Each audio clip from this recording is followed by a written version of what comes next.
What up? What up? What up? It's your boy Raider Nation Jasin, man. We are here Sunday morning. I know I was supposed to go live yesterday, guys, but I took a little nap and ended up not unnapping. So here I am now. It's gonna be pretty quick this morning because I'm gonna do some more stuff later on today at 6 with Morris. So I don't want to talk about everything, but definitely want to talk about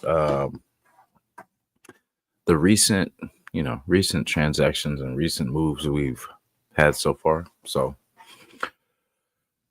we get so as far as the Pete and Spytech, definitely like the combination. I know we talked about it a little bit already, but I definitely like how it's going so far. I know there was questions with is Brady, and I forgot to include him in that one, but is Brady, being aggressive enough? Is he making things happen?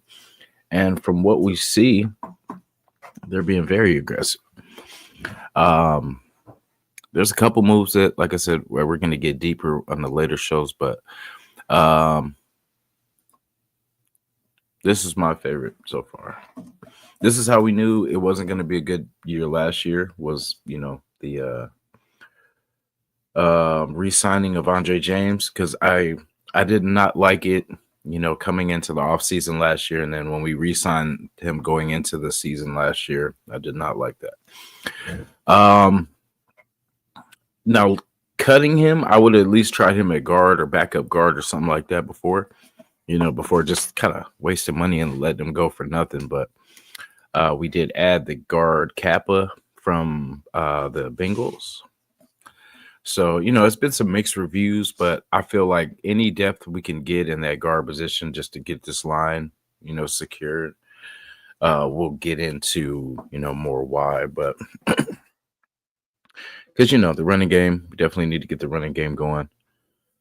That's one of the things that we struggled with last year. No matter who the quarterback is, no matter Geno Smith, which we'll talk about, AOC, the backup, if we draft a rookie, they're going to have to be protected. So we knew the guard position was kind of where we had the hole, moving JPJ to center gave us two pretty much. Well, we got Parnham. Hopefully Parnham can step up this year, and he's pretty good now, but I just want to see him take that next step, because in that way we'll have our line pretty much secure if we can figure this guard position out. Now, this is the big one. So when this first happened, I know a lot of you guys seen my response was make me understand. I'll explain that as I've taken a couple of days to kind of, do some homework, do some research. At first, my thing was the third round pick. It's not the player. It's not Geno Smith. Nothing against him. Nothing against pretty much someone that knows the system that Pete and Pete and them are trying to kind of establish.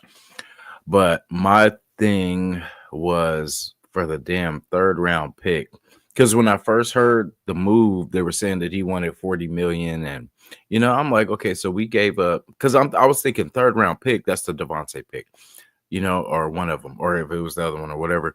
But I was thinking, okay, so Devontae went for a third, so we basically gave up Devontae for a third to get Geno Smith for a third, and still have to pay him and more money. Of course, he's a quarterback, but it was just the point that we were supposed to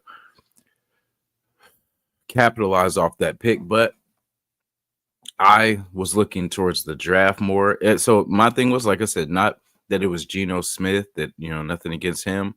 My thing was the third round pick. I felt like it should have been a fifth, something, fifth, maybe fifth, and if we had to throw in a seventh just to juice it up. But because if we got to pay him too, that just makes no sense to me, because we've just strapped our roster this year. If he gets whatever the 35 or 40 million that he wants, that's going to limit us to pretty much add to this team. So I mean, yeah, we got Geno Smith, but we still have Jacoby Myers, Trey Tucker, and Brock. Okay, I'm not going to include Brock Bowers because that's obvious.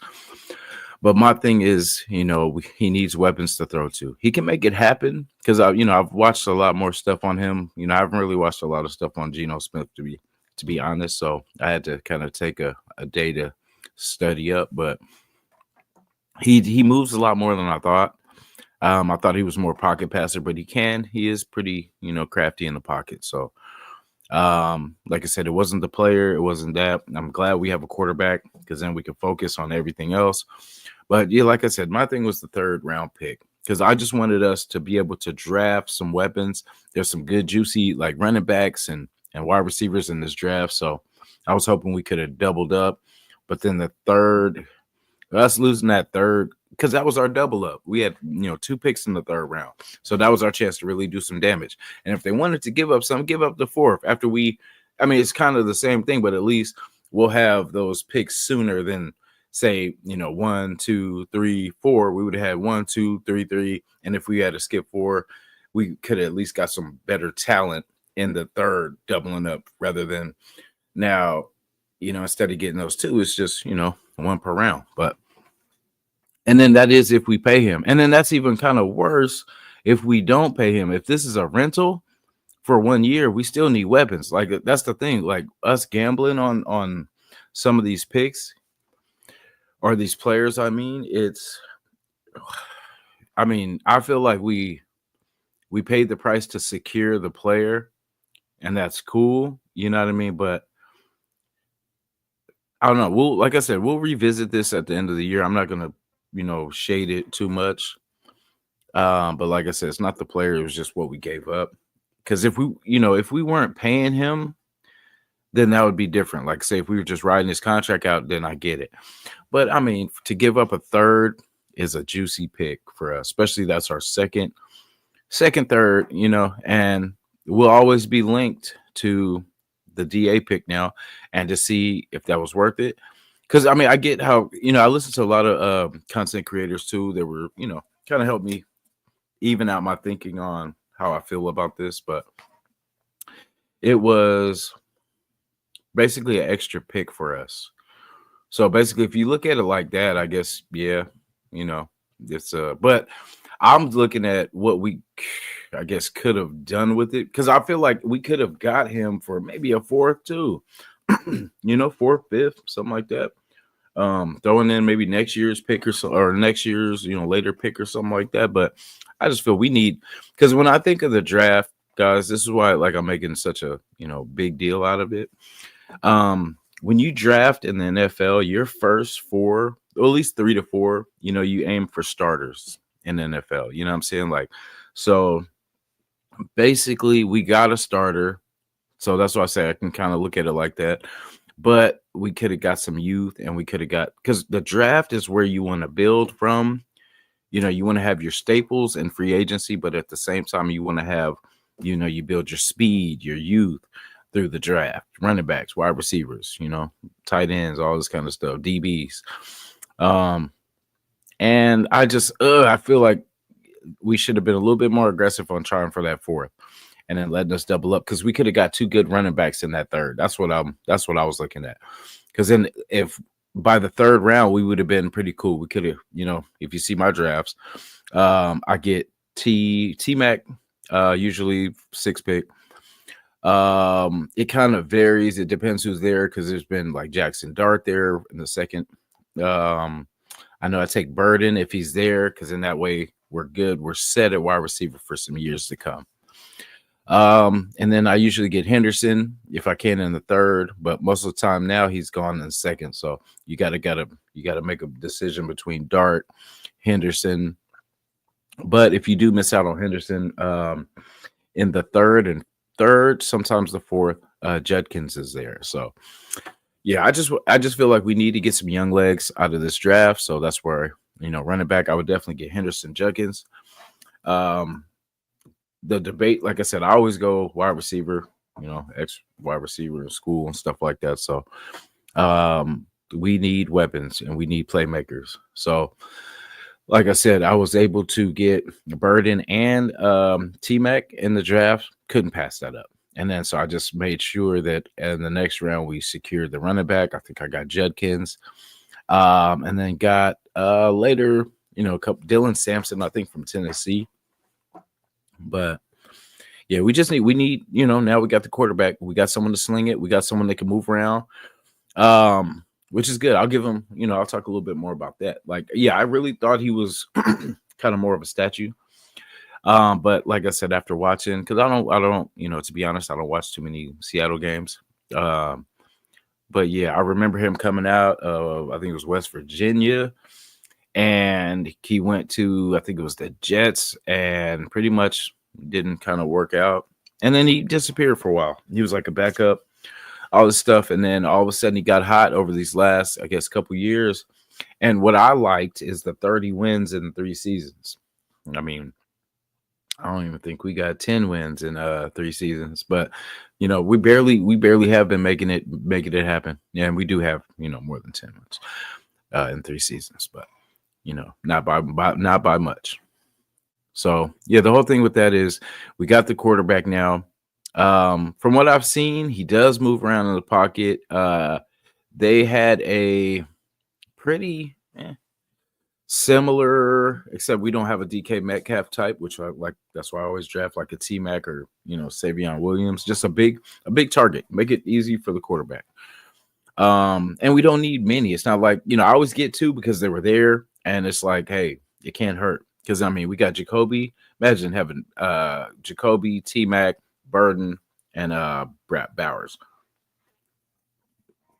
Because I'll say for Lockett, for Burden, he reminds me like a better Lockett, because I'm thinking of what Pete has been comfortable with in the past. So we're gonna just keep getting them weapons and then let them cook, man. So when we talk about that, and for the wide receiver needs, I know the big names we've heard are DK, Lockett. I feel like Seattle honestly gave us what they wanted to give us. You know what I'm saying, with Geno, because I feel like with DK, they can work around DK. They can get some, because like I said, they have a big target that they can get. It's pretty easy to get him the ball. He's had a lot of drops too. That's what I was watching. What was it? Early Sunday morning podcast, and they were talking about pretty much he leads the league in drops over this last year, and I'll just say year for now, but it could have been, it's more, but I don't know the exact more, but they were just talking about like he leads in drops and penalties. So, but if it came between Lockett, DK, and Geno, DK would be my number 2, of course, but I think we got the best from Seattle, because I've listened to a lot of, because I usually, when we get players, I listen to our fan base, of course, but at the same time, I'll listen to the old fan base the player came from to see how they feel about it. Is it like a thank God he's gone, or is it like a, okay, damn, they stole something? I like when teams think we stole something from them. That means we got something good. But yeah, everyone's kind of wondering what, on the Seattle side, they're wondering what's the plan. And then, hey, we've been there. You know what I'm saying? So at least they're doing it. People think we really won the trade, so that's a good thing. Because I thought the third was a little bit high, a little bit steep, to be honest. And then I'm glad I didn't ran on it when it first happened, because I would have tried to just drill in that we could have probably got him for a 5th or a 4th or something like that, especially if we still had to pay him. But if it is a rental, but I see them working out something. It may not be what he wants with that 40. But it may be something like 30 to 35 consistently. Maybe they might just give him extra years just so he's a little bit more secure. Because, that's what you want in the NFL. You want future. It doesn't matter. You rather take a 4-year with a little bit less money, because at least you're going to be there that extra year if you play right. And that's how I look at like with players. It doesn't matter how you get your opportunity, to be honest. It's what you do with the opportunity. Like if like how they're saying, that Shador is kind of sliding a little bit. And that might, because that's what I say. I keep saying T Mac at 6, but more than likely the kid might slide. Shadur might slide, so that'll change everything. Because if Shadur or Cam are there, it's a no-brainer. They're gonna select. But if he's not, that's where it gets interesting. So that's why we got the quarterback now. That's why it's kind of hard to see us double dipping. I mean, yeah, we could secure now and the future, but if this is not a rental and we do extend him, that's what I say. We still got stuff to find out because we got to see, is this a rental or is this are we signing him for 3 years or something like that? Because if we're getting him for 3 years, that changes everything. That means that we really don't have to worry about the quarterback situation, because if he starts taking us to the playoffs, I know it's we're way too early for all that, but I'm just saying, if he starts taking us to the playoffs and stuff like that, do we really feel like we're gonna think about the quarterback being a need? Like, say if they were trying to go to Shadur from Geno after, say, like we made the playoffs, but say lost in the second round or something like that. Are we really going to be happy with going away from a veteran quarterback going to an unknown? I mean, I wouldn't. So that's what I'm saying. It's we still got a lot of wait to see going on. But I like what I seen from Geno, but like he is coming, he was in a good system, which it's actually even better thing. He's going back to the same person that drafted him. So the person that kind of gave him all the keys, which that's why like I said, it's nothing against Geno. It was just I didn't get the pricing. But at least we got someone that Pete's familiar with. He can, he's got an arm. He's actually a quarterback. He's not a running guy that can actually throw the ball. He's actually a quarterback. So you will see.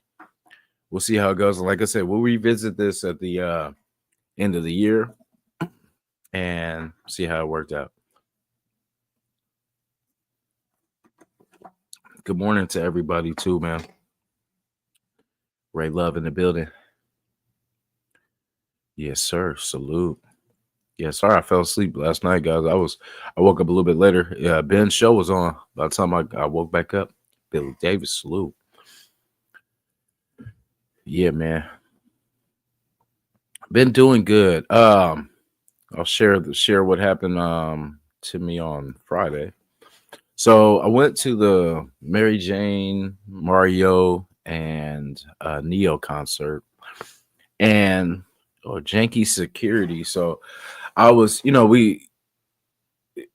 used to work there like a while ago, right?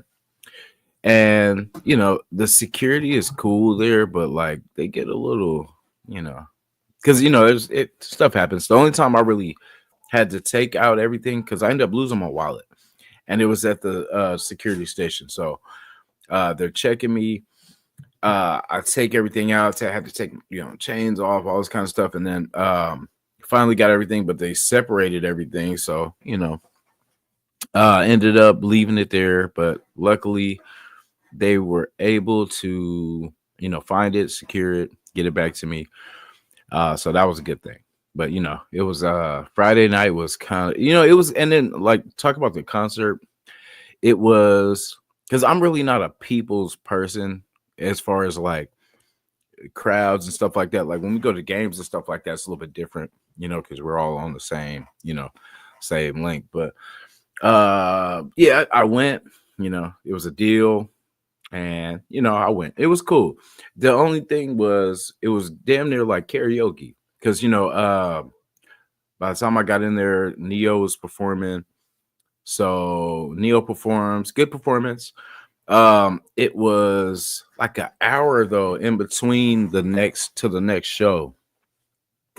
So it was kind of weird. But then the DJ was, getting it going, but he had us singing in the crowd. Like, so by the time basically they started performing, Mary J came on.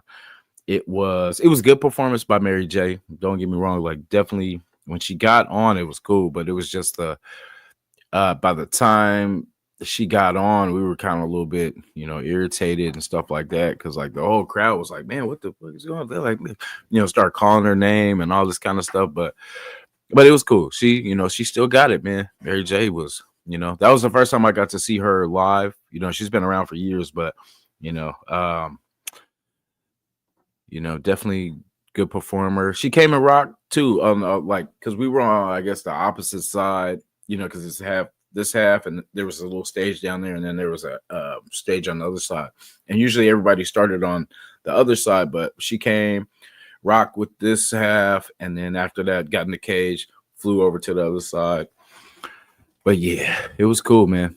It was definitely cool. Like I should be doing stuff more often, but I work so much, it's hard to, we're working school. Sometimes the spare time I have, I save it for you guys. So hopefully everyone had a good weekend, had a safe one, did something exciting. The weather's been kind of up and down, raining, hot, cold. Yeah. Yeah. So how we all feeling, man? How we feeling about Geno Smith this week? Like I said, like after watching a lot of his stuff, because I know they kind of fizzled out towards the end last year, and I don't know. I'm excited because he is a quarterback. He does have an arm. He does have, well, he has two arms, but but he does have the strength to get it there. I just want to get him some size. Let's get him some size and let's get him some weapons. But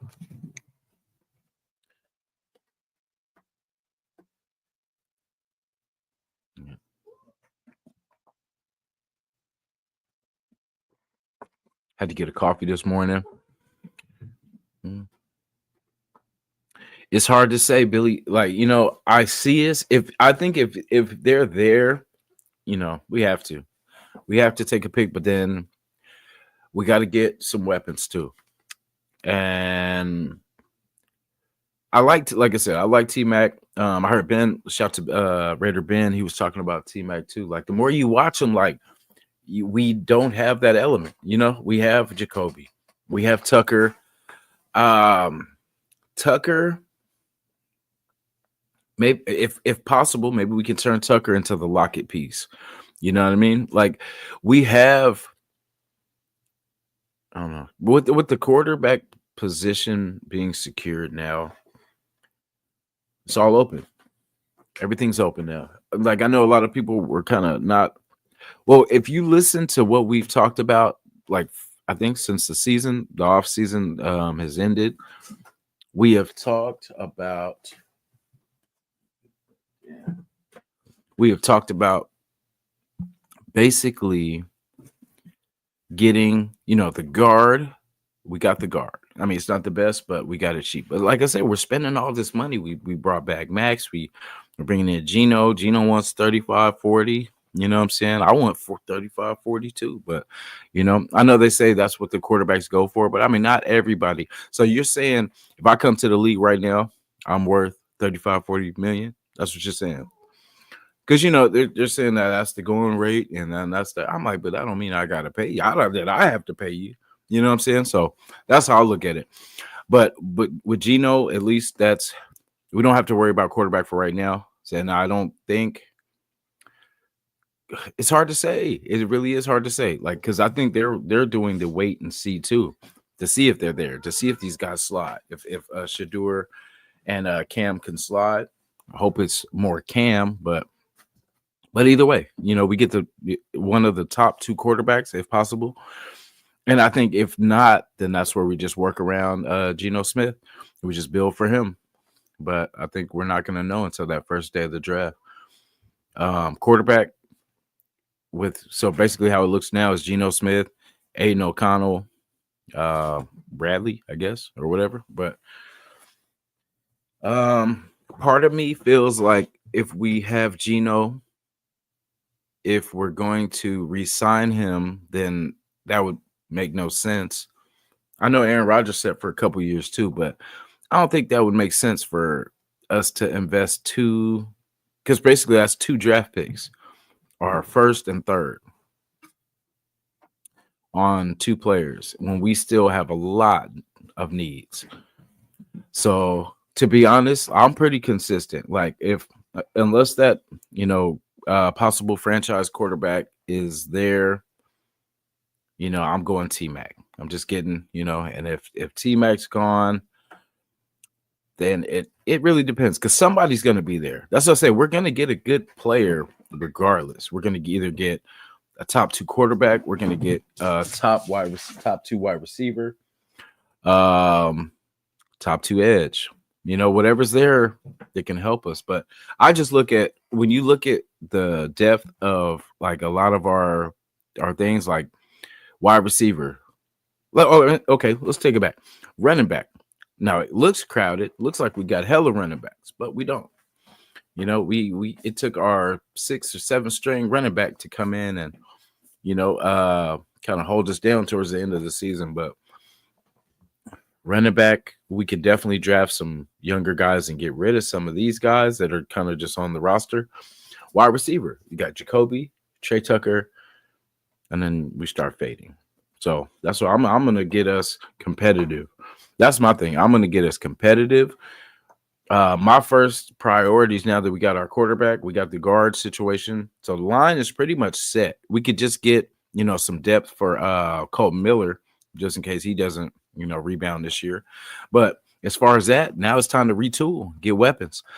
Geno's going to have some people to throw to. Brock, Myers, Tucker, and then it fades off. So we got to get it going. And then from what I heard with it's not for sure, I don't think yet, but if it is, we got to now start looking at either these rookies or second year players now, but these guys that are coming from last year, hoping that they can have a bounce back year like Bennett with DeCamerion, and we're probably going to draft a guy too, because if we're losing Hobbs, we're definitely going to need another person to take over for him. Damn, I had a list too of the DBs I like, but if I don't find them now, I'll save it for the second show. But I see that we interviewed a lot of the players that I like, so we're on track, guys. These guys know what they're doing because everything I have literally been screaming for, they've gave us so far. Now, how they gave it to us, but as far as the guard, they got the guard. They tried to trade Andre James. Good luck with that. But if they keep Diablo, or if they get rid of Diablo, then we know we're definitely on the right track. It's nothing, like I said, a lot of people like him, but he's just undersized, man. Like he misses more tackles than he makes. So that's where, I don't know. Always looking to upgrade. I like Ollie Gordon too.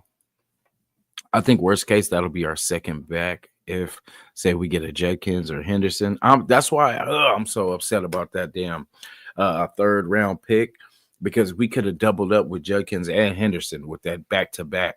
That's why I was so pissed. It's nothing, like I said, I don't dislike the Seahawks or Geno Smith and all this. It's just for what we need to do in the future. We can't be giving other people our picks that we need to get starters, because third round we could possibly land a starter, or a borderline, starter, or or at least a damn good depth piece.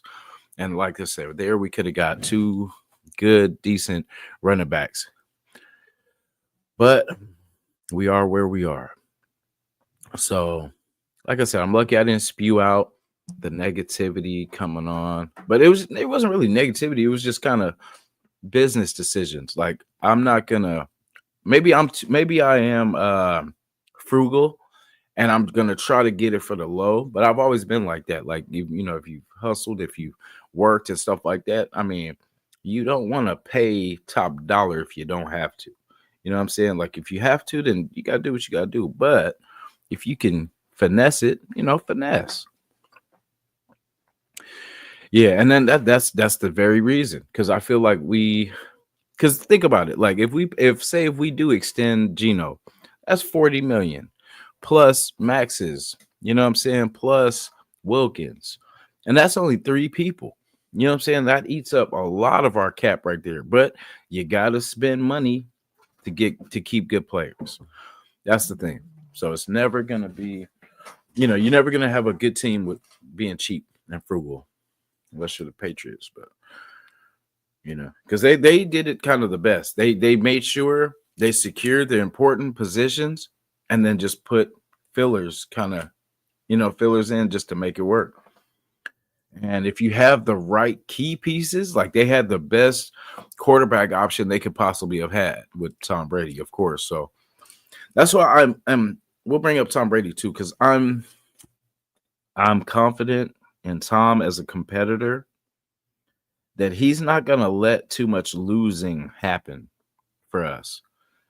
Because like a lot of people say, his name's on this, he's connected to us, he wants to win by all means. Gorge salute. Yep. So like I appreciate having Brady here just for that, because like if even if you didn't like him, you knew Brady was a competitor. Brady hated to lose. He hated to look silly on the field, and he was vocal, very, very vocal. If anybody knows, he's very vocal with his teammates, and he's that guy when it comes to getting your team on the same page, because he's gonna let you know, like either you're not doing your part, like and he's gonna before it gets to the loss. That's the difference, like not to bring him up, but DC would let his team lose. It's not that he wanted to. I'm not saying that, but I'm saying he felt that there was nothing he could do when there's always something you could do to fire your guys up at some point. You know what I mean? Because all it takes is a stern talking to. You get in someone's face and, you know what I'm saying? Just let them see the passion in your eyes. Sometimes that's all it takes to to give a spark. He says, I have a question. Shout out to Horror Fanatic Lance. I have a question. What do you think of the Seahawks giving up their number 1 pick and the 3rd they just got plus DK to trade the Titans for their number 1 to get Cam Ward? Wow.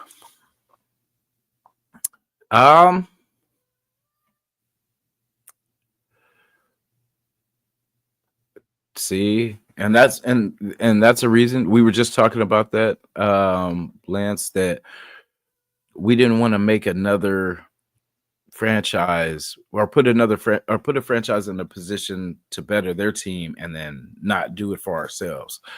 That would be a good move for you guys, because I feel like, say if they do, but you said DK too though. I mean, but then who would he throw to? Who would Cam throw to?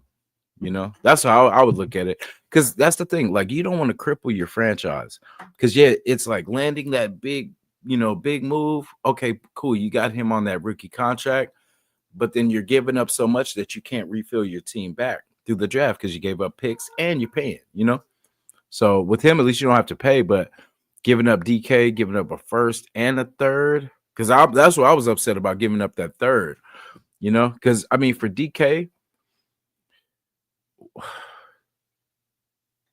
because I mean, if that was the case, we would give you our 6th, the other 3rd, and I mean, we don't really have too much that we can give you players, but maybe next year or something. But no, I think that's enough though. A 1st, say like the 1st, and then that 3rd should be enough for DK.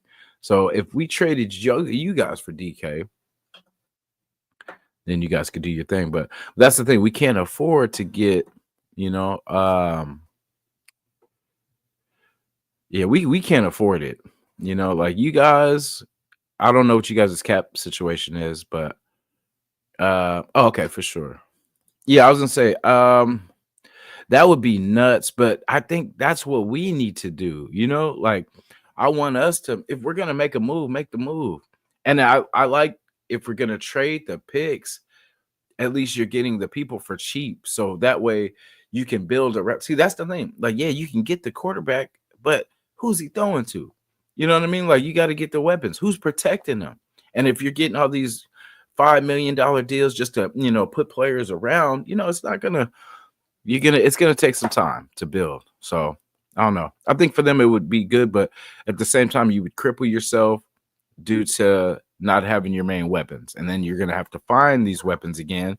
But it's not all guaranteed. Like, you don't know who's gonna be hot, who's gonna be the one. Like, we keep talking about Shadur. We don't know what Shadur is gonna be until he gets to the team. It depends where he goes, his situation. So cats are going crazy, y'all. My bad.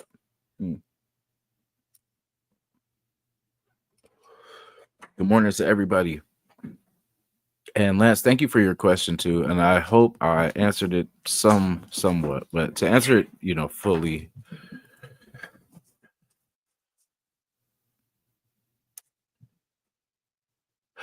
Oh, I'm sorry. You said do I think they are? Sorry about that.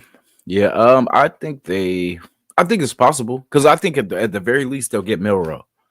Because you know what I mean? I think people are intrigued with because when you think about Lamar Jackson, you think about Jalen Hurts, you think about probably someone else before that.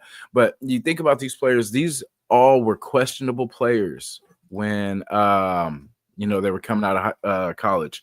People didn't know, they didn't have the arm, but they can make it happen with their legs. But they got to some good teams that were able to help them develop. So, like I said, it depends. If you go to the Browns, you're fucked. But if you go to, a team with a good, solid, knock it off, family, knock it off. Sorry about that, guys. East Coast, West Coast shit. So, yeah.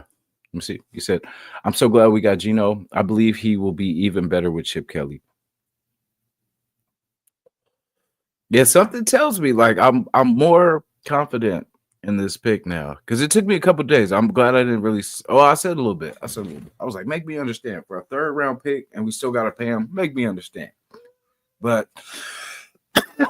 like I said, I've been excited about people coming, and then they bombed. So I'm going to hold my excitement for after.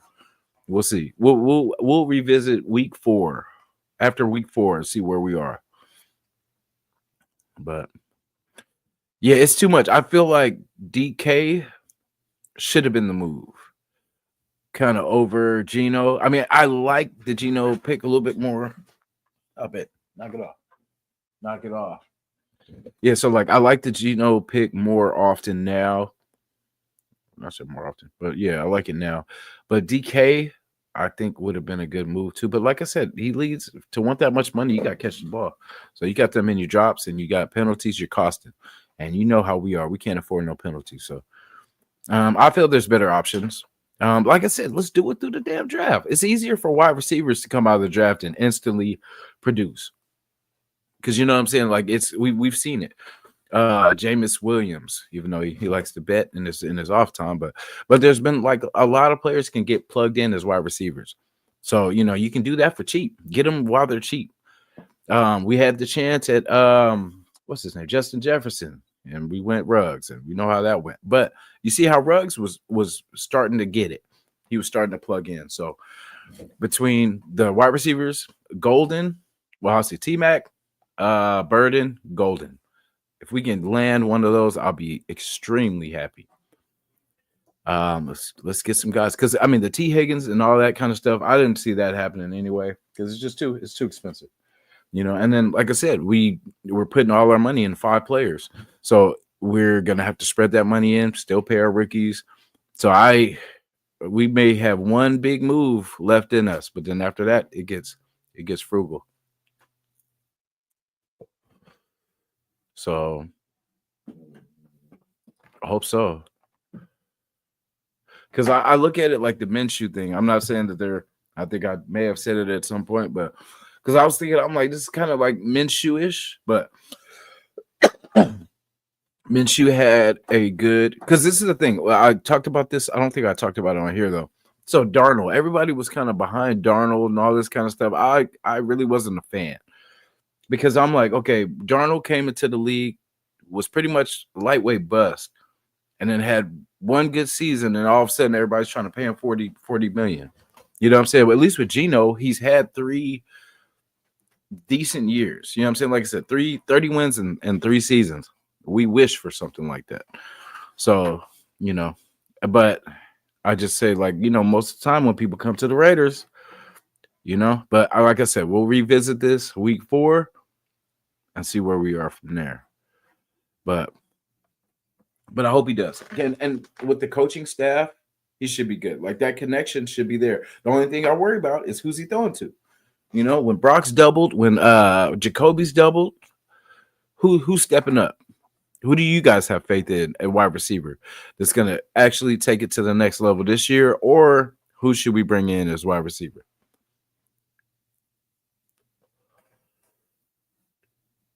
Because I'm not saying, like, even because I know there was Mac Hollins talk. I like Mac Hollins, but it's just the consistency for him.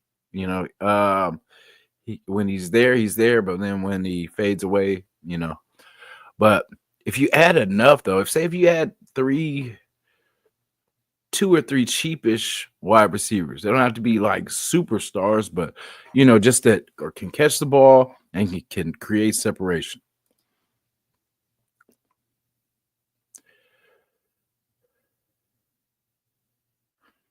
Yeah. So that's the thing. He did pretty decent. Not saying Seattle sucks or anything, but they were, not the best these last few years, but they were in what I like is they were in a competitive division last year.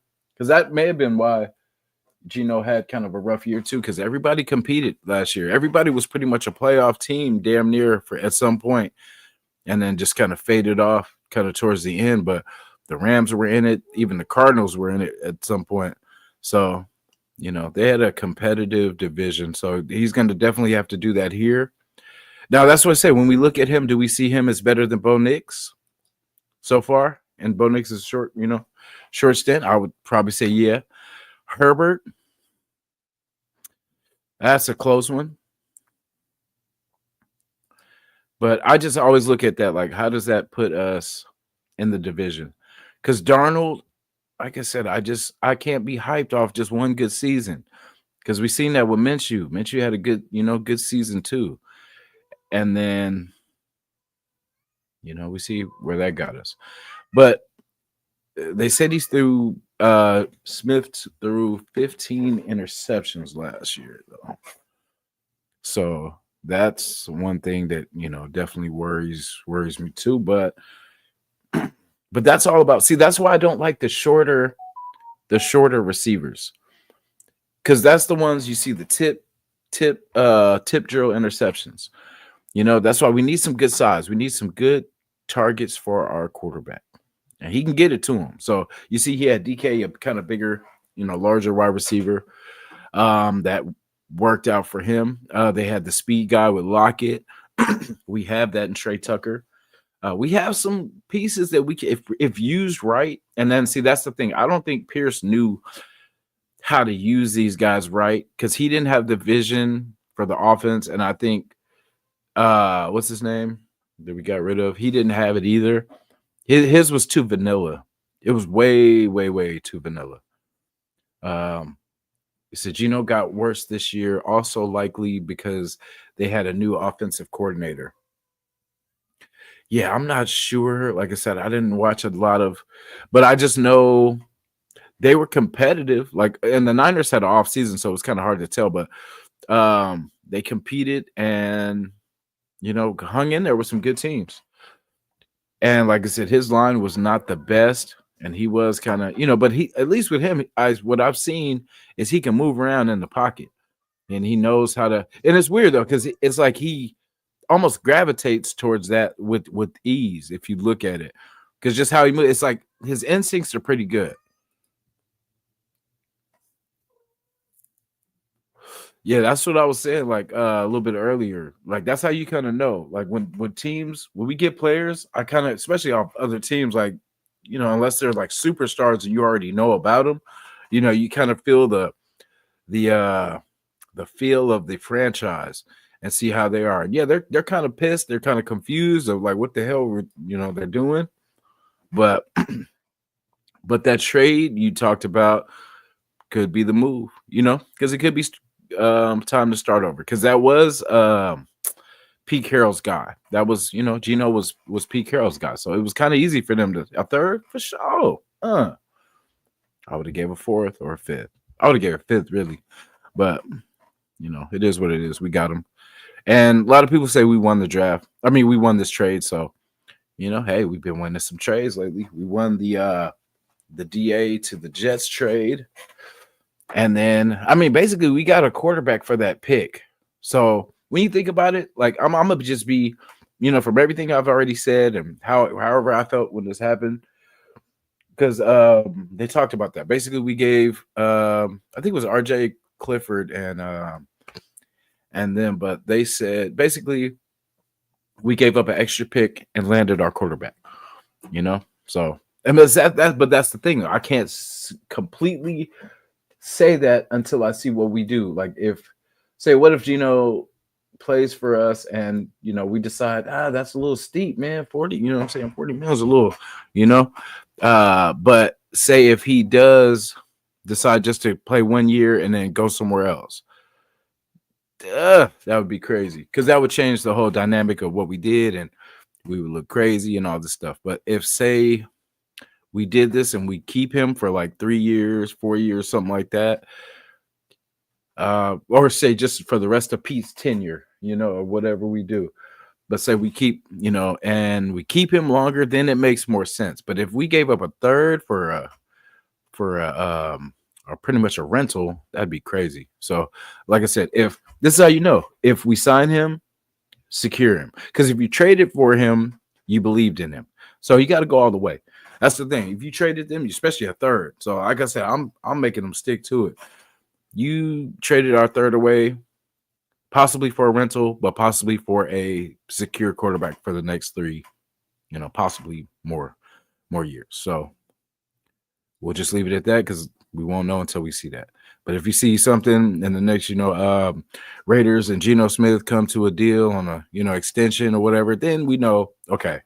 And then it's easier to kind of build around, you know what I mean? Because if we don't know what we're going to do, it's hard to kind of say, well, but either way, no matter who the quarterback is, still build this line, still get weapons, because, we got to score points. That's what we got to figure out. It's not, I mean, I know people say we need to keep drafting defense. Yes. Fix this damn offense. We got to score more than 17 points, more than 16 points.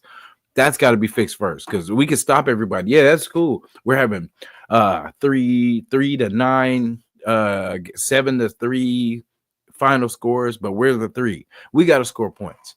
You know what I'm saying? We could hold them to as many, but we got to still score points. That is the point of the game, is to get into the end zone.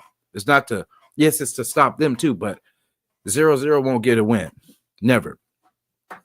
So I like Minshew. I think we did him wrong. I hope he goes to a good team, throwing him out there with a crap O-line, no run game at all, and still beat the Ravens. At least AOC had a bit of a run game. A small bit.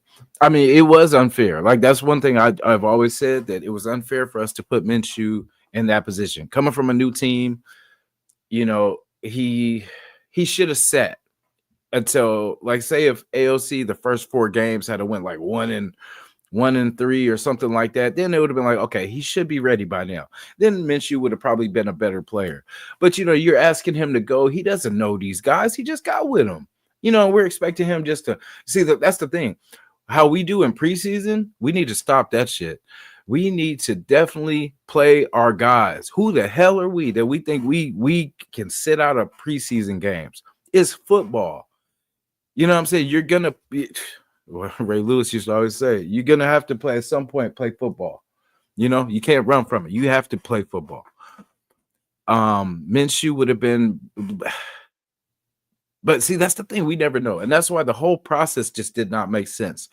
AOC should have started just building off last year. He knows the guys a little bit more than Minshew. So, he would have been able to work. We had Devontae. We had all this back then. So things could have been different, but we'll never know because they chose to rush him out there just because of the money. It's like you have to think about the football aspect of the game. Talk to the guys in the locker room. It's not like the people in the offices and all that should not base things off money. Money doesn't always get things done. You know what I'm saying? Like, it takes heart and it takes play. You know what I'm saying? The games are won on the field. You could put all the pieces there. But if they don't do what they're supposed to do, or you don't put them in the best position to do what they do, it's pointless. So that's what I'm saying. At some point, that's why I think we have been so bad for so long, especially with the Mark Davis era. But we have made the playoffs. It's crazy. We made the playoffs 2 times in his era, but we can never go back. You know what I mean? It was always these gaps in between. It's never like we never built off what we did to get to the playoffs. We always just shook it up like, well, shit, we could do it again. Hit dice. Oh shit, crap. You know what I mean? It's like, don't change. We have been so ignorant as a franchise for doing that. We let, like, if a player plays good for us, we let him go somewhere else. And then we're like, we just get another one. And then we get another bum. And then years of bums. So my thing is, AOC should have started building off, because we were remember the hype, he's 5-4, all this kind of stuff. Just off that hype alone, just building his confidence like that. And then him working in the offseason, because that's what doesn't make sense. AOC's putting in work in the offseason, working towards being the starter, working, and then change of plans. Minshew's gonna start, and then I don't know if you guys caught that first game. He threw the ball to absolutely nobody to the left, but the Chargers. And it was just, you should have seen right there. He was not ready. You didn't know what that play was. He didn't. You know what I'm saying? AOC probably knew. But he didn't. So he wasn't ready, and we should have been like, you know what? AOC is gonna start this, because at that point it was still early, but we were so stubborn and so committed that and then it just so happened that we win the next game. So of course that gave us hope, thinking, okay, but we knew that was gonna happen before the season started. We talked about it. We said we'll lose the first game, but watch us beat the Ravens. And that's the thing. We caught Lamar Jackson early. Lamar Jackson isn't the best with the ball. You know what I'm saying? That's how we beat him the last time when we started our last playoff team, where we beat Miami, we beat them, we beat Pittsburgh. So, but yeah, building off that, man. Like in that year when we made the playoffs, then the defensive coordinator we had to get us to the playoffs and got us. That's the first year, Nate Hobbs and Merrick and all that. And they were vibing in that defense. And then we get rid of them and then go another direction.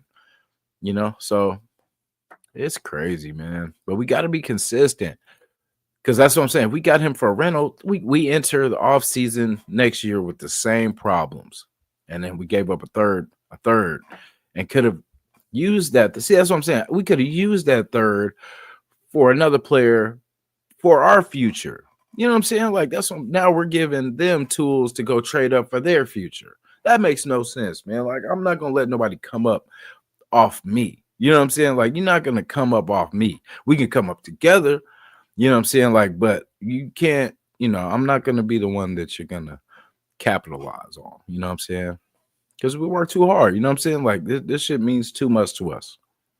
So, yeah, I'm an A's fan. I already know. That's what I'm saying. I'm an A's fan. I'm everything Bay Area. So, like, I know how this goes when they were out here, because it was like as soon as we'll let them play out their potential, but then when it's time to pay, we go take a trade. You know what I mean? Because it's like, it just takes the pressure off us. And I think they were okay with it. They knew what they were doing, because it's a way to save money. They know it. That's why all the picks were probably so sketch. You know what I mean? We've given up, and like you said, talking about the A's, we've gave up every slugger possible. You know what I'm saying? Anybody that's worth a damn. And then look at our team now. It's a joke. You know what I'm saying? Like, I don't think I paid attention to any games at all. I went to a couple, but I did. So I paid attention to those. And then, like, after that, I really didn't, because we didn't have nobody left. When we traded Chapman, what's his name? Our third baseman, first baseman, got rid of Laureano. You know what I'm saying? So I wouldn't even know the team right now. But it sucks. And that sucks because they're moving. And I I would go to more Raider games than I do definitely A's games, and I go to more Warrior games, kind of more out here. But it's crazy because like I could do that, go to Oakland and see that, what I'm saying? I can see them lose out here. But I don't know if I'm gonna be able to go to Vegas, unless they're playing around the same time something else is going on out there. But I'm not going out there to see them lose. Because I'm a California team person and the Raiders are my love. So like even when they moved, what I'm saying? I'm an extension of Vegas now. You know what I'm saying? But with the A's, I'm cool, man. Like I just won't do baseball, I guess, whatever it is. But I'm into football. I'll always love football. That will always be my, what I'm saying, my main. So but it just sucks. We're losing all our teams. We got the Warriors though. I'm glad they are bouncing back. Glad to see that, Curry got somebody like Butler that is a dog too. You know what I'm saying? Like he definitely shout to Frank Weber. Hopefully, a few of those needs will be filled through free agency. I hope so too. Um, Even one solid free agent wide receiver will satisfy my needs for weapons. You know what I mean? It depends on who, if it's a solid, consistent, wide receiver that's just, is bouncing around. I would like to see that. Because remember when we had Aguilar, we had a good year with Aguilar. We let was it the Patriots or whoever got him after that?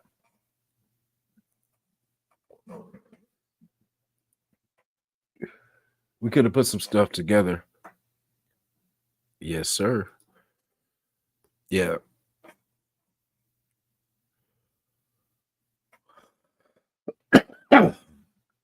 I live in San Francisco at the moment. Yeah. I'm from Oakland, but I've been all over the East Bay. But now I've been in San Francisco for the since like 2017. It's cool out here. I love the weather. I love California for the, what I'm saying, like and everything it brings to the table.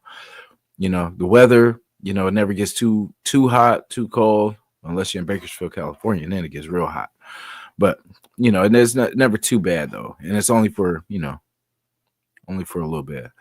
But the people, if I was ever to move anywhere else, that would be tough because I know the weed quality in other places isn't as high. But so I probably won't go nowhere. I'll probably be in California for most of my life. But I do love Miami. I do love like down south. I haven't really went too many places up north, like mid, what I'm saying? But been to Oregon and Washington State and all that kind of stuff, but never like Minnesota and places like that.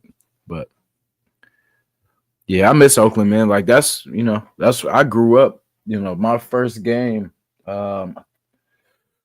we played Washington. I think my first two games were losses. We played Washington and then we played Miami. But just love the environment, just love the vibe. I was there solo, so like people were showing love, passing joints and all kind of offering drinks and all this kind of stuff. I'm not gonna mention age, but I'm just gonna say they show love. It was like family, you know what I'm saying? So like, I mean, it's I don't know how it is in other fan bases, but like I don't know.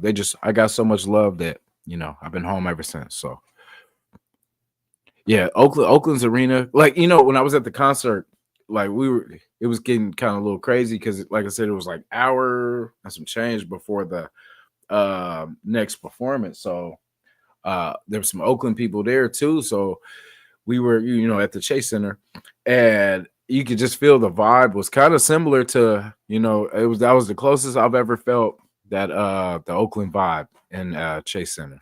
You know what I'm saying? Like even going to games and stuff like that, it's not really the same yet, but it's yeah. The other night it almost came out. Yeah, that dirt sucked. I was watching that thing about Kelsey when he was talking about when he got tackled. He got tackled on the dirt. He's like, "How you guys playing this shit?" Like, Yeah. So, hey, how do you guys feel about that? One more year, Kelsey. Just one more. One more year, Kelsey. We ain't got to deal with his ass no more. Yep. So Frank, who would you like us to get in free agency? Because that's the thing. We're only going to be able to make a couple splash plays at some free agents. You know what I mean? Because like we're our money's tied up into a lot of people. And for the thing, I don't think I talked about that. Bringing Max back, definitely enjoy it. I was ready for whatever though. I ain't even gonna lie, because I know how we do. I know how us Raiders do. But yeah, I was ready for whatever. I was expecting him to re-sign, but at the same time, I wouldn't have been surprised if they had traded his ass. You know, because that's what we do. But then with Max, we have to see. People say it doesn't matter about ticket sales and all that stuff, but it does. Money matters, especially to the corporations and the. It may not. Well, it matters to the players too, but I'm saying, but it matters to like you want your first game at home to be sold out. Now, the way that we were looking, like say if we had lost Max, our next superstars, Brock Bowers, Jacoby Myers, and is that enough to sell tickets and bring people here, especially if you don't have a quarterback yet? Now that was before we got, Geno. So now does Geno put people in the stands? Is that going to be enough to bring the fans from Oakland and California, LA back to Vegas? So it's more of us than it is the opposite team's fan base that's coming to see the game. But, because I think that's why coming back to Napa is a little bit of like reaching out, trying to bring California, because, they left and they were like, we'll worry about getting the fans, back from California later. Let's get this arena, blah, blah, blah, and we'll work on getting them back. Because so at least they haven't forgot about us out here. But at the same time, it's like you're asking us to pick up our life and come out there, you know what I'm saying? But then to see losses, I mean, I know you win some, you lose some, but damn, we have lost a lot more than we have won. So, Navy vet salute. Yeah, this is a pretty chill show too, guys. We're like, I know I'm usually business as usual, but I just wanted to vibe with you guys because I haven't really been able to talk about it. Yeah, Billy, how is that, man, being in Bronco, area? Because I would love to, like, as me as a fan, I would love to be like a Raider fan that lives in Kansas City. Because, I know you, for the most part, you probably go through hella shit, but when you win, that's enough for me. You know what I'm saying? Just to walk around in my Raiders shit, everybody looking mad, and you know what I'm saying? That does it. That definitely does it for me. See, yeah, I was gonna say we in this West region, we got it. But that's why I say if I go anywhere, like that's why I would never go to Texas. Shout out to my Texas people. I love y'all. But as far as the weed quality, I couldn't do it. I could not. I could not. I'd probably quit. I would have to. I would have to quit before I get mad. You know what I'm saying? I would just be mad at it. Yeah. So until I quit, I'm stuck in California, which is, yeah. How are you with the snow, Billy? I think I would do the snow better than I would the heat, though.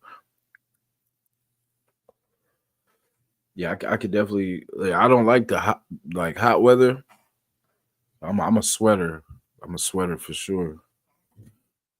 But I like wearing, speaking of the sweaters, I like the winter weathers with the hoodies and sweaters, sweatshirts, and sweat knots. But boom, Gordon in the building. Yeah.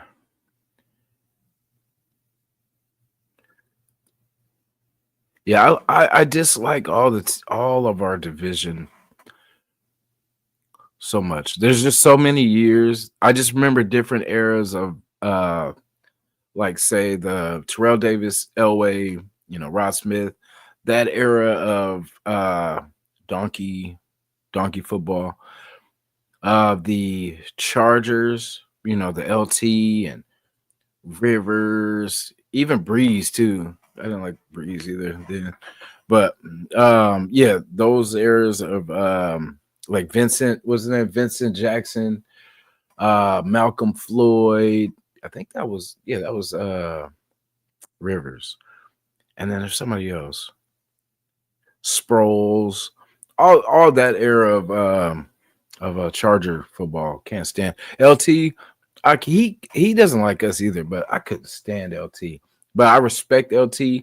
Like if I ever get when I put my Madden teams together, he's for sure one of the backs because he does everything. And then when he would play us, he would throw on us, pass, or throw on us, catch, run on us. He would score it all kind of ways. So I hated him, but dude was a dog. All right. Hell yeah. West Coast. The West. Hell yeah. It looks good everywhere too. That's the thing. Even if we're losing, it still looks good. You know what I'm saying? So it's not that ugly ketchup and mustard, you know what I mean? Or that orange and blue. Let's see.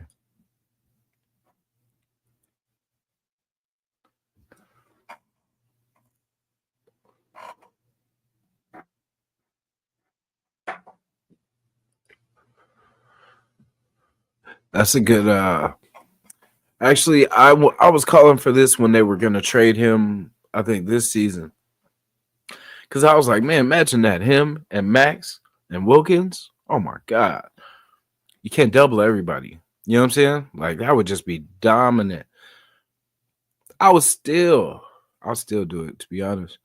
Cuz I mean, you think he really wants to be playing for the Browns? Nah, hell no.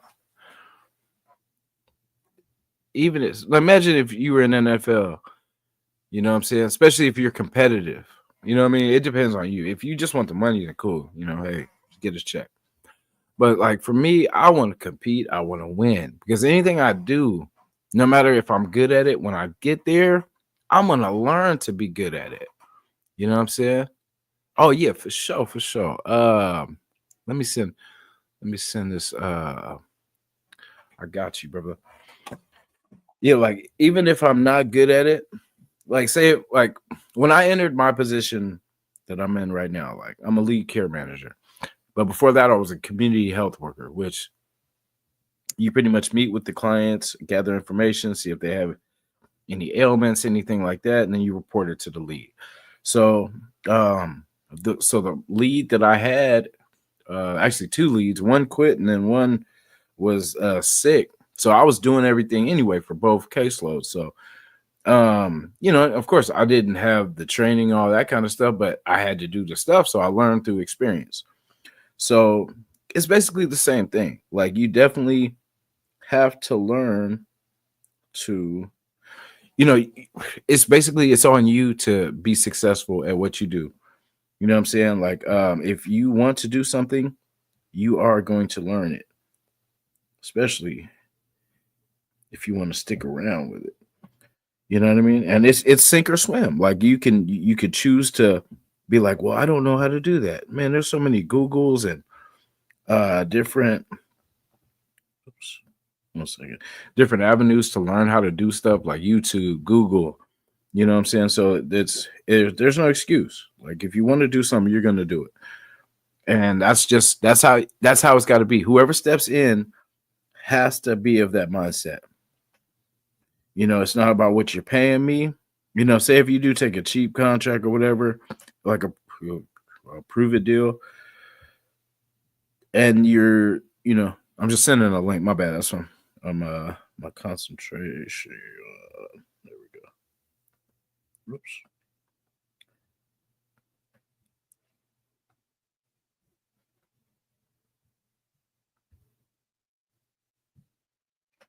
There you go. Yeah, that was the thing. Like how I was telling the story about pretty much. We had one lead quit, and then the other lead was sick. So basically, I got promoted because I was doing everything anyway. They're like, "Well, shit, what's the difference in him?" Because I'm the type of person I'm going to figure it out, and once I figure it out, because I'm never satisfied. That's the thing. Once I balance something, then I'm like, I need more. Okay, I need to add something to bad. Bam.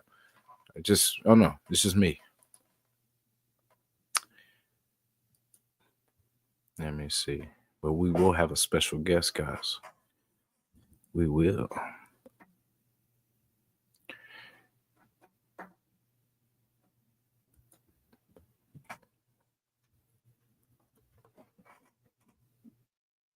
Oh, yeah. We are in the building.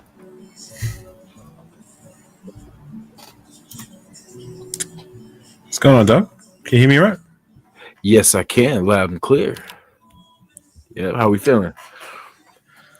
Yeah, good. First things first, salute to everyone on the channel. I was supposed to be doing some tech mobile streaming with my guy. Shout out to Raider Critique, but he's having internet issues, so we pushed it back to tonight. When is it?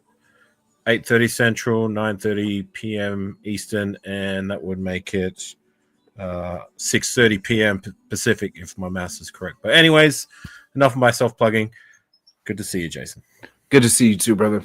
This has been too long. Too long. It has. I'm just going to restream on my side of the fence, so just give me a moment, man. Oh yeah, for sure. Do your thing. While you're doing that too, think about your. We were talking about like the LT, the Terrell Davis, like your most hated of our rivalries. I got it. Yes, sir. Just restreaming it now. Okay, so we're live on my side of the fence too. Anyway, so what was the question, Jason? So who's out of all of our rivalries, from the Chiefs and Chargers and Broncos, who's the hated team period? Like mine was like the LT, Phillip Rivers, Vincent Jackson, like that era. I remember that era. That was around that 2008, 9, 10, 11. That was when the Chargers were quite a good team. They made the conference championship that 1 year, didn't they? Was it 2008? Yeah. Against the Patriots. I was to say the Patriots. Right. Vincent Jackson, LT, Junior Seau was still alive and playing around then, wasn't he? Yeah, those were his final years. So Sean Merriman, Mike Tolbert, Phil Rivers. Look, as much as I hate the guy as much as anyone else, but I've learned to respect his play post his career. So yeah. I like to. I do remember that team. Yeah, he had some spunk. Like he definitely has, and he can't be mad at his competitiveness. But I just hate he was doing it for them. Yeah, right. And doing it to us. I shared this on a previous live. I don't know if you remember it. I believe it was 2018, and we were losing in the final 2 minutes of the game. They had the ball, so we thought it was a good idea to speak loud so the Raiders defense, at least their defensive line, could hear, but it was picked up through the hot mic as well. And he was calling it, instead of calling out audibles, he was saying, "Ha ha ha, nice defense, ha ha ha," pointing at us like he was mocking us. I never forgot that. Well, I speak of it to this day, and I hated him for it, but the dude was a baller. He can't lie. Yeah, I took even after he left the Chargers, every win against him was clutch. We started actually having his number towards the end, which was crazy. And then you seen it kind of took the fight out of him because he had owned us for pretty long. Yeah, more often than not, he owned us for the most part because they like I said they were more consistently in that playoff contention than what we were while he was around, like during his time as a Charger or in the league. I don't believe he played for any other team, did he? Oh yeah, the Colts, the Right at the very yeah, end of his career. or maybe it was just the Colts. It could have been somewhere else, but I remember the Colts. If I it feel like was if it was with anyone else, it would have been like the very end, like the last season or two when he had nothing left to give. But yeah, yeah, look, I don't want to spend too much time talking about the Chargers. yeah. Like this is a rated channel, right? But Hey, it makes it's the up to blood. you, if you want to keep It makes you the know, blood. It makes the blood boil. You start thinking about those dark times. what's up, But Jeff? yep. How do you feel about the Geno Smith and the whole thing of like the third, the Devontae pick, and yeah, how do you feel? Where do you The sit whole with it? package. Yeah, All right. Well, look, I'll start with Gino. I'm neither here nor there. Like, I guess I'm leaning more towards the positive. I still want us to draft a quarterback to groom and to possibly lead us into the future because Geno Smith can lead us for the now, but I don't believe he's our future for the long term. And I want us to make plans for that future with this year's draft. I've said on record many times, like I want us to swing, and I feel like the time is now. We haven't swung early for a quarterback in the draft for a long time, and it's about time we try again. You know what I mean? Like if we fail, we fail. If we don't, we found our guy, right? But um, giving up a third, I'm cool with it. You know what I mean? That was an extra pick, like a bonus pick, if you will, from the trade of Devontae. He's not even with the Jets anymore.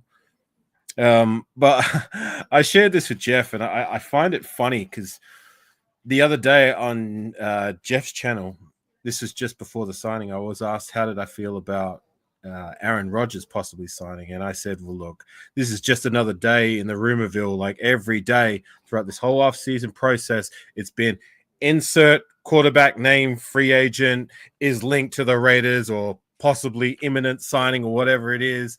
And isn't it funny that like we went through just about every quarterback through free agency that was a free agent? Like people were making lives and posts on the IG and rumors and all kinds of crap that the guy we actually trade for barely anybody spoke about. Which goes to why I keep saying I am not going to entertain no hypothetical situations. I am not going to talk about no possible scenarios or this guy's going to sign or that guy's going to sign until they're officially Raiders. Like all that time wasted on people talking about like all these possible free agent quarterbacks, all for nothing. We traded for freaking Geno Smith.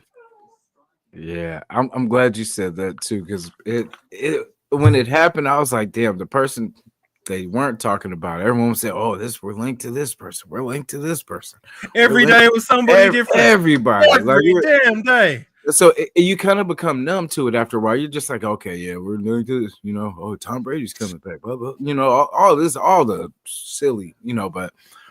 But see, that's how I was kind of like, okay, but I was like, damn, a third though. And then because I heard we still had to pay him. That's why I was like, they were like, yeah, he wants 40 million and blah blah blah, and we're gonna get him a deal. So I was like, what, a third, and we still gotta pay him, like, you know. And I was thinking, okay, Devontae went for a third, like, okay, yeah. But and see, like I said, it matters if we sign him to an extension and we keep him, then it's like, okay, then that made sense. But if this is a rental, it kind of that's like that's a I don't know. But I guess I watched some more stuff on him because, like I said, I'd never watched Seahawk games, but you know how we do. As soon as we get somebody that we gotta go to what we have is highlights, and I didn't know he moved as much as he did. You know what I mean? Like so I'm like, okay, I thought he was a statue, and I was like, okay, I thought he just and then I seen I'm like, okay, he knows how to maneuver in the pocket, at least, and oh shit, he knows how to get out of there. Like okay, So, like I said, I'm not going to get hyped though, because I was hyped when we had McDaniels, and I was hyped when we got I You were forgot. hyped with McDaniels? Well, because I was thinking our offense was going to be good. I was like, okay, we're going to score some points at least, and then that didn't, and that's where I said that's the last couple of years I've been getting excited and being optimistic, trying to be positive, and it's like can't turn shit into sugar, See, I've been the opposite. I've been taking the more reserved approach, like just wait and see. You know what I mean? That way, you'll never be disappointed, right? Because I'm always like every year I'm like, well, new year, we can make it. But I mean, we haven't these last couple of years, we haven't been putting together good teams to get like we're putting a lot of our money in like 1 to 2 to 3 people, and then we're just spreading the other out and whatever we can, rookies, cheap free agents, and it's like we're not building, you know what I mean? We're not consistent like building a team like the Bills and like the Chiefs, like add just keeping the core and just adding here and there. We're just letting our core disperse, and it's just weird. We never build, and we have an opportunity to build through this draft too. That's why I was like upset about the third, because that's a high pick that we could have kind of doubled up and running back if we wanted to. If we, but that, like I said, it matters if he sticks around more than just a season. You know what I mean? Like, because then it'll be more. You put more money into. Sorry, I'm just reading Ray's comment. He's trying to gaslight me into another rant about the Zamir and the running back room. Super chat me or it's not happening. No, I'm not going to do that. I don't do that, chat. Don't take me serious. But God, I lost my chain of thought. What were you talking about? Oh, the third round pick, right? Yeah. Well, on the flip side of that, like we did give up a third round. Like ideally, you don't want to give up today draft capital. But with that said, like sometimes, like at least we're getting what at the very least is a proven solid quarterback. He's been in the league for a while, as opposed to say, look what we did in recent history with some of our third rounders. Like, yeah, last season we did okay. We got DJ Glaze. The year before that, we drafted Trey Tucker. He's okay, but we also drafted guys like Byron Young, Tanner Muse, Lynn Bowden. You know what I'm saying? Like, you get where I'm going with this? So, yeah, at least we're getting what, at the very least, is a solid veteran who could be good and is, like, in my personal opinion, is going to be better than what Aidan O'Connell is or how I feel like he's going to be. You know what I mean? But the jury's still on Aidan. I mean, I don't know. If we draft another quarterback, I think the writing's on the wall with Aidan. We'll probably look to ship him out. Thank you for your services, but just like the running backs that Ray Love said, like as far as I'm concerned, most of the offense, I'm not going to cry spilt milk if we move on from them. Yeah, that's the thing. And then it looks like we're going to have to keep a lot more of our free agents now due to we got some money to put out now. So right. So, but I hear they said Hobbs and Merrick probably aren't coming back. Right. Well, more so, there's more smoke about Hobbs not coming back, which is disappointing. I really liked Hobbs, and I feel like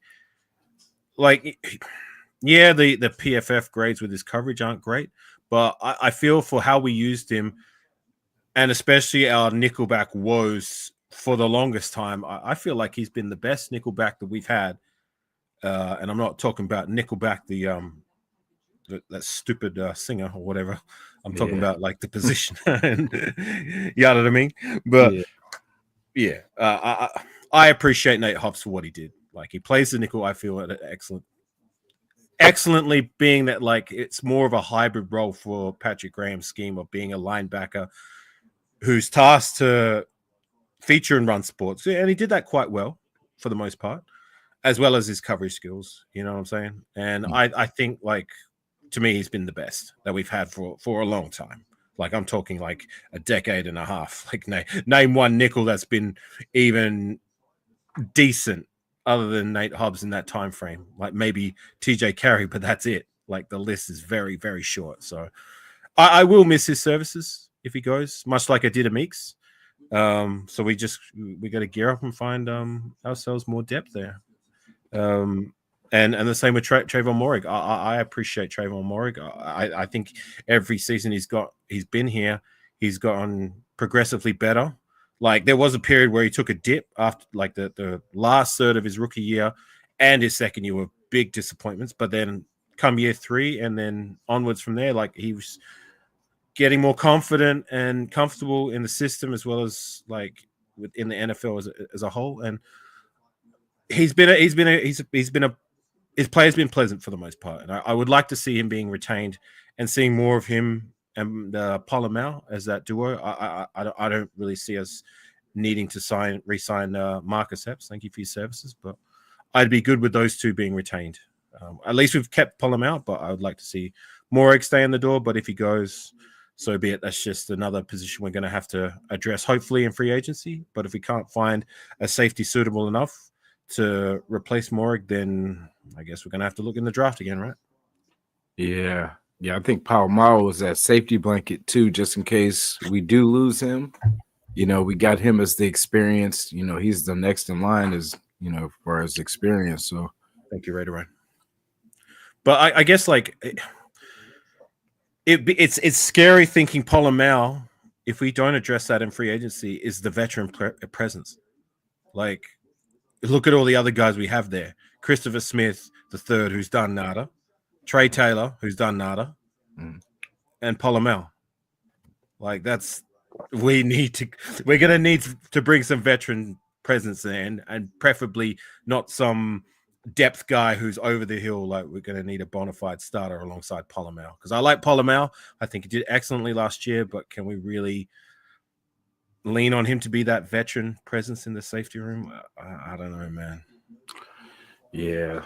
And then especially, with injuries and all that kind of stuff, and then but there's a lot of safeties in free agency.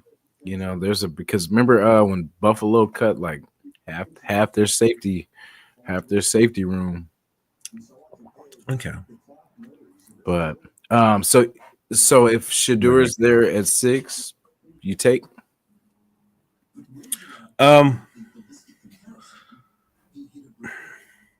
I'd be with it. Being that, like I said, I want us to swing for a quarterback. I haven't seen enough of his play to really critique him from a like I've watched him play. I know him inside out. I haven't. But if it's like with any of these quarterbacks in the class, if the Raiders organization believes whoever it is can be the face of the franchise, then no position in the draft is too early to take that guy. You know what I'm saying? Yeah. Like I'm not even talking just about Shedeur. I'm talking about Jackson Dart if they went for him there, or even some of these other guys. Like, it's never too early to take somebody at the most important position in football if you believe he's the guy. But if you do not believe he's the guy, and just we're kind of reaching here, we're swinging, then BPA. Yeah, because in this front office we trust, right? Yeah. And Telesco I trusted at one point too. No, right. No, but like you said, like I feel it's if he's there, we can't pass it, because then it just our luck. He goes somewhere and he becomes one of the greatest ever, right. But and then we're the joke, So I feel if he's there, we would have to at least kick tires, at least see. No one is going to ever be as sorry as Jamarcus Russell, guys. So we could take a chance on Shedeur, and we could do worse. And we did with Jamarcus Russell. So, right. the kid is competitive. He's going to want to learn. He's not going to want to be a backup. He's going to want to learn as fast as he can. So he's going to put in the work. You know what I'm saying? So once he gets drafted to say if it is us, he knows what he has to do. You know what I mean? So he's going to do what he needs to do. And like I said, that depends on what we do with Geno. If we keep Geno past this year, which is that would be good for him to sit behind. You know what I mean? And it'd be good competition. And they're kind of similar, you know. The only way Geno is going to stick around for more than this year is if like he plays to the point where, you know what, he's solidified that role as that starter. I mean, if he has a season much like these other guys we brought in the door since Derek Carr, then he'll be out of here quick, smart, just like those guys. So I'm fairly confident he can do better. It's a low bar to really jump over, right? But at the same time, we'll see. Like, if we draft a guy and this guy is better right from the rip. I mean, I've heard a lot of people saying that if we're drafting a guy, we're going to be sitting him for a couple of years, or he's going to be sitting. That's not always the case. I mean, Russell Wilson was a 4th round guy or 3rd round guy, whatever it may be, back in 2012 when Pete Carroll drafted him. He wasn't supposed to be the starter. It was supposed to be Matt Flynn, but he outperformed him in preseason that he gave them no other option. The last guy who had a quarterback solidified for a reasonable amount of time, Derek Carr. Remember when he was drafted in the 2nd round? He wasn't supposed to start year 1. He was supposed to sit behind Matt Schaub. Once again, he outperformed and outplayed him, and it wasn't even close that preseason, to the point where they said, right, well, you've given us no other option. We're just going to have to put you out there. You know what I mean? Like, it's not outside the realm of possibility if we draft a guy and in preseason, if the performance is there and it's good enough, then why not just put the kid out there? Like, and if he makes mistakes, cool. I can live with year 1 if like he fucks up or it's not that great. Like, I will give him year 1 concessions as long as he grows and learns from him. You know what I mean? Like, make your fuck ups, but learn from him. You know what I'm saying? On that note, I know the AOC talk and all that stuff, but do you think did AOC get better at all from his first season to the second? I'll address that in a second. Raider Ryan and Horror Fanatic. I know they're asking about Von Miller and Khalil Mack. I want to answer those in a second, but I'll answer you first. I think he has progressed. Like, I've never thought he was terrible. Like, I'm not a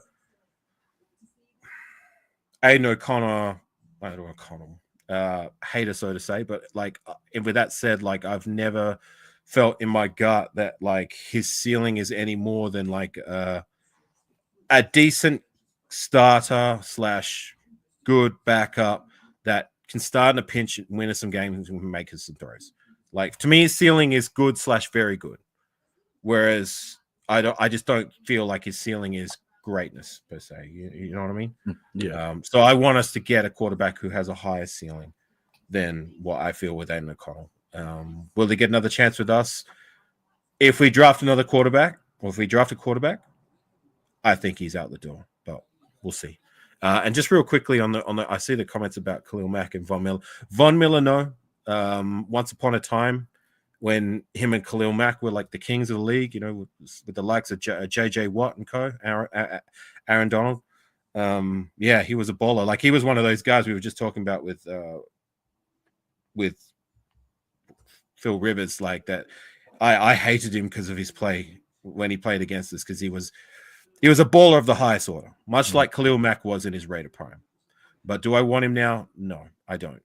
The only player I would be happy to make concessions to bring him back if there was a way, so that would be Khalil Mack.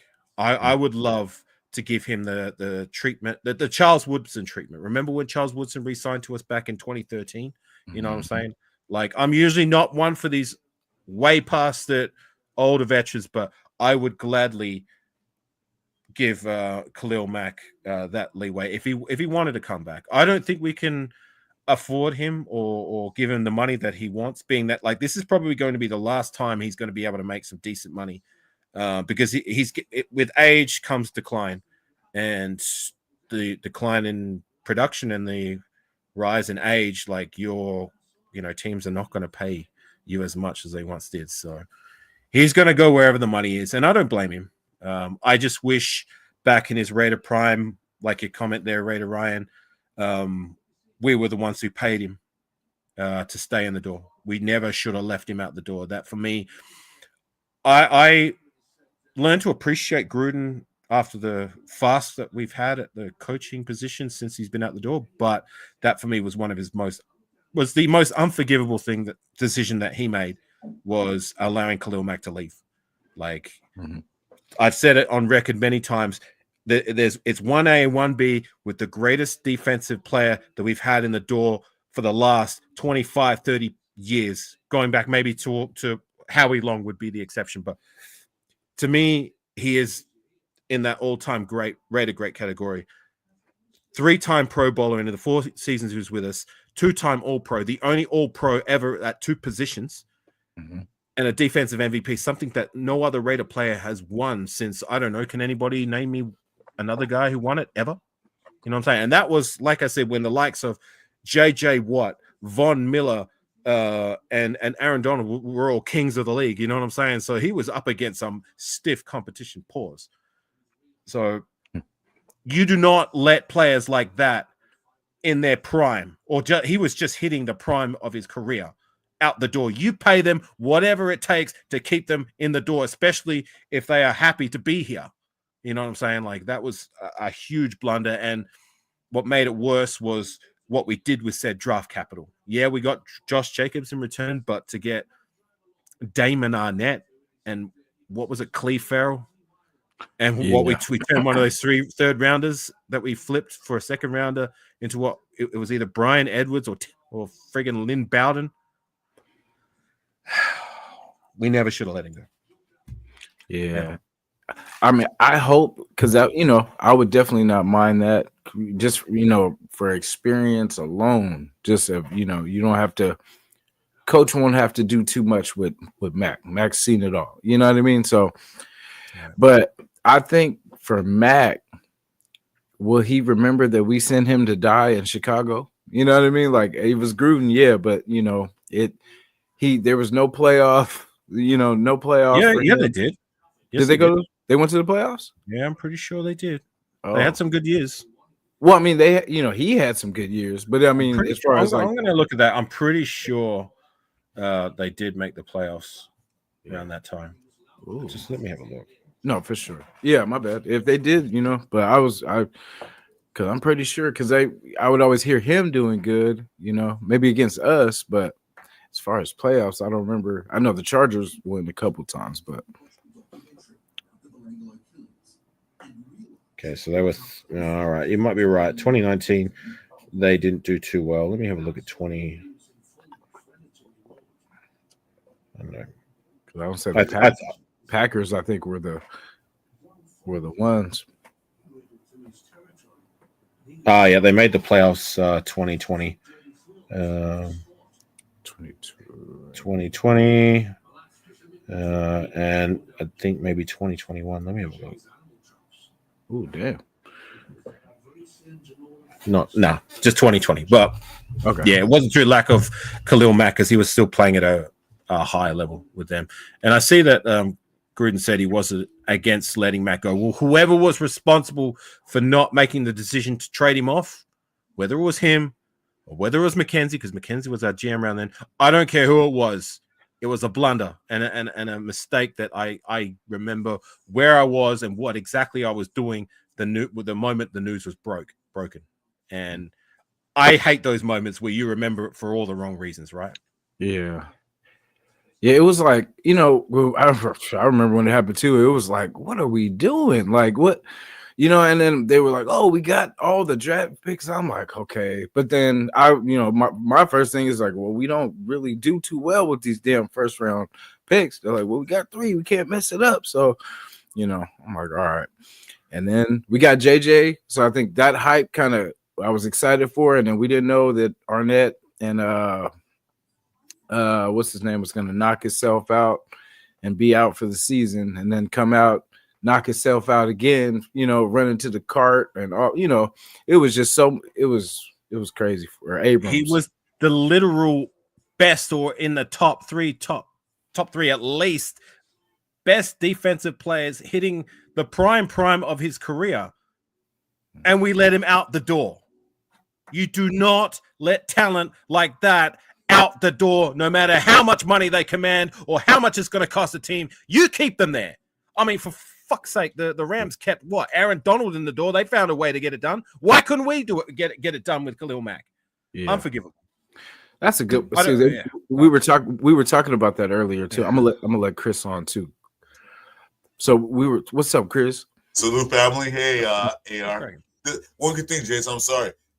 Look, AR, you owe me a guest appearance on my show because you got me a burger this morning to watch you dominate in Tecmo. I'm sorry, man. Out there, like, right, I'm sorry. I went back on my vow. No, that's fine. It wasn't my fault. It wasn't my fault. I was gonna let you know that. So, but anyway, forgive me, how you guys doing? Forgive me. Critique had internet issues. I'm just kidding. We still owe me a guest appearance. So anyway. It's going to be tonight, not now, unfortunately. I want to watch it. Yeah, so that is something that we have not done good is build. We were talking about that a little earlier too. Is like get players and then just add more players, but not get players and then let players go to other teams and then have to find more players. That's why it's like every season we're looking for the same positions over and over and over, and we could never get a permanent, like especially a quarterback. We can never get a quarterback. Okay, that's set for 4 years. Okay, bam, let's just build around them. Let's get the line set for 4 years at least. Okay, good. We could draft some running backs to kind of keep us going, but it's like we can never build. We're always looking for the same defensive lineman every year, the same quarterback, the same. So it's like we could never branch out to any other positions if we're still looking for the same, the same thing every year.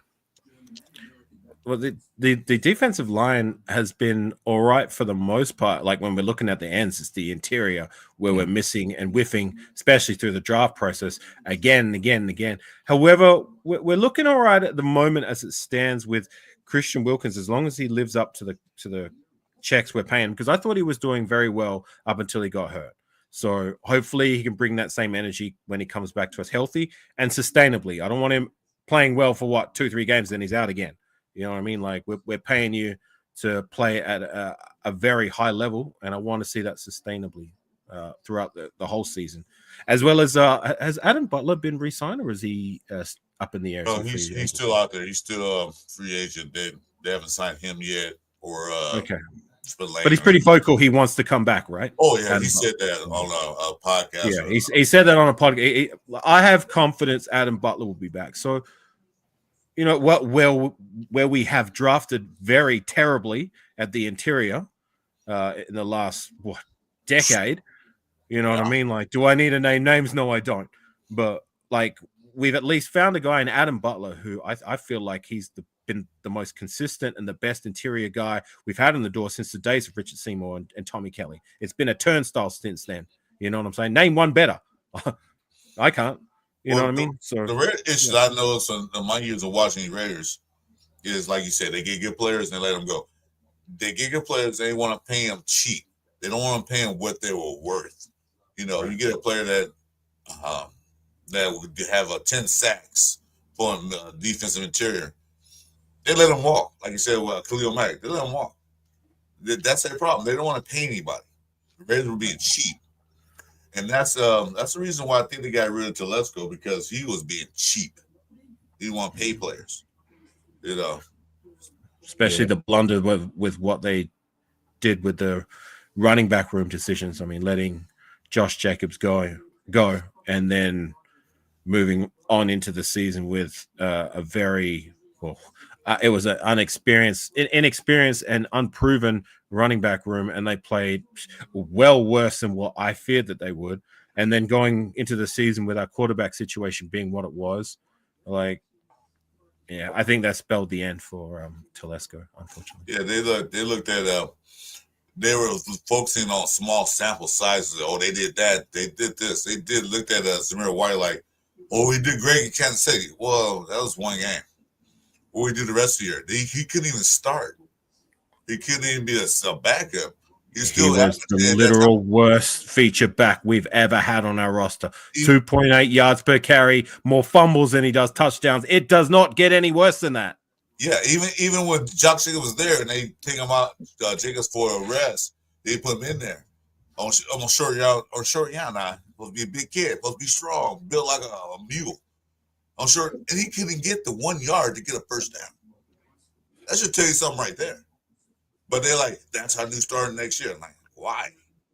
You know, he had great games at the end of the season, but you got to remember, at the end of the season, most of the teams we play either were bad, or in the playoffs, and they didn't put their starters in. They wouldn't. We win or lose, don't matter. So they were just playing like, take our guys out. We don't get them hurt. So he had a great game. And that, he started. No, he improved nothing before that. And I don't get it. Well, you already know my stance. You already heard my rants. Like I say no more. There's nothing more to be said.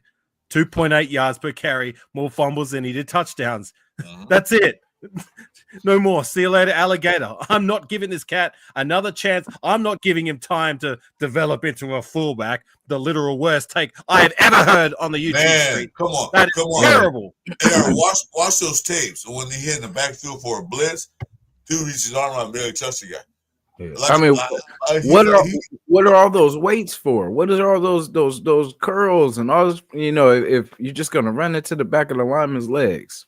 That's for his only fans thing he's doing. So I don't know. Yo. Sorry to break things up. I just saw a post by shout out to Raider Resistance. Sorry to cut you off. Geno Smith's 31 million cap won't count against the Raiders. Okay. Oh, so they're picking it up. They're picking it up. Maybe that's why it's so high. That's even better news. Thank you, Aaron, for that. That's some good news right there. Okay, that's a win. I'll take it.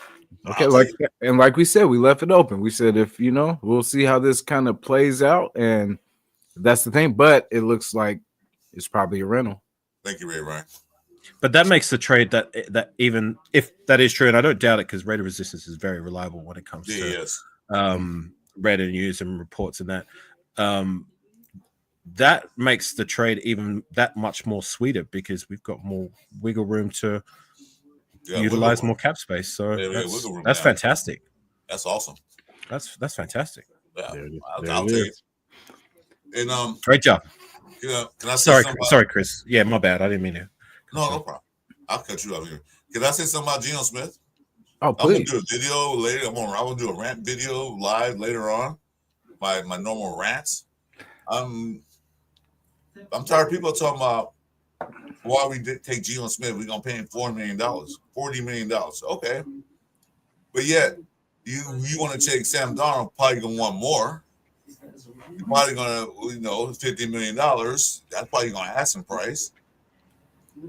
You're ready to sign Stafford for $100 million, and then that's why Aaron Rodgers. He's gonna probably want that much. You're going to pay Sam Darnold $50 million. And by the way, he's a backup quarterback. He started a couple years in the Jets, stuck on that. Went to 49ers, couldn't beat out Brock Purdy, and became a backup. But you won't pay him $50 million. Because Minnesota, he was supposed to start. J.J. McCarthy was supposed to start. He got hurt. So once again, he's in the mix. And you want to pay him $50 million? He hasn't proved anything. Well, so Geno Smith went to in Seattle on the PK, had a hell of a seasons. Multiple seasons, went to playoffs. Year left, his stats dropped. And the thing I'm here right now is he threw 15 interceptions. Well, Gardner Minshew threw 9 interceptions and played less games. On his pace, if he didn't play the whole season, he would throw like 30 interceptions. I'm just saying. Yeah, I like. Oh, sorry. Go ahead. Did you see just real quickly more news in the chat? Myles Garrett reached a deal. He's being paid $40 million. He's gonna rot. He's gonna rot in Cleveland. Yeah. He just wants his money. Get the money. Yeah, might as well. Yeah, it's one's money. That's all. And that's the only thing Cleveland have is Miles Garrett. They don't have anything else. You know. Yeah. I like the 30 wins in 3 years. That was the only thing that really stuck out to me. I know it's a team game, everything like that, but he was the head. So, and a lot of people are pissed that, especially the Seattle fans, everybody's been sounding off like, why did they get rid of him? He was solid. So at least that's something good when you hear from the outside that we actually got something good in return. So Yeah, because I watched the Seattle podcast. I got like I tell everybody, I watch everybody's podcast. I watch all the teams' podcasts that that's available, and they were crying. They were like, "Why?" yeah, So like, if they feel that bad about losing Geno Smith, then what are we complaining? yeah, because what have we been asking for? A quarterback, Yeah. and we could have did a lot worse. You know what I mean? So, and then like I said, I didn't know really a lot about him. I thought it was steep, but when I looked at it, I was like, okay, at least we got a starter out of that pick, and it was an extra pick. You know what I'm saying? It was that Devontae pick. At least we got a starter for starter. You know what I mean? So, And the starter we're not even paying for.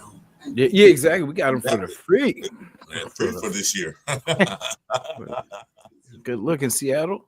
Yeah, that's that Pete Carroll love right there. But see, you guys got to know that Geno Smith had his best years when Pete Carroll was there.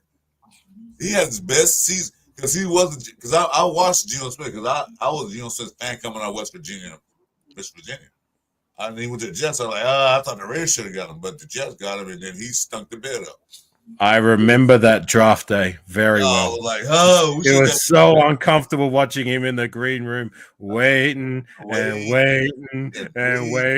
finally the Jets took him in the second round. Like, why we didn't get him? I forgot who we drafted instead. But at one point, like he was supposed to be he was up there being mocked to go number one.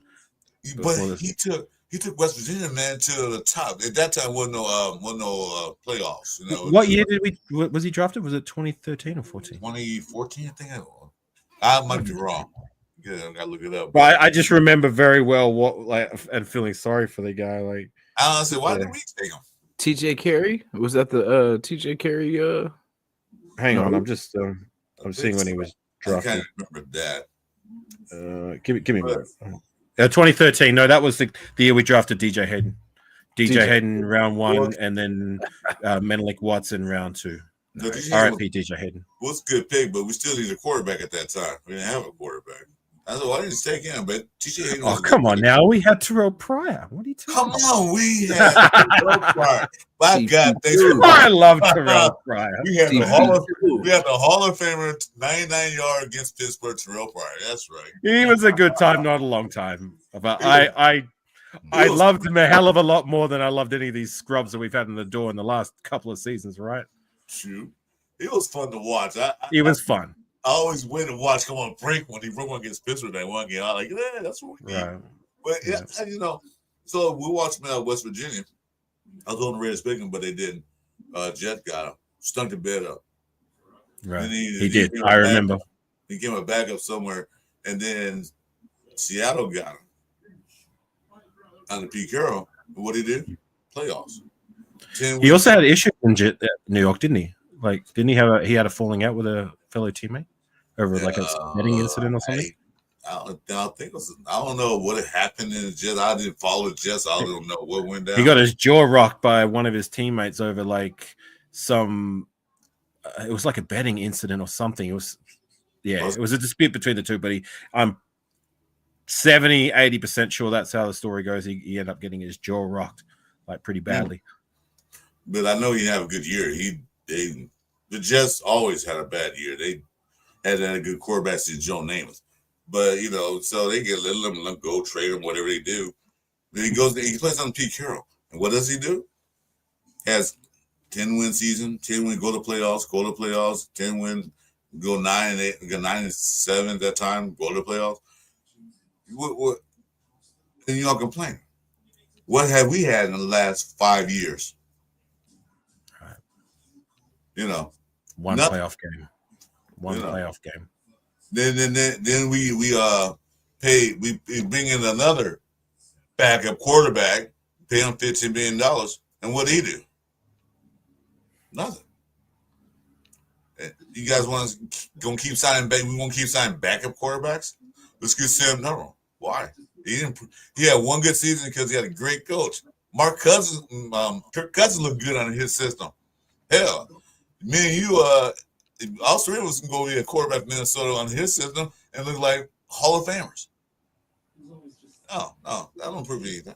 This good winner. He won consecutively, not just 1 year. So I'm mad at all these people talking about 15 interceptions. He had the worst offensive line than we did. They couldn't run like we couldn't.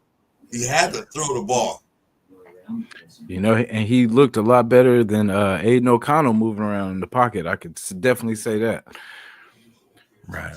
Like, and it's weird too, because I don't know why I thought for some reason he was just just a guy that just stands in there, but yeah, when I looked, he knows how to move, and he knows how to get to where his guys are in his, his line of sight. So I don't know, but we still have to make some moves with. I would have kept Andre James as like a backup, like depth piece for like the guards. I know, something out of them, but because we're not saving that much money with that cut, you know what I'm saying? So I don't know that part of it. Well, on six has got a question. Sorry, go ahead. My bad. Oh no, that was it. Let me see. On six is asking just about that Andre James. Let me see. Let him go. I'm fine with that. No, I'm definitely not sad because that's why I knew last year wasn't going to go well when we re-signed him as center, because I felt that was one of the problems with the line was he was getting pushed around. So when we re-signed him, I'm like, okay, that's not good. That's because that means the franchise didn't see that was a problem. You know what I mean? So like this year with the Palomalo thing was our first re-signing, and that kind of showed us how they're thinking. That basically, if Morg doesn't come back, at least we'll have that as a backup, right, and then we could just build off that. So it's a good start. Morg shouldn't take over for Morg because Paulo shouldn't take over for Morg because that's not his true position. Paulo was more of a box safety because the boy can tackle, and guess what Pete Carroll likes? Safeties that hit and tackle. That's right. They're probably gonna need a draft one, or because they're playing out there, and they still got those two guys on the roster.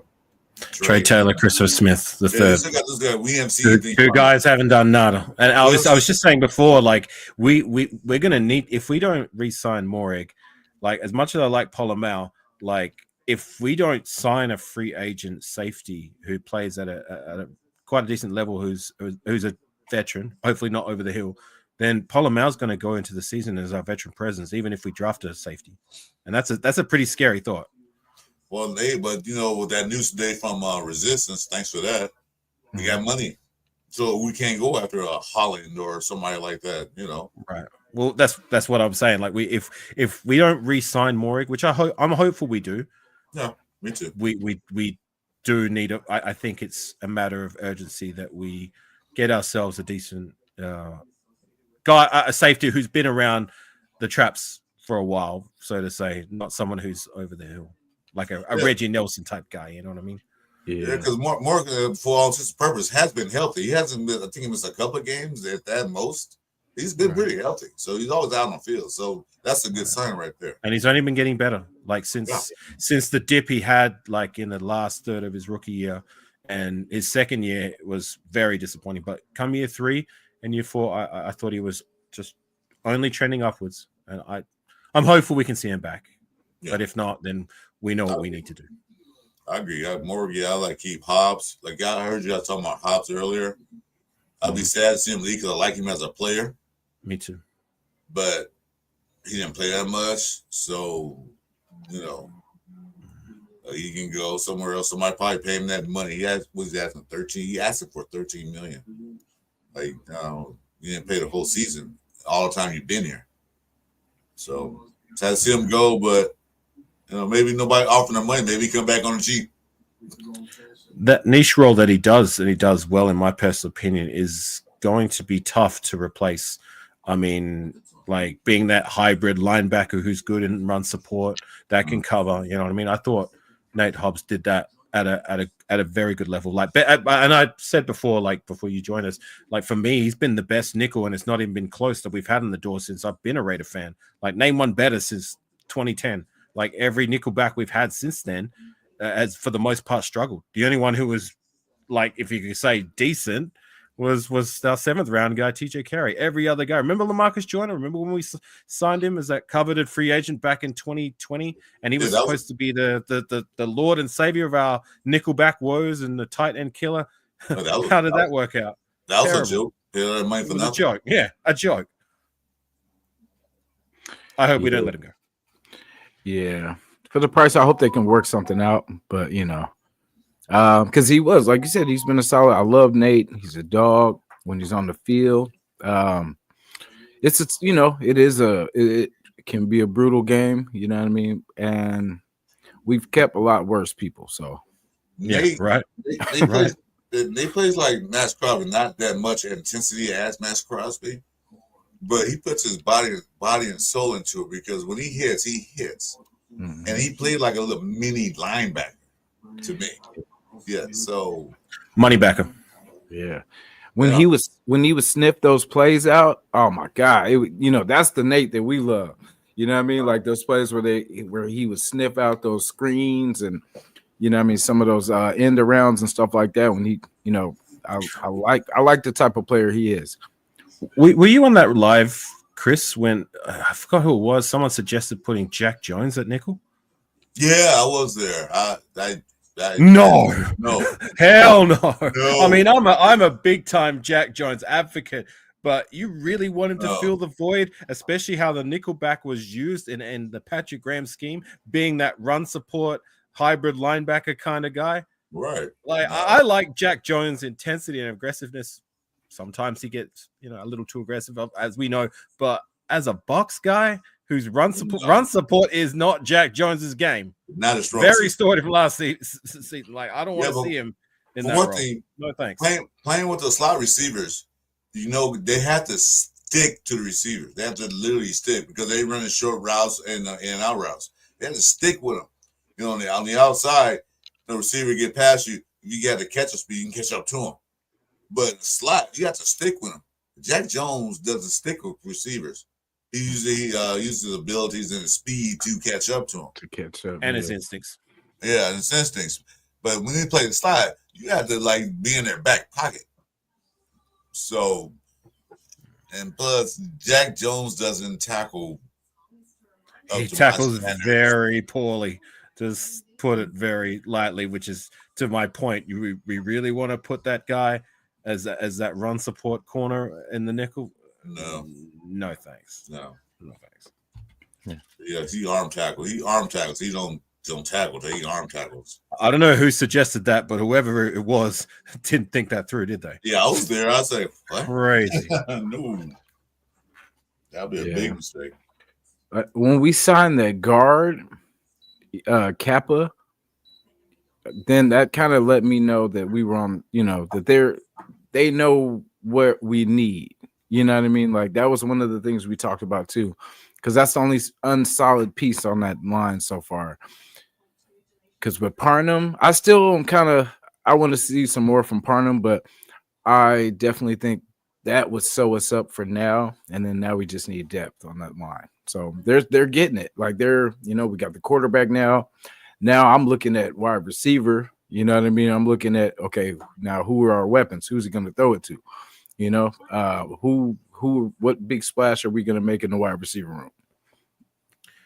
I'm sorry, you go ahead, I wasn't even going to talk about the wide receiver. I was just going to talk about the offensive line that you were talking about. But you shoot first, Chris. You go. All right, I'm gonna go on the wide receivers.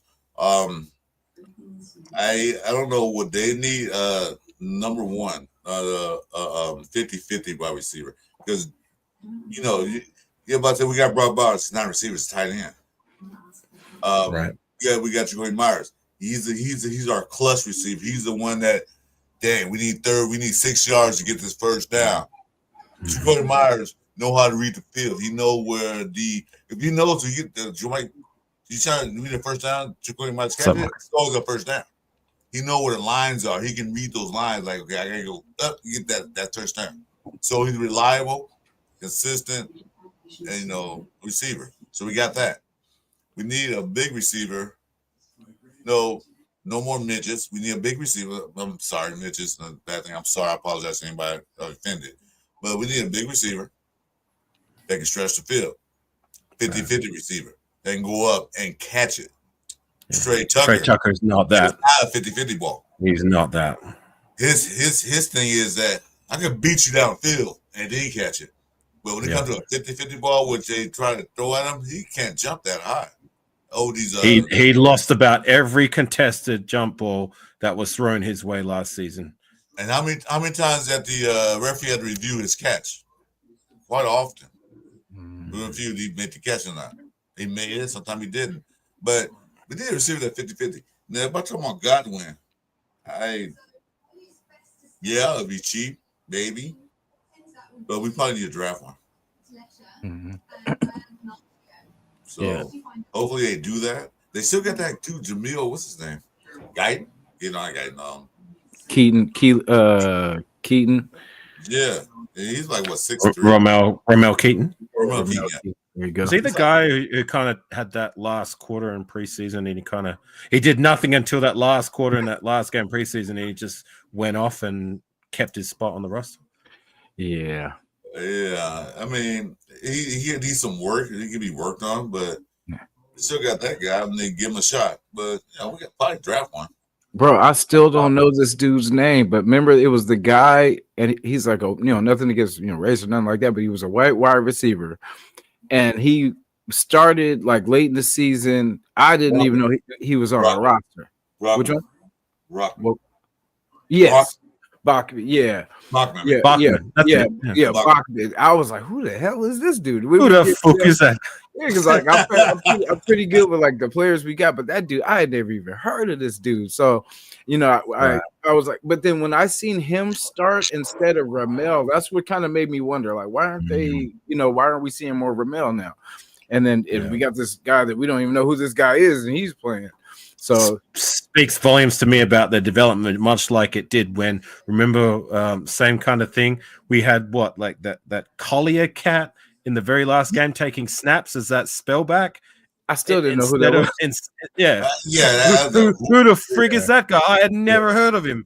And he's taking snaps. And Dylan Lorby in a meaningless game is not seeing snaps. Like, for me, that spoke volumes about, like, if he's healthy, like, about the development and how they felt about him. Like, I don't know. I've gone on record to say, like, I think Lorby is one of those guys, much like a Christopher Smith III or Amari Burnett. You guys better have big preseasons next season. Otherwise, if you get outplayed by these draft picks or even some of these UDFAs, then you got to bounce. I'm not keeping you around just because you're a drafted guy. I mean, we didn't keep Byron Young around when he couldn't even beat out Matthew friggin' Butler, a guy he's struggling to get on the friggin' roster.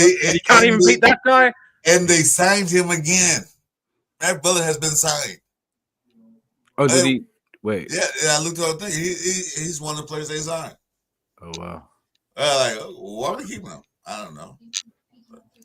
But my thing was, last year when we were in our 7th straight loss, I was like, okay, we're not going to do no damn where. We lost 7 in a row. Right. Put those young cats in there. But tanking is not my thing. I don't give a fuck. I'm a Raider fan. I want to win every damn game they can. I want to go 21-0 next year. Okay. Take care of him. I say, okay, we're not gonna win anything, but the young guys in, see what they can do. See what's up for next year, especially rookies, because they're on contract. See what they can do. Right. If they crap, okay, well, you're not coming back next year, or we're not, whatever we're gonna do with them. But no, they kept their starters in. Why are we trying to win these games? It was AP trying to save his job, but his job was already lost when we lost the 10 straight. 10 straight. You're not, you won the last, you won 2. That's not saving your job because the team stinks. Literally, right. They suck. Yeah. We did suck. And hopefully next season is the start of the turn of it, right? Yeah. We had a lot more building to do. That's why these picks we need, you know what I mean? These remaining picks, unless we're trading for people that can change the game. You know what I'm saying? Like if we because the thing with DK was like, they talk about the drops and the penalties, like his attitude and stuff like that. So do we need that? Is it worth it? Is it going to help? Is that going to vibe with our guys? We got a pretty quiet group of, Jacoby and Trey. You know what I mean? Is that vibe gonna go well? For the right price, I'd be with it. Sorry, Chris, go ahead. If they want to trade a second round pick, I'll be like, how about a third? Yeah. I'll give a third up because we got an extra one. I forgot since we're not paying, that opens up now. Now we can what we would have been paying Geno. Unless we could get a weapon now, because I think before it was kind of like, oh yeah, we're going to be strapped, but now that kind of opens up a little bit more wiggle room. Yeah, I like it, but we'll see. We'll see what happens. Yeah, I even like he's his thing is attitude too, but Diggs, I would kick tires for sure, like, and I would add, just add that element because I mean. If he could come back from that injury, I like the wide receiver that he was. He's up in years, but that is experience, and he's, he was. Would he really leave the Vikings where he's been their star and performing at a high level? Diggs? And from what I understand, Diggs he's with Texas. Sorry, Texas, my bad. I was. Yeah. Why was I? Who's that wide receiver from the Vikings? No, that's him. No, that was him. He was there for the Vikings, and then he went to, was it Houston? No, did he go somewhere else? Stephon Diggs played for the Texans. Yeah. Who was it that balled out with the Vikings last season? I keep getting them. Oh, you talking about Justin Jefferson? Right. Yeah, I got the two mixed up. No, he's not going nowhere. They listen to this guy. I don't know what the hell I'm talking about. They're not going to let Jefferson leave because Jefferson made Donald look good, so you're not going to let him leave. No. Man, we had a chance. Or Addison, neither one of those two leave. We had a chance at Jefferson. Like that's who I wanted when everyone was like CD and all this, but I like Jefferson, just the player that he was, and then we got Ruggs, and we know what happened after that. But that's what I'm saying. We got to draft these guys when it's our turn to get them instead of paying them all this money when other teams get them. You know what I'm saying? That is nuts. Well, we did that last season at least. I mean, yes, the regime that drafted and made the call to draft Bowers and JPJ and DJ Clays, they're out the door. No, that was one of those best players available. Like I said, if I was GM, I don't pick them too because he's supposed to go like the top 5 draft picks.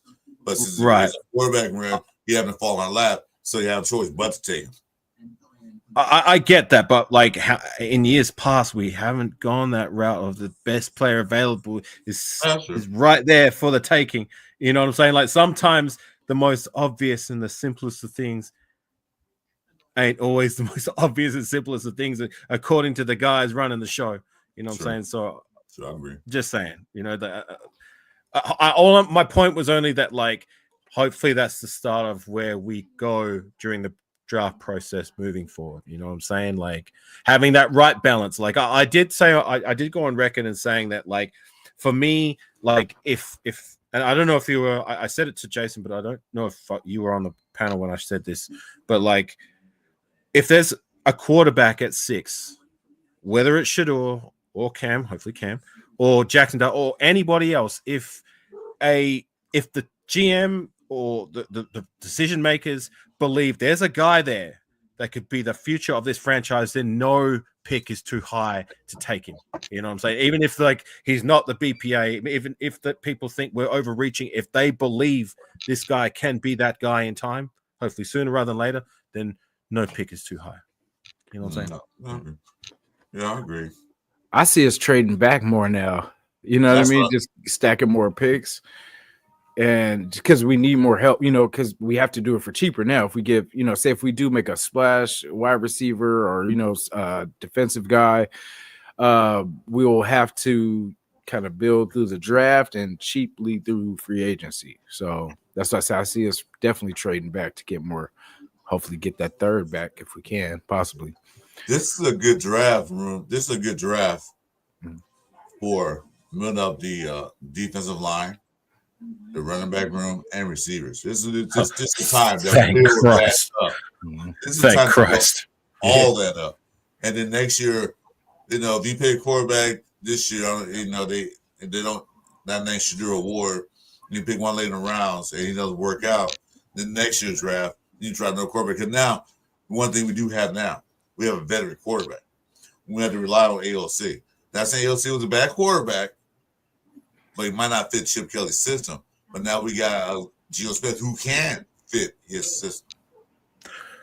The biggest win for me come draft time would be to find our quarterback for the future. You know what I mean? Like that for me would be the bullseye. Everything else would be a bonus.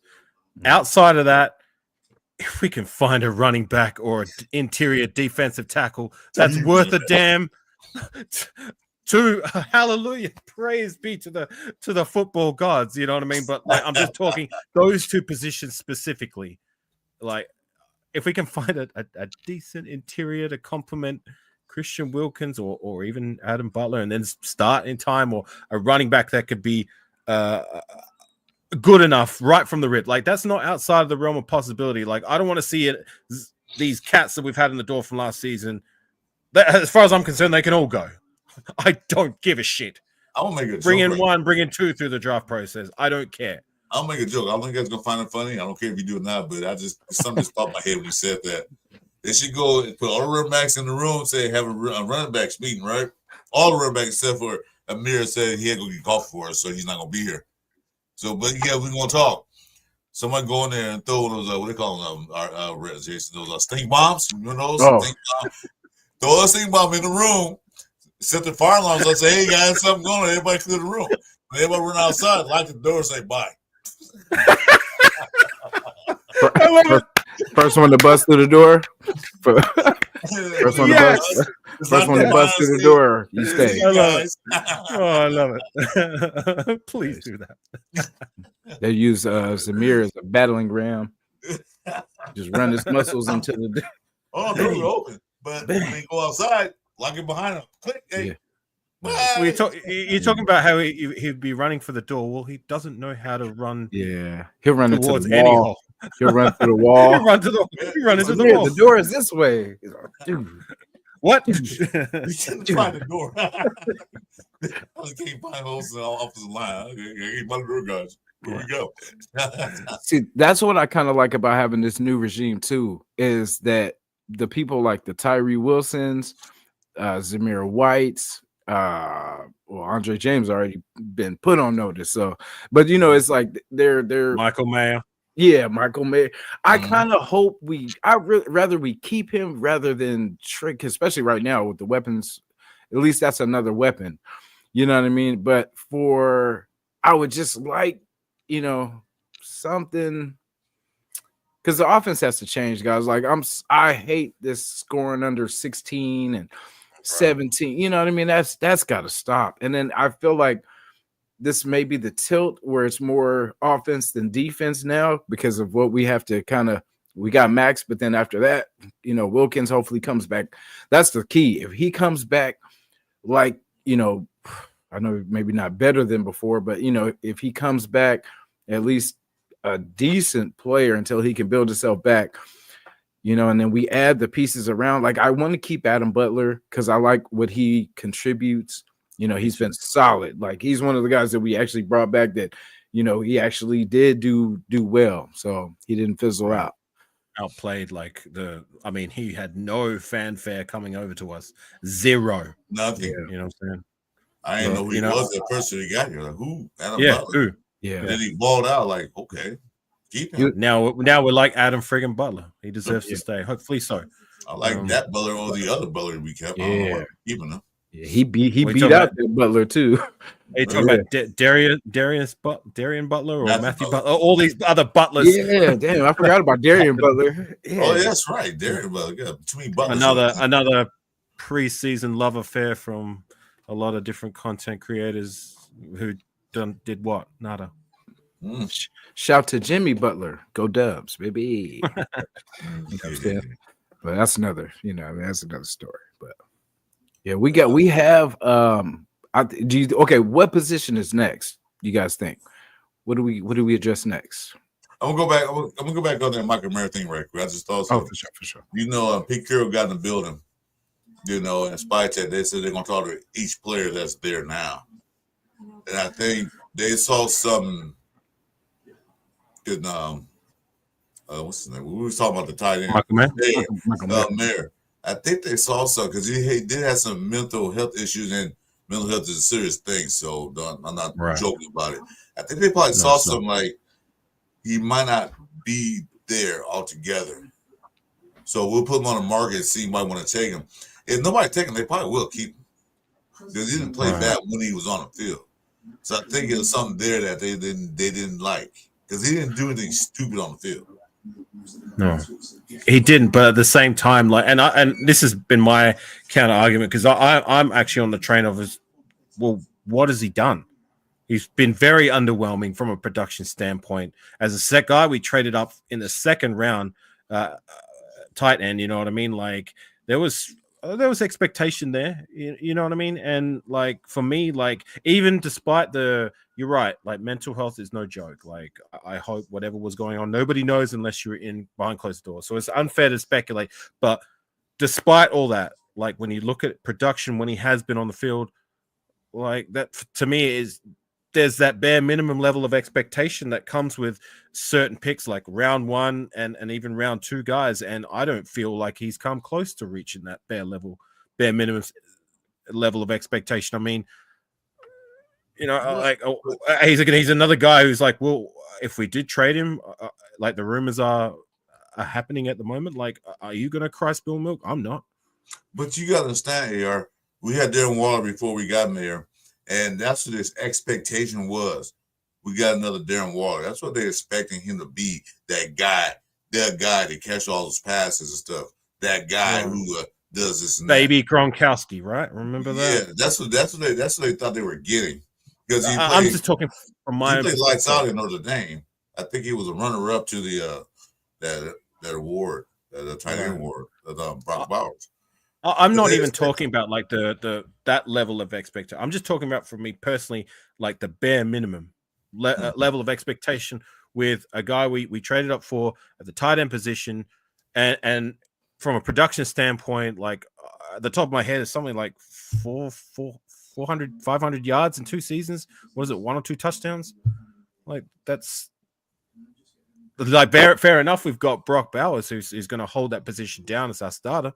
And yes, Michael Mayer does well as a blocking tight end in year 2. You know what I'm saying? But like, I still stand by what I said. Like, I don't feel like he's even come close to that minimum level of expectation. I'm not talking about the high bar, like we were expecting, like a smooth transition from when we had Darren Waller even before. Like we've always been blessed with somebody in the tight room. Darren Waller, Jared Cook, Michael Rivera, Brandon Myers.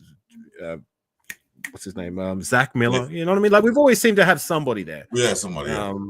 And thank Christ we have Brock Bowers who should eclipse all of those guys and then some. But we always had great tight ends. Just with Michael Mayer, if we did trade him, like if we keep him in the door, I hope he can contribute at least until the end of his rookie contract. But if we did move on from him, I'm not crying spilt milk. Yeah. Like I love both of those guys with Bowers and Jacoby, right? Because they're workers. They're not divas. They're not, they're workers. And but they get it done. They produce. So we got a good foundation. We just gotta add. I say 2. I'm greedy. 2 more. You know what I'm saying? At least 2 solid wide receiver options. And then with what we got at tight end, man, we can't lose. You know what I mean? We're going to score more than 17 points for sure. You know what I'm saying? Jason, I want 3 running backs, so I'm greedy too. I want it all. I say two, but I mean three. Hey, but but running back too. I feel like we need to, because he's gonna, let's make it easy for Geno. Let's give him weapons. Let's feed, give him people to feed. And rookie legs, like those wide receivers, they want the ball. You know what I'm saying? So let's get some hungry guys. Because after a while, like once you get injured and stuff like that, they start losing that fire. You need the young guys that they just want to get in, they just want to show what they could do. You need that hunger. That's what we are missing, is that hunger. So let's get it. Oh yeah, especially if if you draft these receivers in the later rounds, some of these good, decent receivers, they gonna want to get out there because they on a rookie contract and they're not getting paid the $10-20 million that these divas are asking for. They're getting paid $1.2 million. They're not making that money. And where do we want the diamonds? They want the, what I'm saying? They want the watches. Yeah. And where did we find Hunter Renfrow? What was it? Round 5? I forgot. Yeah, I think it was 5. Round 5. So, look, it's not outside of the realm of possibility to find guys who well exceed their expectation. I was just talking about Michael Mayer not meeting that minimum level of expectation, but then, I'm not saying it's likely, but it's proven to be possible. We can find a diamond in the rough, hopefully, at the wide receiver position. Well, one thing we have in the building, which, I'm happy with, Pete Carroll, Tom Brady. I don't reading no Spytek's history, but he did pick some good people. They have good eye for talent. Who's that, sorry? Huh? Who'd you say, sorry? I missed it. Spytek. I don't know. Essentially, I didn't really look at what he did in Tampa Bay. He wanted the actual general manager's assistant, but he still did the scouting and stuff. So they have good eye for talent. Right. They're gonna know what they need, what they want. But because I saw that, like you said, the first day they, not the first day, but they re-signed Paulo. That just showed me something. That Pete Carroll said, I want this guy on my team. He's a restricted free agent. He signed him before anybody can make him an offer. Said, no. We're keeping him. Sign him. And then they signed that guy Copeland. That showed me that they know exactly what their needs are. They need someone off his line. It's not Copeland. People say Copeland sucked last year. Well, maybe he did. Our line sucked too. But maybe because the system he was playing in, because of a new offensive coordinator or a new line coach, that he didn't play to potential. Was in Tampa, he played pretty well. So sometimes players need a change of scenery, a change of coaching style, a change of atmosphere to make them better. So he might work out. Hope he does. Because he might take your boy Parham's spot. Because they signed the other guy. What's his name? Merritt. They signed Jordan Meredith. So they signed him. So he might take Parham's spot. I'm good with that. Yeah, it's gonna be. Ooh, yeah. Because like I said, Parham has to prove it too, because he was one of the McDaniels guys too. So everyone's gonna pretty much have to prove it this year. We need better options in that interior. Who's not named JPJ? Yeah. And if we did that via the draft process, like I'm cool with it. Like we tend to draft quite well when it comes to interior specifically in the middle rounds. You know what I mean? Like if we can do that again, I'm cool with it. Yeah. Probably. There's some O-line out there that, like I said, this is a good draft to build the trenches and running backs and also a DB room. I mean, it's not a quarterback-friendly draft. No, fine. But this is a good way to build up the core of the team, through the draft. There are a lot of players that we need. Yeah. Instead of paying these damn divas all this money, they don't do crap. Enough of that. It's going to be a condensed draft, too, because I feel like it's not really deep once you get to, like, the later rounds. It's just kind of like grabbing the best pieces available. But, like, the third round is probably going to be the third or fourth is going to be the last of all the good, because not necessarily, Jason. Because there's so many players, he might get somebody in the 6th round. There's a lot of players in it. That's not a quarterback. There's a lot of good players in. Yeah, they might pick somebody they might overlook. Like, then you sit there the next morning like, who's this guy? Yeah. Then OTA training camp, all of a sudden he's a starter. Yeah. When did we get this guy? Do you remember where we picked him at? So yeah, because Brady was one of the last picks, so That's what I'm saying. It depends on the person. Because I always believe it's the person. Like it's how bad you want it. Like how bad you want to stay where you are, how much it means to you. Are you the one providing for your family? Is this all on your back? You know what I mean? If you don't make it, are you the last hope? So you know what I mean? It's like you got to live life like that. Like this is all on me. Like I have to do it. If I don't do it, nobody else is gonna do it for me. It's on me, and that's enough. That's enough to get it done. Mm-hmm. Like I feel like we can't miss at 6 this time because everyone that I've seen mock to us, I think at the very worst case, Genty, you know what I mean? The kind of best case quarterback or Abdul Carter. I've seen a lot of mixes though. I've seen a lot where the quarterbacks go first, but then I see some where like the Mason Grahams, the Abdul Carters go, you know what I mean? And then quarterbacks slip to us. So, it's going to be interesting. As long as we don't take a Tyree Wilson, Alex Leatherwood, Damon Arnett type deal approach or pick Cleve Farrell, another one. Like I think you're right. We those should are be Hall okay of with Famers. whichever. Those are Hall of Famers. Just oh yeah, generational not Hall of Famers. Yeah. My tongue said Hall of Shamers. As soon as Arnett gets out of prison, he'll be a quality. Something. You can bring him back. Yeah. You got the mentality to be stupid, so yeah, we can bring him back. Yeah. But I don't think this year's draft's gonna be a bust for us. Well, because like I said, it's your fault in our hands. They'll probably take him because he will fit well under Geno Smith because they both have the same type of playing style.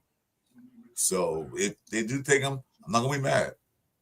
I prefer a defensive lineman like Mason Graham because I want that defense to be like the most dominant defense in history. Defense win championships, as that was proven this last Super Bowl. Defense win championship. So I want them. Go ahead. Oh no. I was like, yeah, I was gonna say something. No, I was waiting for you to finish. I mean, yeah. You cooking?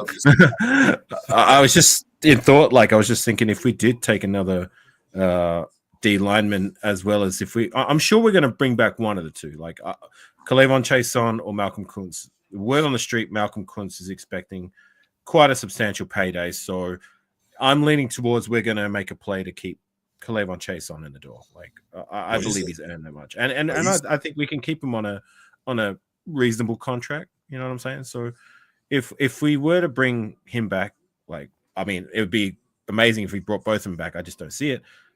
And we re-signed Adam Butler, and we did take another D lineman like early.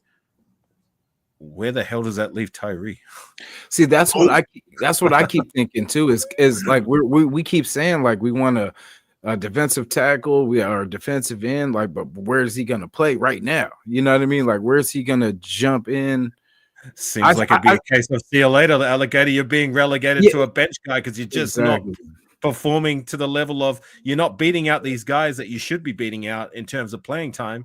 You're not getting game time over Crosby. You're not getting game time over Chaisson, who deservedly so outplayed you last season. You're not playing over Wilkins or Butler, a guy who deserved it. And if we bring in another early draft pick who's outplaying, it's like, well, what is he? Yeah. Yeah, that's what I'm saying. It's just like the running back room is crowded, but not talented. Yeah, exactly. Like, there's a lot of bodies, but not, not impact players. I don't know. Maybe he's still a rookie contract, so maybe Pete Carroll have an ideal spot for him. Because I assumed that he was going to be played like a member of Justin Tuck. The Raiders. He was all over the line. He was on the end. He was in the middle. He was everywhere. And he kind of thought that Tyree Wilson might fit that mold, but apparently not. They can't decide to do it. I don't know what they're going to do with him. That was the talk. They were building that old New York Giants defense, that Brady killing defense. Well, yeah, that didn't work too well. It did at all. No. Well, I don't know. But like I said, I want to build defense up, take a D line or a cornerback, somebody. And then they work on the offense. How do you feel about those DNs I was talking about with Kuntz and K'Lavon Chaisson? Do me? For me? Yeah. Or both of you? I would rather Chase on for Kuntz. He's coming off the injury. I mean, that's why I think like with Epps and him, kind of the same thing. If I had to choose, it would be I'd keep Kuntz. But I feel coming off the injury, and it was non-contact. That's the crazy part that kind of is scary about that. Like, so I feel we could find someone to fill that role that's healthy. You know what I mean? So yeah, we could just do that. And then at least we didn't pay him yet. And then this happened. Because remember, we talked about paying him early and stuff like that, and then he gets hurt. So it's kind of good we didn't, drop the ball on that one. So, while we still have a good decision to make, we could still, find an upgrade over. Right. Yeah, I feel. I know he had the last 9 games. He had 9 sacks. Marvelous. 8. Yeah. 8. Okay. And going to the next season, like, yeah, we got our edges. We got Max. We got Kuntz. We were solid. I bought his jersey. And then we signed Christian Wilkins. I said, "Oh crap, this is going to be one of the best defensive linemen in the NFL." Ooh, Gets hurt, like you said, non-contact thing. I'm like, oh, not coming back. A season-ending injuries. That's not good. And then he won $20 million. No, I don't know if any of the teams are going to pay that much for somebody who had a non-contact injury, right, and out for the whole season. Now it happened in the game where he did something, he missed 8 games. Yeah, maybe he can ask for $20 million because he still has so many sacks, so many tackles, blah, blah, blah. But if another team pays for him, $20 million, I hate to see him go, but bye. If he come back on a 1-year prove-it deal, I'll give him up $10 million this year, and then with incentives, play so many games, so many tackles, so many sacks. Next year, and then with a second-year option, like next year, you do all these, we'll give you $15, $19 million. But I can't see him paying $20 million for a guy that didn't even play. That's like that's like basically going to the draft and seeing a defensive end in the seventh round and paying him $20 million. You haven't seen him play in the NFL. That's basically almost the same thing. Right. Jason, I would keep, and Jason already said it. Pocket was on. He said he want to be an interview. He said, "Oh yeah, I want to be a Raider. I'm going to stay." And he's staying busy during the offseason. I've been watching him on the IG, and all he's posting is like him putting in the work, which I like to see from Chase. I'm very high on Chase on with what I saw last season in that when he came over to us. Again, a guy who had no fanfare, no pressure to perform. I mean, he's a guy who didn't live up to that first round expectation with it was the Jaguars, I believe, that chose him, right? Mm-hmm. Yeah. So they let him walk. We picked him up off waiver wire. No expectation. Fresh start. If you do anything, that's a win. And he didn't just do anything. He was making consistent plays, like making sacks, causing pressures. And this is, mind you, while Max Crosby was either injured or he was out. So he was doing that on his own merits, you know what I mean? And like I made the comment before, I hadn't seen someone on the D line play and blow up screens as well as what he did since the days of Khalil Mack. Remember that was his MO? He used to be. That was one of the many great things that he was able to do. But Khalil Chason was doing that at a very high level. Something like in yesteryears, like outside of those years where we had Khalil Mack and Chason last year, how many times was like a team just go to throw a screen well and they'd either get 5 yards, 10 yards, or next minute, like they're 30 yards up the field because we tend to be the worst team at blowing up screens since my time as a Raider fan has begun, you know what I mean? So to get somebody in the door who did that at a high level besides Khalil Mack, like I can appreciate that with Khalil. You know who else reads the screens well? Adam Butler. I watched some of the film on him. If he sees you coming, he backs off and runs towards the screen.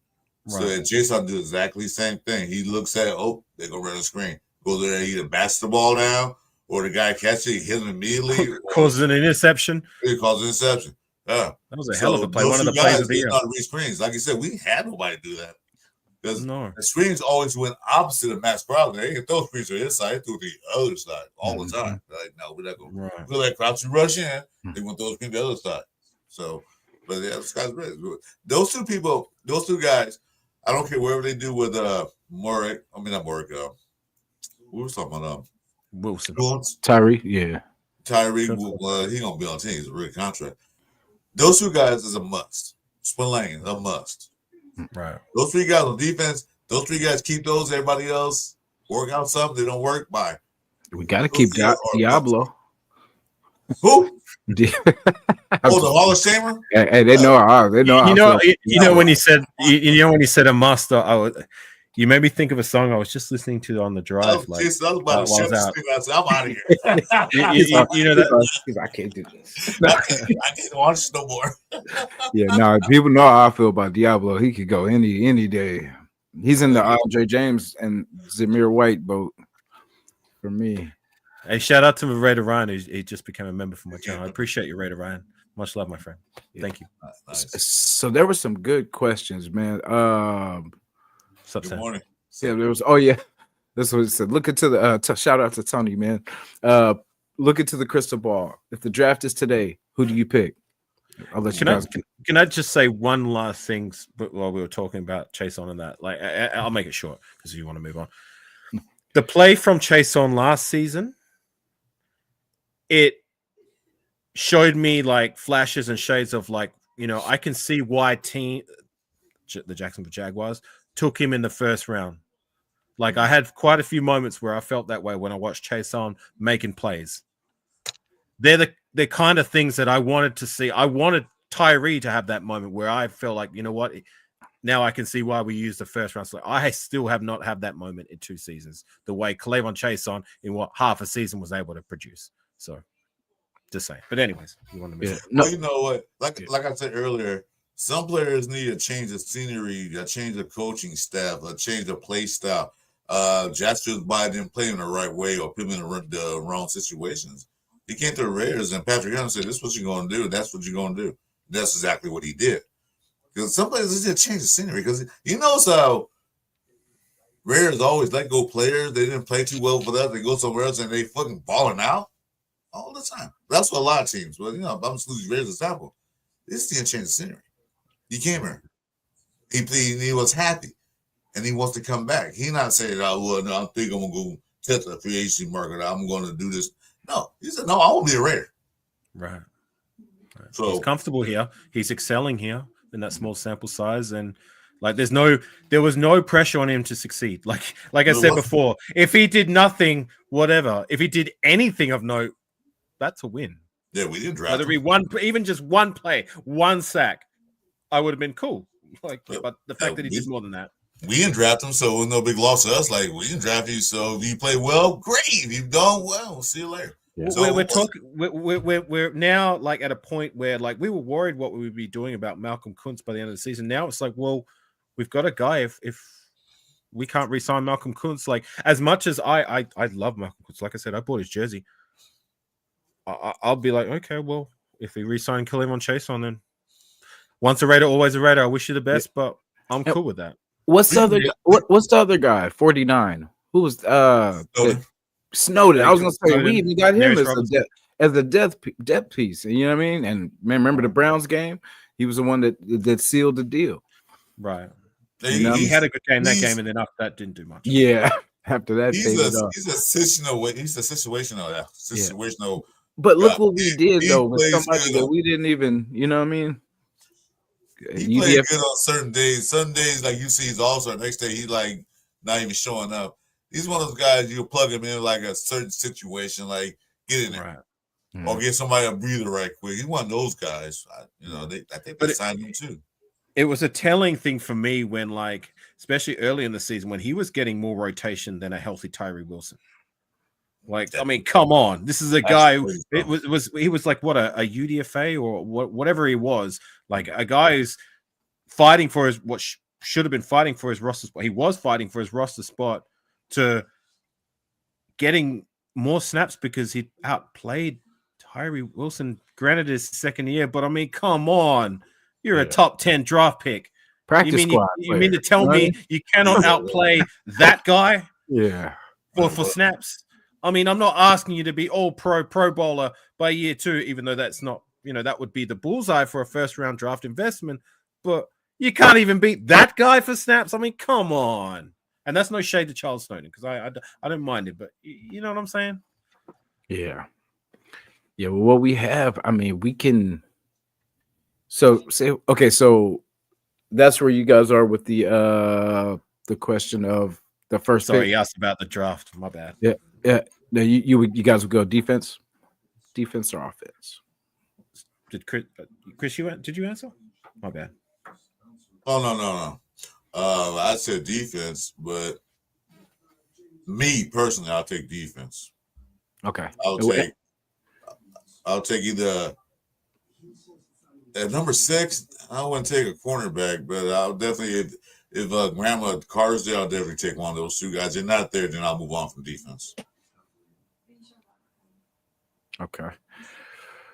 Eric, you want to go? You want to go next or last? Subpar. Everyone else on my side. Raider Ryan, if you've got some new emotes, you can use at your disposal now that you remember. So appreciate you, brother. But anyways, my answer to the question. Look, I made the comment about the quarterback situation. If we take a guy because we believe he can develop to be the face of the franchise, hopefully sooner rather than later, then once again, there's no pick too early and no time too soon to pull the trigger if they believe and they see a guy who's worthy of said pick. I don't care who it is. You know what I mean? It doesn't matter to me. If they feel that way, you got to pull the trigger. If it's not quarterback, then BPA, whatever. Like, I hear rumblings that there's defensive cats because I haven't watched too much college tape, honestly. So I'm not the right guy to ask on what particular prospect. You know what I'm saying? It's unfair for me to judge when I'm relegated to a few highlight films and Google statting. You know what I'm saying? So, I'm just going to go with you with you guys. Like with BPA, if it's a defensive player there, I'm cool with it. If it's an offensive player there, I'm cool with it. Just as long as, like, for me, like I said, throughout the draft as a whole, we do address like the areas of need, like that. Despite what we do in free agency, we're going to need to address it. I'm talking about, like, yes, we've got Geno Smith, but I still want to see us address the quarterback situation. Whatever we do in free agency, whether we find a guy, which I don't think we're going to splurge too much at the running back position. I don't care what we do in free agency or who we bring in the door. We need to draft 1. Draft 2, I don't give a shit. You know what I'm saying? Once again, you cannot tell me that a guy we bring in the door or 2 guys that we bring in the door, hell, we could bring 2 undrafted free agents and have them take snaps, can do better than 2.8 friggin' yards per carry. I could do better than 2.8. I can do better than that. Jesus, I can walk for 3.8 yards. These guys can't even know, man. Come on. Yeah. But yeah, I'm sorry. Yeah. So there's so many running backs there. There will be UDFA running backs in the draft. So this, we're good on that. Like I said, I don't care. Draft 1, draft 2, bring in 2, 3 undrafted free agents. Do I need to go on another spiel? No, I don't. No. You know what I'm cooking, right? I already told you my sting bomb. Theory. I think I should go try it out, see if it works. Because I like it. Everybody got to go. I'll keep him here because he's the only vet. He's a vet. I don't set them play every down, but he's a vet leader. He's a good leader. He's a solid guy. But even if he goes, like, thank you for your services type deal. Yeah, well, that's fine. If he can go, he goes. But if they're gonna get rid of everybody, keep him. Just give it. Even I like to see McCormick, but you was on practice squad for 3 years. You get in the game, then you get hurt. You played 3 games. You played. Maybe I appreciate you, brother. Back to You can get out of there. Right. Yeah, Navy, I appreciate you. He just gifted 5 memberships on my side of the fence. Much love, my friend. Thank you for your support, my brother. It's very much appreciated. And that's why I was upset with the third, giving up that third, because that was our 3 running backs right there, Chris. That was the 3 running backs right there. That was two out of the 3 we could have picked up. Because like I said, every draft I got my first 4.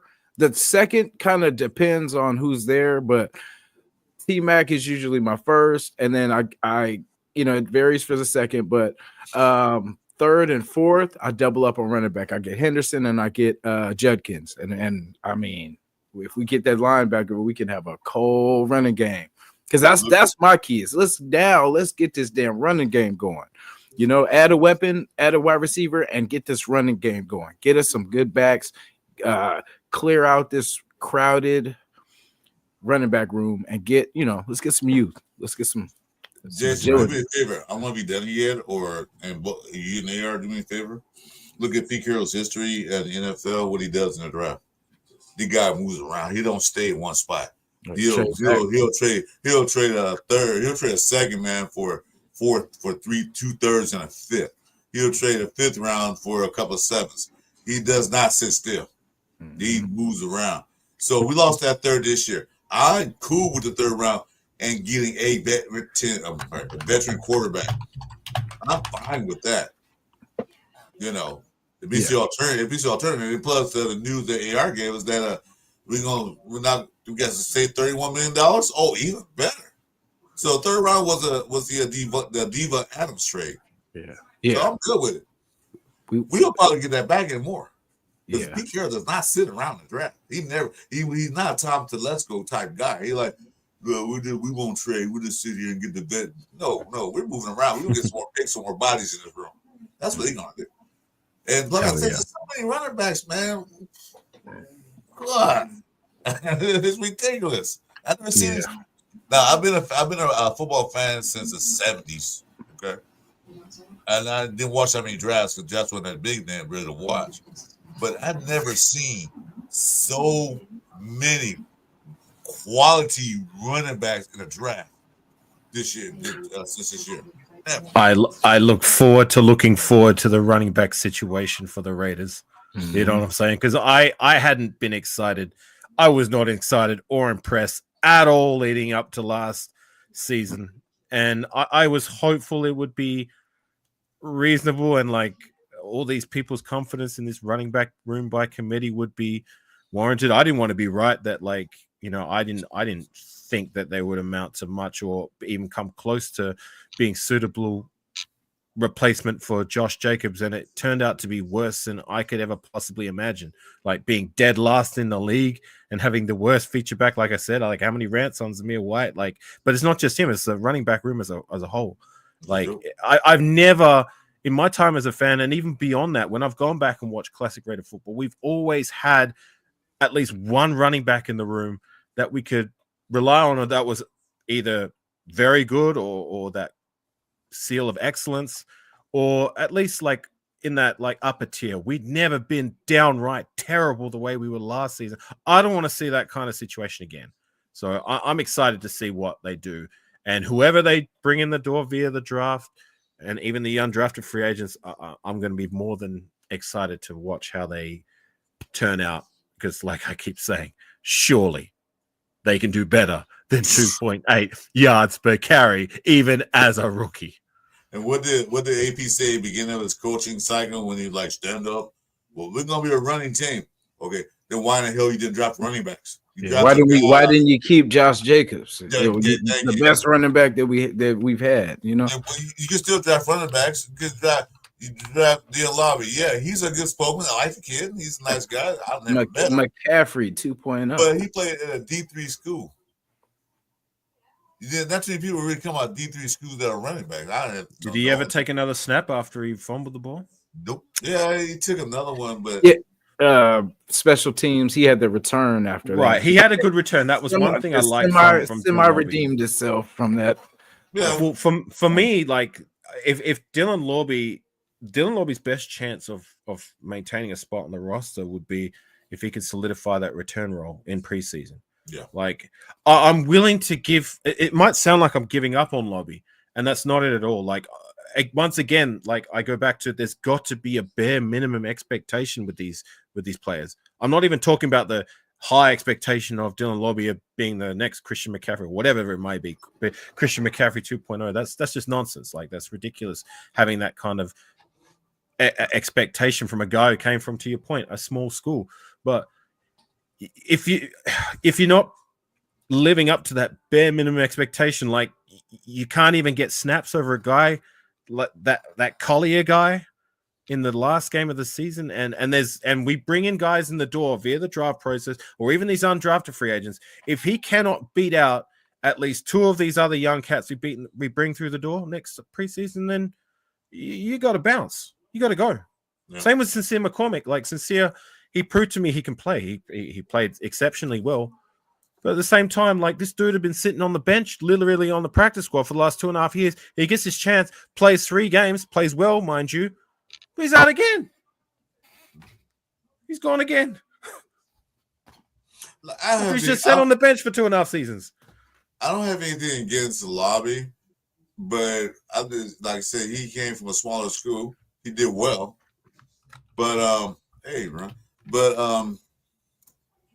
he fumbled the first snap because he wasn't used to that big hit. He wasn't used to getting hit by men. He plays small college, but okay, so sit him down, let him build some weight, so let him rest, and then just leave him there. But on special teams, probably his best bet, like you said. Mm-hmm. He'll definitely be a special teams. That's the only way he'll make his mark in the NFL. He would one that what's that guy I hate, man? He played for the Cleveland Browns. Damn. That always ran it back on us. He played for the Cincinnati or Cleveland. Josh Cribbs? Metcalf? No. What was that dude's name? Wait. Pac-Man Jones. No. Joshua Cribbs?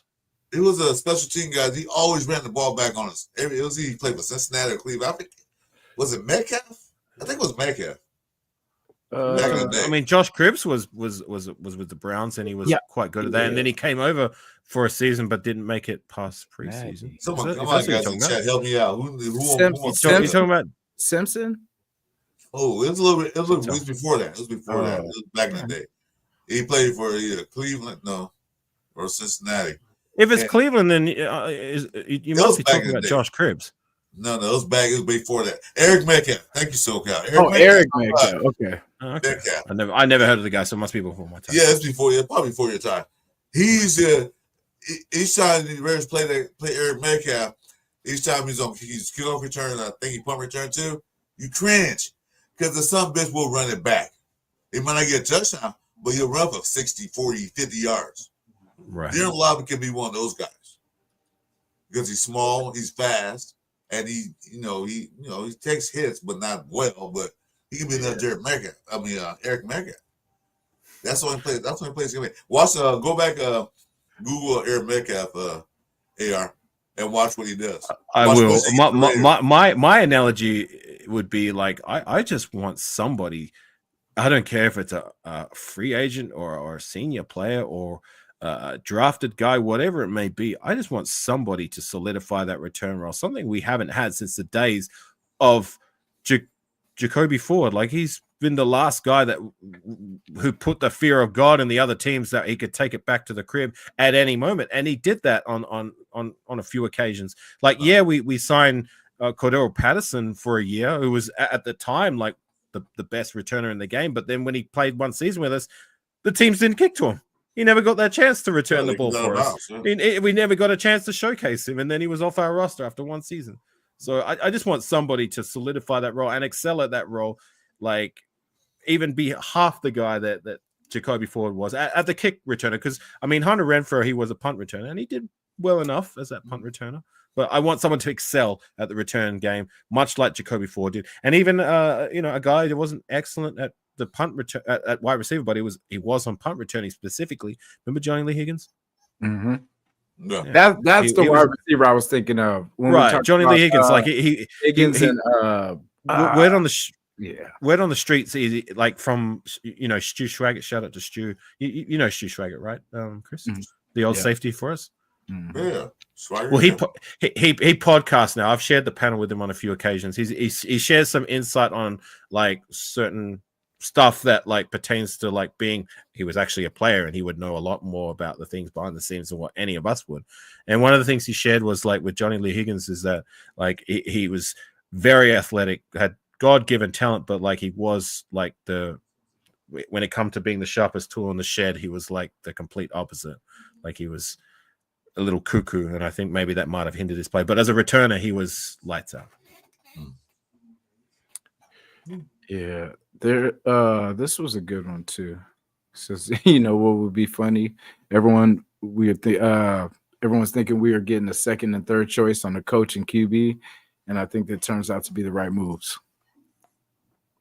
That's the plan. We've been too optimistic. Like AR said, it's kind of we've been a little reserved for this last couple years just because Right. the math is not math and sometimes, but so far we put together in the right order everything so far. In my And honest opinion, this is my opinion, mine alone.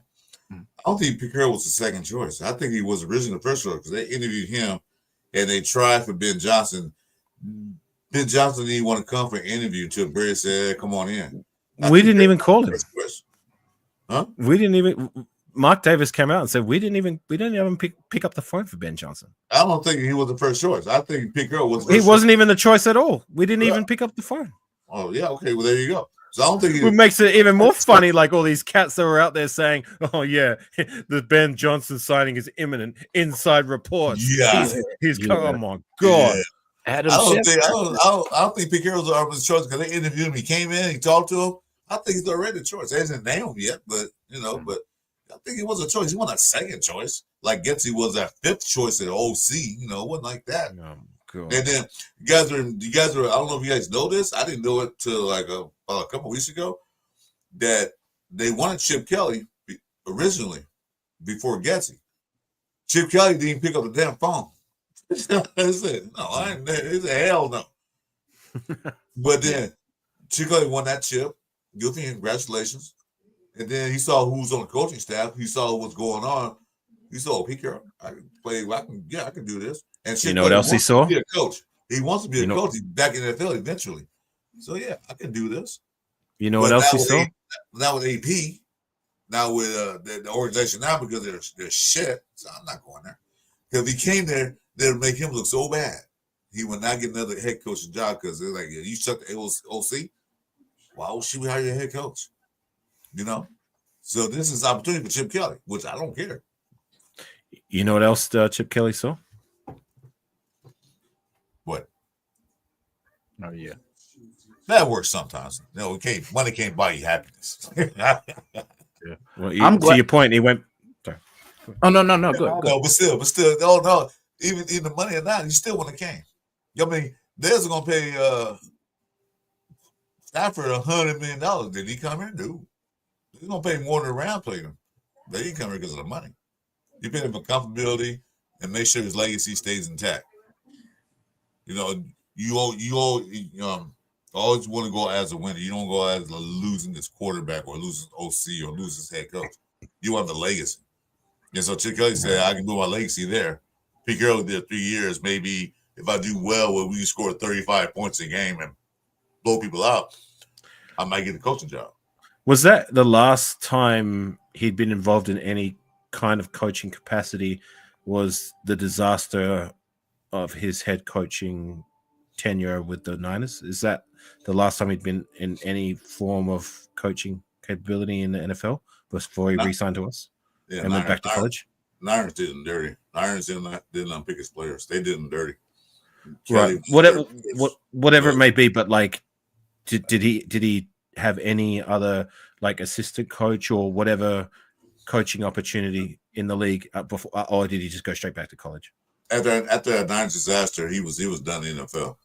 Right. It started the third. I don't know, Jason. The third season with the Philadelphia Eagles. What happened? That's shenanigans of all the players. Yeah. And then that was kind of like his redemption, kind of like McDaniels with us. This was his second time. Okay, right. Let's see if he could do it. Let's see if, that was just the team, and then see if he's learned anything. And then, it was. And he didn't. And hopefully, to your point, like, it makes sense that Chip Kelly would want another crack because he doesn't. Nobody wants like your full stop to be failure. You know what I'm saying? And like he has a chance to change the course. You know what I mean? Like much like McDaniels had that chance, but instead of learning from his previous mistakes, he didn't learn a damn thing. He repeated the same thing. He doubled down. Actually, doubled down. Yeah. He was probably worse this time around, which is very like. I mean, when have you ever seen a team when they the week or literally days after they fire their head coach, they're singing, they're laughing, they're playing basketball, they're joking in the locker room? I have never seen that. Like every time I've seen a head coach fired or moved on from, it's usually a somber mood or a lot of like, thank you for this and that, whatever. Like, I've never seen that type of like situation. But I digress. Like I don't want to see that with Chip Kelly. Hopefully, what this Ripple full say? circle can be a positive one. What did Ripple say? It's like walking on eggshells here. Like, damn, is that bad? Walking on eggshells in your locker room? No. Right. But back to the point. So Chip Kelly did the path that Pete Carroll did.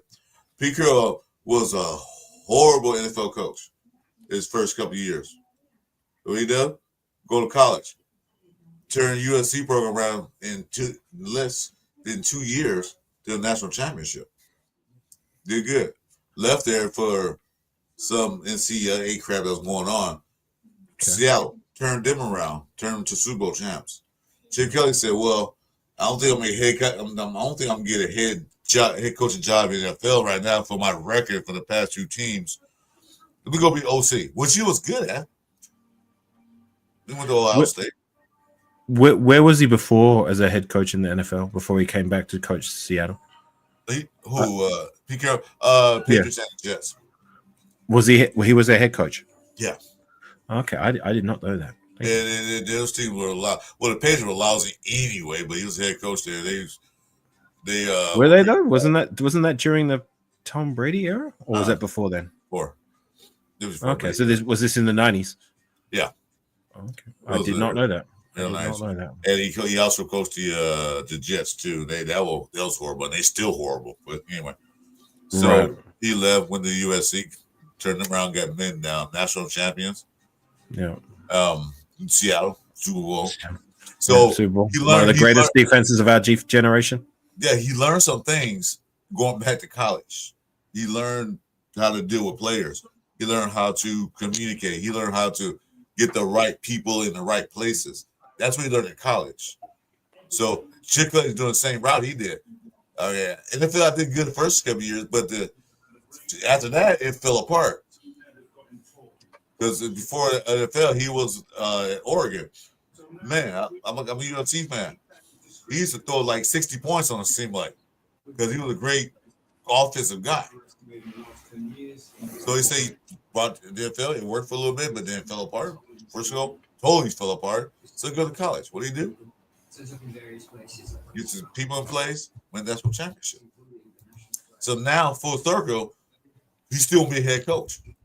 So I'm gonna go ahead and OC under Pete Carroll, build a great offense, which I think he will. Get the right players. I think he'll build offense more than, like Jason said, 16 points a game. They probably get 16 points in the first 2 drives. I hope so. So that's what I'm thinking his hopes are. Like, build my legacy back up. Because what a team do? If the OT's good, that's your next head coach. Look at Ben Johnson. That's what they do. That's what they're gonna try to do. Hopefully it works for him and us. Yeah, I don't see us doing that with Hunter, but do you guys think, him playing 2 positions, do you think that's that did happen? Because like the Brock thing kind of surprised us, but it was a weapon and it turned out, to work out. But would you think if we got Hunter, would that be a good move over, like, say, T-Mac, the guy that's, kind of close in that range? Are you saying in regards to taking him or keeping him if we were to draft him at 2 positions? Yeah, and like pretty much kind of like having him for both positions of need, which we do need a wide receiver and we do need a corner. So would that be a good thing, overtaking someone specifically as a corner and then specifically as a wideout? I think if we were going to take him early, it would be because we see him as the BPA at that certain position. We're going to let him hone his craft on one side of the ball, not on both. I mean, we had Charles Woodson come in to from what I understand, similar kind of credential, because he was a weapon on offense and defense. But we, for the most part, said, no, you concentrate and hone your craft on the defensive side of the ball. We might chuck you in on a play here or there on the offense, but I just don't see that as feasible, having him both on offense and on defense. Like, give him one side of the ball and let him hone his craft to the best of his ability there. Yeah, I think they'll bring him in. They'll bring him as a DB. They won't bring him as a wide receiver. They'll probably draft a wide receiver. But like you said, bring him as DB. Do that. Concentrate on that field, that aspect, because being a DB is not easy. From what I heard, I never played DB. I heard it's the hardest position in football. Yeah, because you got to read a lot. You got to follow somebody. You don't know where they're going. So they'll concentrate on that big DB, and then on special things, we might have you run a trick play or be a decoy. They can do that with them. But no, you got to come in as a DB. You can't come in as a receiver. You play better as a DB than a receiver, I think. I'm with that. Yeah, don't get me wrong. I don't know this. This is not for sure, but I remember. Do you guys remember the clip where Travis Hunter, he was going to celebrate with the guy? I want to say it was during like one of the Senior Bowls or something, and he ended up slipping, and then he kind of took out the other dude and almost injured himself. But I noticed after that, that's where he said he wasn't going to do the workout and all this kind of stuff. And I was kind of watching him when he was walking around. And I don't know, man. I don't know if he hurt himself during that because it's been really quiet about it. But I just seen him. He was kind of rubbing his knee, like when they would show clips of him. Like I remember when he sat down. And anybody that's hurt their knee or anything like that, when you sit down, you kind of favor one side kind of a little bit. So I don't know. We'll look into that too. But yeah, I don't know if he may have banged himself up a little bit during that little incident. Yeah, he was celebrating. He was going to celebrate with somebody, and then somehow they tumbled, and man, he almost took the other dude out too. So, but I don't know. I just feel like if you lose him on any position, you lose two positions. You know what I mean? Like if you lose him as a DB, and you lose him as a wide receiver too. So I don't know. I think we should just do our due diligence in getting someone that is good in their position. You know what I mean? Yeah, I want them to draft the position that they played in college. I'm tired of we're gonna draft this guy, but we're gonna put him at this position. Why? Through his 4 years of college and probably high school and probably Pop Warner, he played that position. Why are we changing him over to something else? No. What's up, Robert? Yeah. He played better than DB. He did play receiver, but that's in college. The NFL is too tough for that. Deion did it, but that was back in the day when it wasn't like it is now. Yeah. Leave him where he's at. And then they never even let him come in all the time for both. It was just here and there when they needed like a trick play or something like that. They would put him like on third down. Right. Exactly. They can do that, but just bring him as DB. Can you go back to that comment there, the one before that? Yeah. Yeah. No more Pleatherwoods and Jamarcus Russells. Leatherface. Or Arnett's. Or Clee Farrells. It's called Leatherface. Or Arnett's. Or what's or his McClain's. Tanner Muse. Tanner Muse. That whole draft was a joke. Bowden. Oh, one of the worst ever. One of the worst. I'll read it out from the top. I know it because I did a show on this a little while ago. Ruggs, Arnett. Okay. Friggin' Muse. Jail. Bowden. Edwards. Who? Simpson. Exactly. And friggin' the savior of the draft. Diablo. Oh, okay. Was that Diablo too or no? Meek was out. No, that was the season after. Okay. Diablo was part of the 2021 draft, which was actually quite decent in terms of the draft capital, the defensive players that we got from that particular draft. But the 2020 class, that was the year of those said players that I mentioned, and the only saving grace being the very last pick in Amig Robinson, the GOAT. But Simpson wasn't too bad. With us, he was terrible. But then, to your point, remember you said like these players go to other teams and hallelujah, they mystically and magically just turn into these great players all of a sudden. Well, there's an example. Simpson actually turned out to be one of the better guards in the league. Like, hallelujah. He goes to a different team and he's a decent player. When he was with us, he's dog shit. Well, I just think the Raiders don't know what they're doing to developing players at the time. Yeah. That's all that was. Yeah, we had a bad coaching staff. Lousy. Well, one guy ruled it all. Like, Jesus Christ. No one guy can rule all this. Well, how about Keyshawn Nixon? I talked about our woes at the return position. This is a guy we didn't even try at returner, even though it was a position in flux while he was here. He goes to Green Bay. You know what happens when he goes to Green Bay?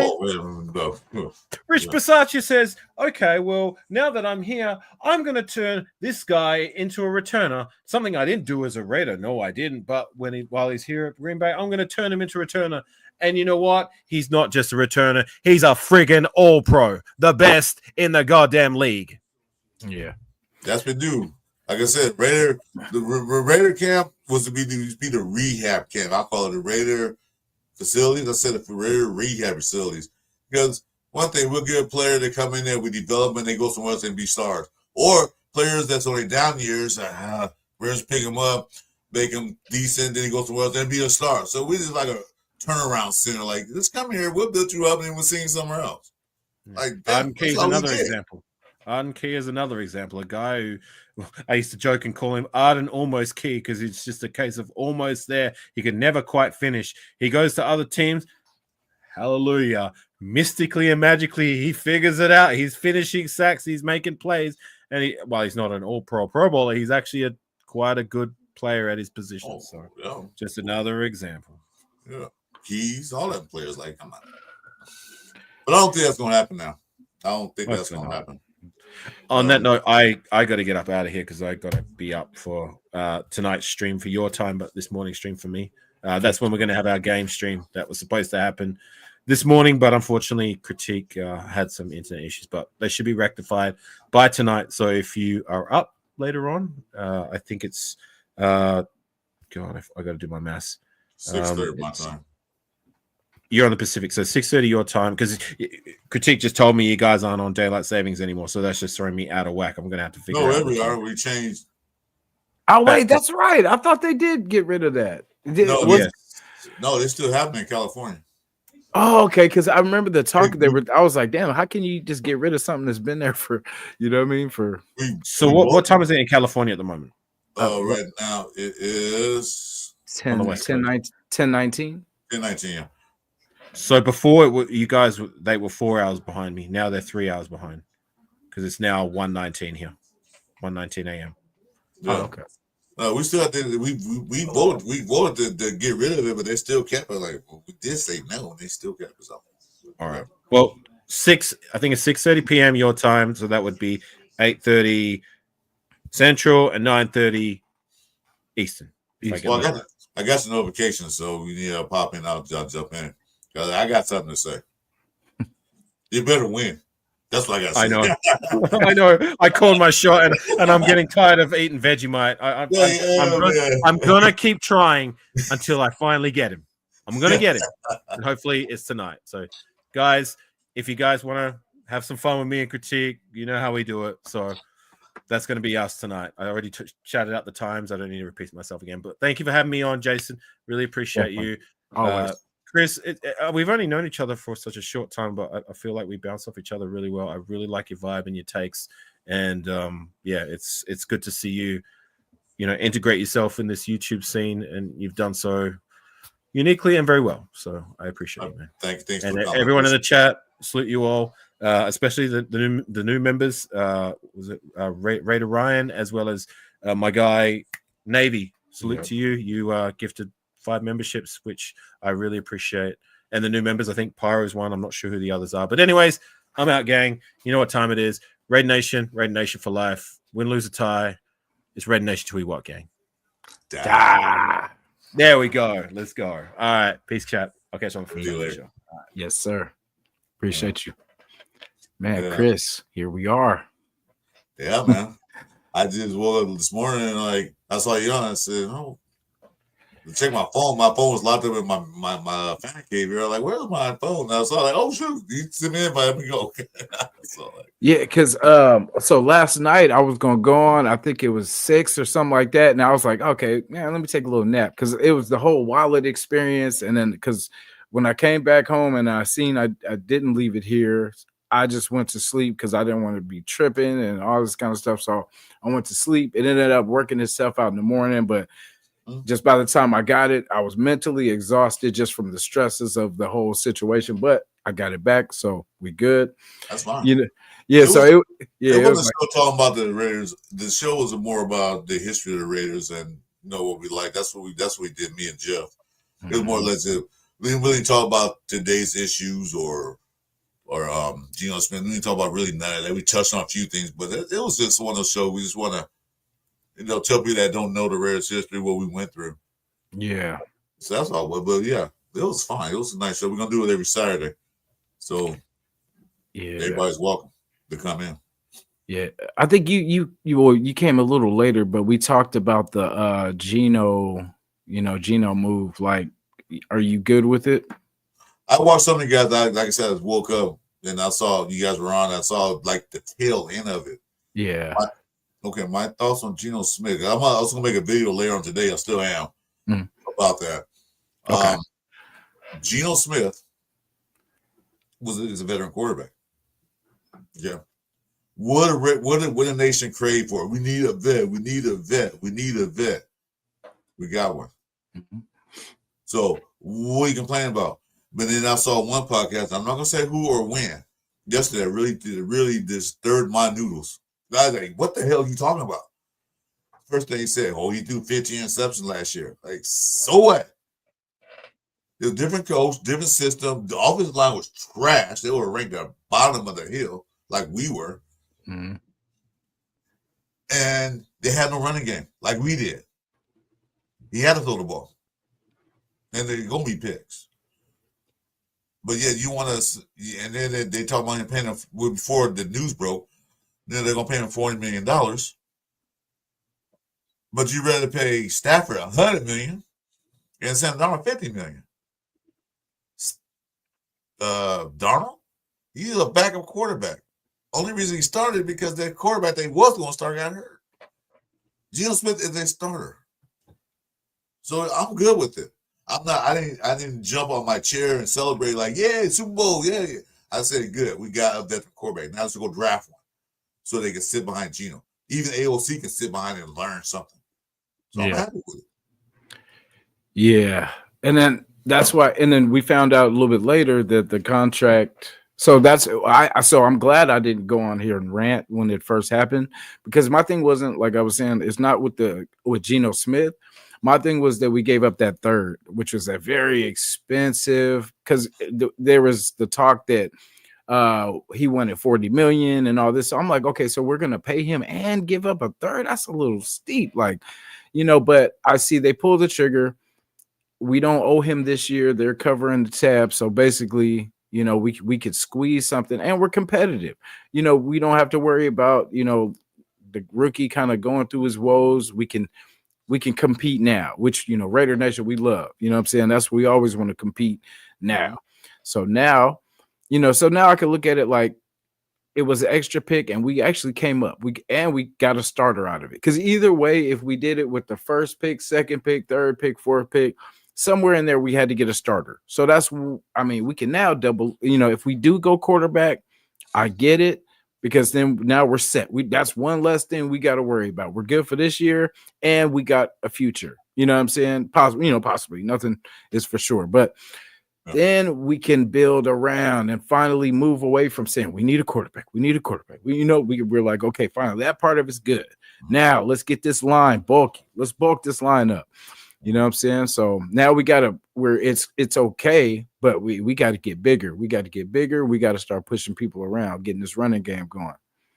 Well, one thing they did by picking Geno Smith, they took the pressure off themselves. They took all that pressure off, because now we're not forced to start, if we draft a quarterback, start a rookie right away. Because Brady already said, I would rather have the rookie sit for a year, let them learn. Yeah. We're not pressured to start AOC. Like AOC, I'd say not a bad quarterback, but I don't know he fits Chip Kelly's system, but Chip Kelly will work around that to build something for him. Now we're not forced to do that. We're not forced to bring in Carter Bradley, who we haven't seen yet.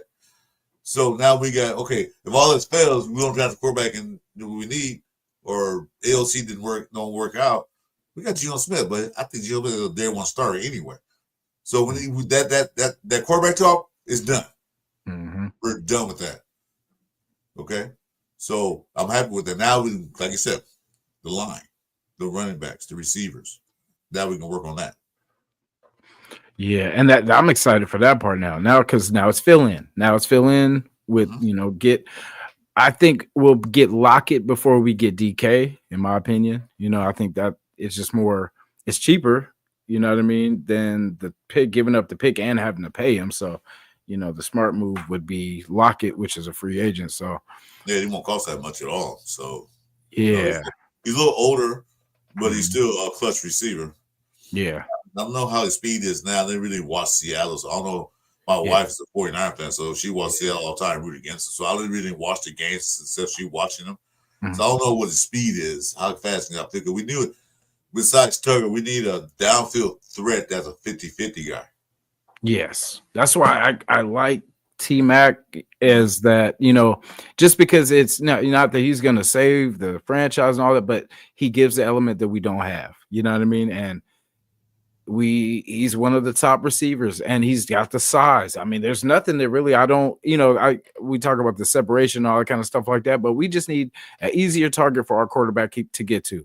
You know what I mean? He's got a nice catch radius that, you can pretty much put it anywhere. You can even put it behind him and he has the reach to get it back. So, and the good thing about Geno Smith is, like I said, we like I said, concentrate on that. But another thing, he has a good throwing arm. He has a good deep ball. Yeah. So, and he's accurate. So that's off the table. Which I'm glad for. Now Raiders have to worry about trading up to go get Shador or trading up or get Ward or doing that. Now we can keep our draft picks and pick something that we updeed in number 6. So I'm happy with that. But some people are not because they talk about his last year's stats. Look at his stats when he played. Like I said, when I do video, I'm pulling those stats. Look what happened when he played on Pete Carroll. And then Pete Carroll knows him. He knows Pete Carroll. He knows what Pete Carroll likes to do. Pete Carroll don't call plays, but he knows the style of offense that Pete Carroll likes to run. So the only need to get the pieces, we're set. Yeah, and you said it too. I was going to say that he knows Pete, and Pete was the one that kind of gave him that restart. That rejuvenated his career. So that's what I'm saying. And it faded last year because Pete wasn't there. Right. So now he's going back to his comfort zone. So if anything, he should be back to his his ways. But and the team has to be built around that because what Pete liked to do is run the ball. He had some good running backs. Some decent. He had a stable too. They did the whole by committee. Yeah, they did. They had beast mode, but people didn't realize beast mode wasn't in there all the damn time. They switched in. I forgot the guy behind beast mode, but they switched out run backs a lot. Yeah, damn. I should know the dude because I had him on fantasy, but I forget off top. Yeah. So I feel that I feel that we're in a good spot now. There's no more pressure. There's no more news media. Where's going to get Sam Darnold? Where's going to sign Stafford? No more of that crap. Or they're going to bring Aaron Rodgers. Well, they were. He was free agent. Why they didn't do it? Why they trade a third for Geno instead of bringing Aaron Rodgers? Why? Because they see something in Aaron Rodgers that they don't like, or they prefer to have a quarterback that worked under the head coach. And with Chip Kelly there with Geno Smith, they can do wonders with that. Yeah, with the thing with Darnold, because I was like, this dude had one good year, and then now we're ready to throw $40 million at him. I'm like, 50. 50. I'm like, I haven't seen it, enough. And then even with what's his name, Geno Smith. With Stafford, I was on board with. Yeah, it would have been pricey, but at least that's one thing you wouldn't have to worry about the quarterback position. He knows what to do, at the quarterback position. Because it's the guys like the Fields. Yeah, legs wise, we know he can get out of there, he can move, but his arm is questionable. But with Stafford, he's not, the most mobile, but he knows where and how to deliver the ball. Because that's what I want. Every position, I want someone that knows what they're doing. So it's not a liability. You don't have to worry about, okay, damn, this dude's going to fumble. This dude's going to throw interception. No, it should be like, okay, we know dude's going to handle his business. He's not going to turn over the ball. He's pretty smart with where he goes with the ball. And if it's not there, he's going to get rid of it. So, but we've had some bad QB play. And so that's why I just wanted a vet. Like, I always want us to compete. Like, at the beginning of the season, everybody starts out 0-0. You know what I mean? So it starts fresh. I don't want to lose a game because of bad quarterback play. Mm-hmm. I don't lose a game like that. Our quarterback should manipulate, just manage the game and do what he's supposed to do. I don't lose because he threw a pick six when we need a field goal, or fumbled the ball at the 20-yard line where we need to score a point. I don't want to see that. Like I said, that pissed me off. They were talking about he had 15 turnovers. Geno Smith had to force those balls in there because he had a running game, and the offensive caller was lousy. The offensive line was terrible. Mm-hmm. So what did he have to play with? Nothing. But they gonna see that, and they're gonna build around it because they knew something that we didn't know, because that Geno Smith trade was a shot in the back. Like, what the hell? Yeah. I didn't know that was even coming up, because he said he wanted to be traded on Thursday. And one of they signed a couple days later. They traded. Yeah. I ain't mad. Raiders are being aggressive. They are going after people. They're not sitting around waiting with their hands in their pockets like, well, let's hope he's there by the time. No, they're going after these guys. Mm-hmm. I love the order. I love the order that they're doing it too. Like they're getting, because I feel like we go on these podcasts and we talk about what we see, and it's like, you've been a fan for years, I've been a fan for years, so we've seen the record and the track record of what we do, and we know what's going on. And it's like we get these different regimes coming here every 2-3 years, and then they're okay, well, shit, this the Raiders. Oh, I'll just do this. But I'm like, no, you got to know the history of our bad drafting, of our, we don't pull trigger on quarterbacks no more because we're spooked we're going to get another Jamarcus Russell. You know what I mean? It's like, when was the last Brett Favre? Derek Carr was the last pretty much quarterback that we actually pulled the trigger on. You know what I mean? And took a chance with, like, and then we were lucky that he was around for that long. 9 years. When you think about that, that was almost 10 years. Yeah, almost a decade. You know what I'm saying? Like, and that's why sometimes we put a lot of time into him thinking, oh, we got to build around it. Oh, he doesn't have the wide receivers. Then we got the wide receivers. Oh, he doesn't have the defense. Oh, this, and it's true sometimes. Everything is the timing. Like, we were defense last, because I was not mad at the defense last year, because the offense put them in bad positions. They played double time. You know what I mean? Because they would get the ball back to the offense, and then Minshew would Minshew, or Labe would fumble, or Zamir would, and it's we're asking them as many times as those turnovers. That's how many times we asked the defense to come back on the field after they already, did their thing. They handled their business, or if they got scored or whatever it was, but then had to come back out right after. Yeah. You had to get defensive rest. Okay, defense, they stopped them. Good. They punt the ball. Good. We got the ball at the 30-yard line. Yeah. Cool. Defense can sit down for Yeah. Stop. Yeah.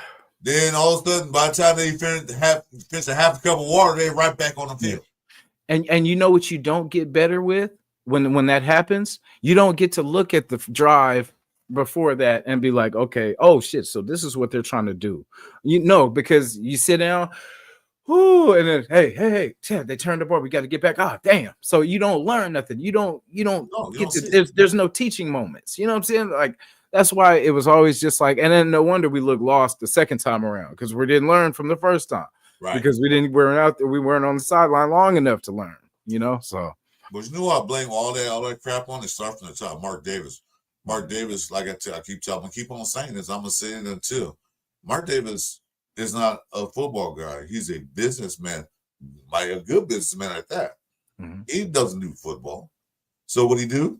He just let full control over to everybody. He had, he might say, I want this guy, I want that guy, not knowing football. Mm-hmm. Like that John Gruden thing. He just let John Gruden run everything, and that's a mistake. You need checks and balances. You need somebody to tell the general manager, like, no, we don't need that player. We need this player. We need a general manager to tell the coach, say, you know what? Won't you run this type of system? We need a president of the company to say, hey, this direction we're going in. Because the Rays had no directions for a long time. What are we? Are we a defensive team? Are we a running team? Are we a pass? What are we? We had no identity. Mm-hmm. And Pete Carroll's going to bring that an identity. Definitely. And the whole Gruden thing, and then to go back what you said about Mark Davis. Mark Davis tried to do it the cheap, or not cheap way, but the easy way, and don't give Gruden 10 years to, handle the business with the coaching and everything, when most people would have not even gave 5. You know what I'm saying? But we gave 10 for him to, so that way Mark Davis is like, shit, I ain't got to worry about it for about 10 years now. And then, we see how that worked out with the emails and all that kind of stuff. But but that's the thing, like Mark Davis does need to get out of the way. And I think that's where the Brady coming in, and even Pete Carroll, like all that experience, all that, championship playoff experience, because nothing is going to seem, they're not going to go through too many seasons of not making the playoffs. With the combination of Pete and his competitiveness, Brady and his, I'm not ego, but, his pride, and what I'm saying? We're not going to have too much losing in this building. So the guys that they're going to keep are going to be people that are tired of this losing and want to win and are willing to do whatever it takes to, get to that. Brady has more to lose than any head coach or GM. You know why? Mm-hmm. He's the owner of the team. You know what that means? Mm-hmm. That if the team don't make money, guess what happens to his money? Yeah. So he's not going to try to sit there like, I'm trying to put the best thing on the field because I invested my money in this team. I want to win. I want to get the fans in there. I want to get some money. So he has more to lose than anybody else. Yeah. So he's not going to sit there. So I saw one guy in the chat on this podcast when Brady got approved for the ownership. Oh, he's going to tank the Raiders. He's going to do. Why would he do that? No. That's like you buying a brand new Benz and throw some red paint on it. Yeah, keying it real on the side. Just why are you gonna ruin your investment? No, we're not gonna do that. He's gonna get this team up. And plus Richard Seymour's there too, so they got some football heads in it finally. Yeah, because even last year, like the people that they had in the building, I don't know if you agree, Chris, but the people that they were bringing to mentor AP and give advice, I'm like, besides like Coughlin, which had really two good Super Bowl wins, against the Patriots, but like as far as like the guy from Cincinnati, like he barely did anything really, because he was defensive guy definitely. But as far as like success, Marvin Lewis? Yeah, Bengals weren't really that successful. I mean, they were the most successful under him in a long time, but they really didn't go nowhere or do nothing. So I mean, I didn't see what he was. I mean, I guess more for the defense it probably helped, but as far as like scoring points, it did nothing. Well, my thing is this: okay, you had a head coach, he's an inexperienced head coach. He had too many ears. He had too many voices in his ears. That's why sometimes when I watch the games, I look at AP. He looked confused. Like he know what to do because you need a head coach. You got to make snap decisions. You won't have time to like think about it. You got okay, run that. Stops the bleeding. Coach stops the bleeding if it's Yeah, he looked confused a lot of times. And Marvin Lewis sitting on the other side with a clipboard, and that's all he's doing. Like I thought your advisor should be in your ear saying, "Hey, you should run this." Or do that. He didn't do it. But that was too many years. Pete Carroll don't need that many people in his ear. He has experience. Chip Kelly don't need people in his ear. He has experience. You see what Patrick Graham did? He don't need anybody in his ear. He has experience. So we got the experience factor itself. We're good on that part. Like I said, now we're at that point where just get the right players for the right system, for the system we're gonna run. Are we gonna be a running team or are we gonna be a passing team? It's like we're gonna be both. We're gonna be that combo team. We're gonna do both. But that's what till the whole NFL, like what AP was out, what pissed me off. Like, why are you telling everybody what we're gonna do? Why are you going there? We're gonna be a running team. Don't tell them. They're gonna get for that. Don't shoot a full and be a pass thing, but we ain't incorporate be a pass thing.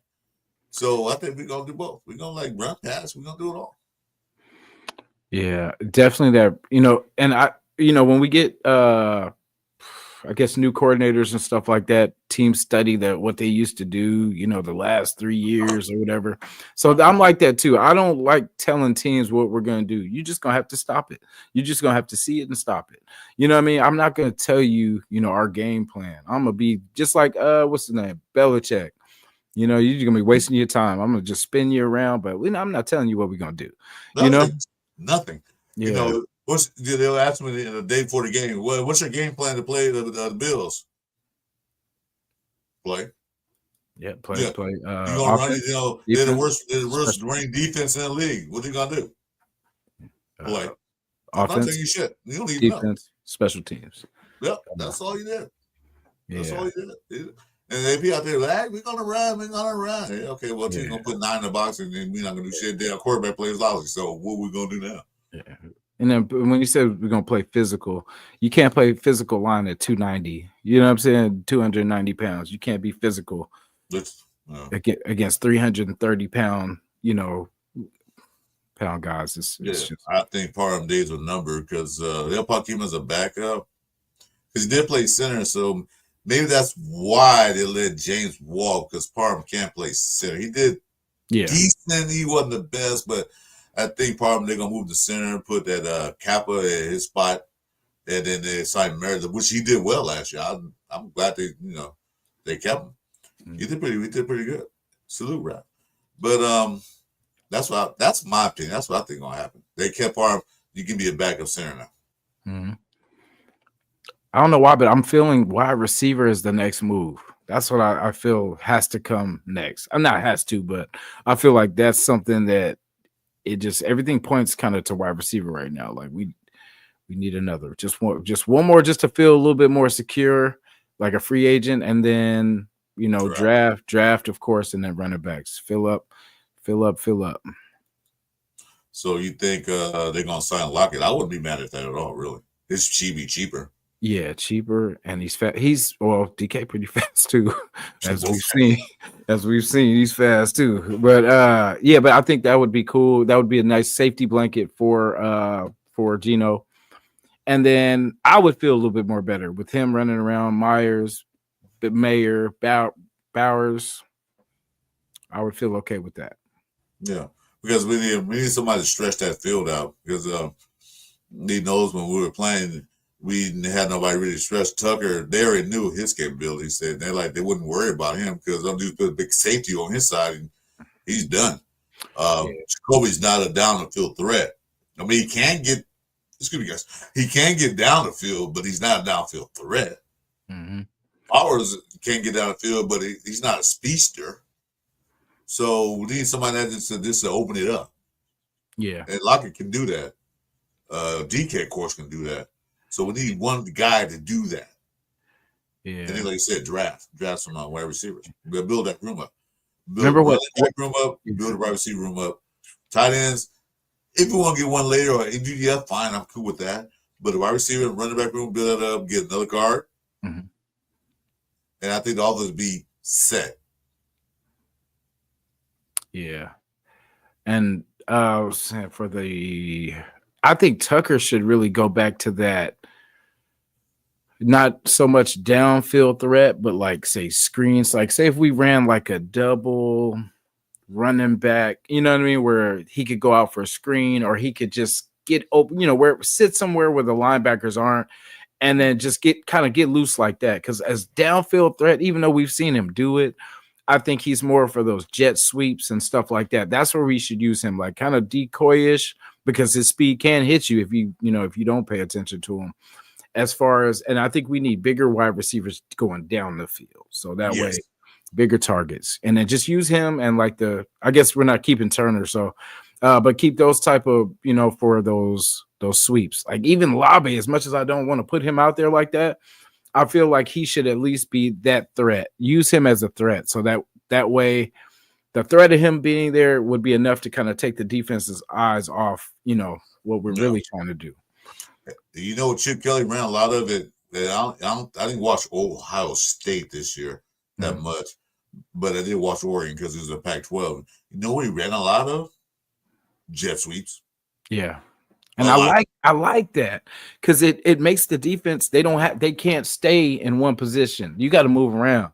And like if you're just running, they're just gonna sit and then just go. Yeah. They throw 9 in the box, and what can you do? Yeah.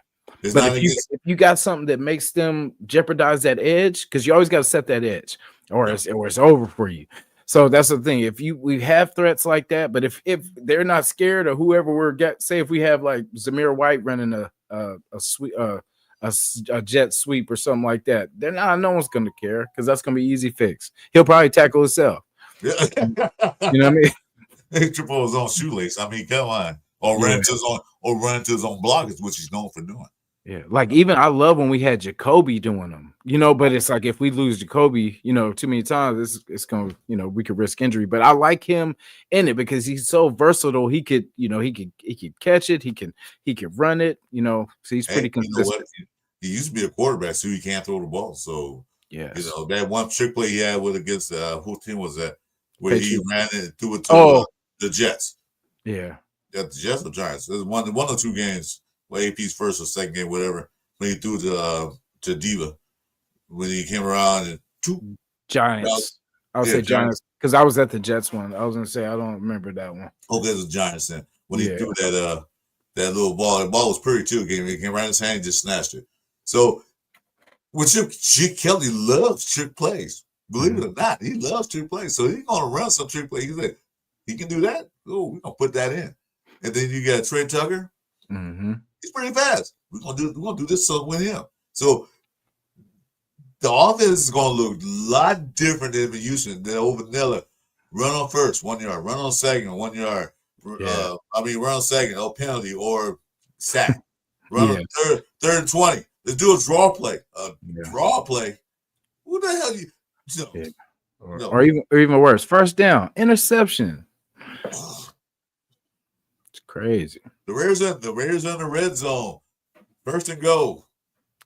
He said, let's say we pick six. Pick six. And they were driving too. It was 7 for 7 on that drive until that interception. We could have been 17-0. And we had Denver. We had Denver's on our ropes. Yeah. And then and then you saw Minshew's face after that. He just lost all the confidence in the world. He just That's where AP, like you were saying earlier too, the AP looked lost. Like that's the moments where I would see they would shine to him, and he's like, "Damn, well, shit, what can I do?" The dude threw a pick, but it was like we never stopped the bleeding. We never, because the defense was good enough to make the stops, and it was just our offense when they would get back on the field could not do nothing. Nothing. You know what I mean? Because the defense did its job in points. Because it was times I remember one time. We were in field goal range and we went for it on 4th and 3 or something like that, or 4th and 1, when we could have kicked a field goal. And then say if we had got the ball back, which we did, we could have kicked a field goal and won the game. But instead, and we got the ball back again and then threw a pick to end the game. So yeah, that's why I would get mad at AP. I'm like, you got to take points, brother, because you act like we never, like the defense can't get the ball back. And we did. Like most of the time, it was like, damn, the defense got the ball back because we're used to the other team running it out, melting the clock, getting that key first down. And for most of the time, the defense got the ball back, and then we just couldn't get nothing going. My thing with AP is like, okay, we're one of the worst red zone teams in the NFL. What makes you think going on 4th and 3 is going to solve that issue? Within a field goal range, take the points. Take the points. You don't need 1 point to win the damn game. Take the points. No, we're going to go on 4th and 3. 4th and 3. No, kick the field goal. You're in field goal range. We got a good kicker. Kick the field goal. Yeah. All right. If you miss it, okay, well, they back there. Fine. But that's on handing the ball back. Kick the field goal. They block it. That happens. They miss it. That happens. But you just like literally get it was 4th and inches. Yeah, okay, yeah. Without running game, I wouldn't try it. I would try it anyway. So, but 4th and 3, no, kick the field goal. Even the Chiefs game, where we fumbled it away at the end. Like I would have still kicked the damn field goal. I'm gonna put it in the kickers, and it's not like he's a bum. Like this is one of the top 3 kickers in the league. You know what I'm saying? Hands down.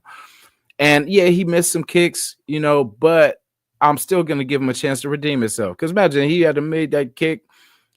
We beat the Chiefs, and that was enough for me. Because even though we were going through all the stuff we went through, we still want those games. At the end of the day, it's hard to be like, oh, well, it's you always want to beat the Chiefs because they were talking smack, all the stuff. Kelsey was, that was the game. He was like talking all that shit, blah, blah, talking all that, it's like, oh, I can't stand it. And you saw they showed a picture of Mahomes on the sideline when they had the ball down there. He was ready to start crying. With his tongue hanging out. Yeah, they knew they were going to lose. Like, oh, we got to lose this game. His head cocked to the side with his tongue out. That's the favorite, my favorite thing to see. And we almost had him again. And it's like AOC actually had a good game until that moment. You know what I mean? I can tell that. And which was crazy because, like I said, the Bears game before that, the Bears did the same thing. They melted the clock off trying to run one more play when they were already in field goal range. But for some reason, they were trying to get more, and then they didn't get to spike it. So that game, I think it was the Thanksgiving Thursday games. And then so we played them that, I think, the next day, the Christmas, you know what I mean? Or that's Christmas, the Friday game. The Black Friday. Yeah, and we do the same thing when we could have kicked it and been out of there. It would have been the last kick out of there. Yeah, I know. They said, well, he missed 3 field goals. Well, is he gonna miss 4? Nah. This guy's a good kicker. He's not gonna miss 4. I don't think he's gonna miss 4. I mean, I seen him miss 2 in one game. 3 I never saw before, and not just Carlson. But yeah, okay, give him another shot. What we got to lose? Exactly. Nothing. We're not doing anywhere. We're not doing anything. So they just give him a shot. Build his confidence back up. That's one thing he didn't do. Like with Lobby fumbled. I said, well, he fumbled. It happens. He's a rookie. He ain't used to the NFL hits yet. Yeah. Give him another chance. See what he does. No, you fumble. Yeah. Wow, that was quick. In garbage time, because I feel like he shouldn't have been put in that position anyway. Especially the way we were driving. We were driving, and we put him in there, I guess, trying to shake it up, and he ended up fumbling. And it's not that he shouldn't. It's just not in that time. Not when we're driving. We're trying to do something. You need your vets. You need your dogs. So it's like with him, he should be in garbage time. Like if we're already up a couple scores, and we can afford to, which we never. We didn't have to be garbage time. Yeah, I was gonna say we don't have too much garbage time, but there's a time and a place for everything. Like right. And the last time we put him in before that, he fumbled. So I would be like, until you can, until you kind of get that, we got to put you as, fourth option. We got to put you in practice squad. Bring up McCormick, who been in practice squad for 2.5, 3 years. Bring him up. Once you sit, get some reps, get used to this. They just threw him in there. I said, okay, fine. And I was happy for D a lot, for where he came from, small school. I was happy for him. Yeah. He just wasn't ready. Yeah, I like the kid. I see where he can. If he can hold on to the ball, he'll be cool. But he is, he's a smaller kid. But it's just in that time. But I mean, that one fumble didn't change the season. So what I mean, it was just one of the bad moments that we just. It's one thing we're gonna remember because the season was very lousy. It was so much. Remember how bad it was. Yeah. And now because when you're going through it at the moment, because how we are, we're competing to get to the playoffs. That's in our fan mode. That's all that matters is us getting to the playoffs. And until they say that we're eliminated, then there's the damn what we should have did and all this kind of stuff. But then there's that after the season, after the Super Bowl, when you can realistically look at the team and say, okay, now did we really think this team was going to be competitive and win Super Bowls this year with what we but in the season mode, anything can happen. But then once you get there, then that's when the reality kind of sets in, like, okay, well, shit, what do we expect to do with the quarterbacks that we had? And the line was getting pushed around and all that. And then we had so much going on this year. It was crazy. It was crazy. Yeah, because another thing I watched this podcast, like I said, I'm not gonna mention names. He said, "Well, we got Geno Smith. At best, we'll be 98. Hell, Should I'll better take for a 98 game. over 4-13 any day. Man. 98 is like almost a stepping stone to a playoff. You know what's happening. We don't know what's happening in the AFC West next year. 98, I'll take that. Yeah, because No, when it's you a winning season. it's better than I feel like it's better than Knicks. You know, he's better. I mean, the thing with what's his face, Herbert. You know, it could be close, tie-ish, maybe, but we'll see. You know, what who's better. But I mean, that's better than us. Like would say a Darnold that we don't know if he's gonna have a good second season. You know what I'm saying? Because I'm better with the Geno thing than a lot of the choices that we were talking about. Yeah. So he played USC. Like I said, I'm a USC fan. I watched him play. I wasn't impressed when he played at USC. I say he was the average quarterback. It's just that what they did from the win was what this rest of the team was a defense mainly and the running game. So I'm not too like sold on giving him $50 million. And like I said, he's a backup. And he couldn't even beat out what's his name over in Frisco? What's that kid's name? Purdy. Couldn't even beat him out. So no, why bring him in? No. Yeah, and see that's funny you said that too. And he couldn't even do it with the team that they had, you know, because at that time they had a pretty decent, you know what I mean. I think similar to San Francisco, but then you know with the McCaffrey, with the, you know, with that receiving core, Debo, IU, he had all the weapons there, and he couldn't do it then. Yeah. So he goes to Minnesota, like I said, who had one of the best coaching staffs there right now. They made Kirk Cousins like a Hall of Famer. Yeah. Yeah. To where he got $40 million from Atlanta, which I say, you guys got robbed, like he robs everybody else. And then Sam Darnold coming there, not even the starter, is there because who was that? J.J. McCarthy got hurt. Yeah, and then see, he was named McCarthy was named the starter before that last, you know, that game where he played us, and then he got hurt. And then he was named starter right after they drafted him. Yeah. So and that's crazy because you know you would think as a veteran, the veteran should give the team, I guess, the better chance. So when you think about that, and then so I think nobody else would give him 40 million but us. You know what I mean? I think it was hype. And I think Minnesota doesn't want to pay him. So, of course, they're going to look for a way out to see but it depends on how ready McCarthy is because they could dance for another year with Darnold. But I think they'll try to work something out to try to keep him for cheaper than that. Maybe like a little 1 year, you know, fat 1 year deal just to get through because you still do have JJ McCarthy for cheap, you know, and you did trade a lot they traded a couple times to make that whole thing happen. So yeah, I think that was just like, well, go test free agent and see if anybody pay you more money because this is all we're going to give you. Rays were interested in it, but I think that fell through because I think he wanted $50 million. You didn't prove anything. You got your butt kicked the last 2 games of the season. You got your butt kicked to get the number 1 spot. Then you got your butt kicks in the playoffs. So no, we're not paying $50 million. No. Minshew can do that for us. You know, get us. Man, pay him cheaper and make us look bad. Yeah, for real cheap. Yeah, but you know what? I feel sorry for Minshew, and I'm not too sorry now. But he got a raw deal. He got paid. Good for him. But he got a raw deal when they brought in Getz. As soon as they brought in Getz, I said, well, there goes the season. I just knew it. This dude is not an offensive coordinator. Not a good one. Yeah. And they didn't get no weapons. They didn't get no running backs. That draft was a joke. Everybody said, oh, Tom, that's a good draft. No. Bowers that's having to fall in our lap. So you have the choice but to take him. I would have been Jim. I would have took him too. Like, you know, he was supposed to be a top 5 pick. I would have taken him too. Yeah. The only thing he picked well was Glaze. I was gonna wait. I didn't know if you were gonna mention it, but I was gonna say Glaze because that could have been a bust too. Because remember when we got him, because there was hella different players that we wanted at that time, but then they got Glaze, and I'm like, damn, because he was not even on the radar at all. No. And then he ended up being a secure spot at tackle, if anything. Man, beat out Munford. Shit, Yeah. This spot. Yeah. They got Glades. JPJ was good. I'm Mm-hmm. surprised he fell out. He also one of those guys that fell towards the bottom that just fell on laps. Yeah.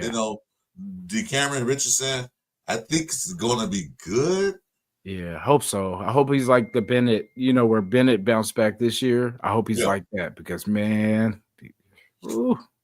Well, Pete Carroll's a DB by heart, so he's played DB. He was a DB coach, so he'll probably develop him. Jason, I know it's like 4 hours for you. I'm not being off a couple hours, but I'm going to sign off for a little while. Yeah, for sure. I told everybody it was going to be a short one too. I said that ain't going to be early this long. Well, get on the Raiders, man. So much talk about it. Yeah, it's always Jesus Christ, 4 hours passed by. Yeah, but I appreciate you inviting me in. I always want to do a show with you. I'm definitely going to do more. Yeah, definitely so. Next week going to be crazy. I'm going to wait to see what happens. Yeah. But anyway, I'm gonna sign off. For those in the chat, please like and subscribe to Jason if you haven't already, and my channel too at Christopher Raiders. Let's build this up because the season is about to start on March 12th. That's when the season actually starts. Then we're gonna see some things change, and hopefully we be happy again. and our quarterback speaks the same language as our coach, so. Just think of that as a positive, y'all. Yeah, they know each other, so there's no wrong with that. They're familiar, so we should be good. We're not under pressure no more to try to get a quarterback. We're done with that. We're good. Like I said, this Geno Smith was a shot in the dark. I'm like, what the hell just happened? Yeah, so that's what I said. I'm loving this over the Darnold, all that. So I'm glad I didn't come on here ranting a couple of days ago. So I let it process, let it marinate for a little bit, and I'm happy with it. So. Chris, you got anything you said today? You got any shows today? I'm not gonna do a live today. Maybe, I don't know. I was just gonna do a show video because I'm gonna talk about this one guy that this podcast. And like I said, I'm not gonna mention no name because I don't want to start a war because I'm new to this.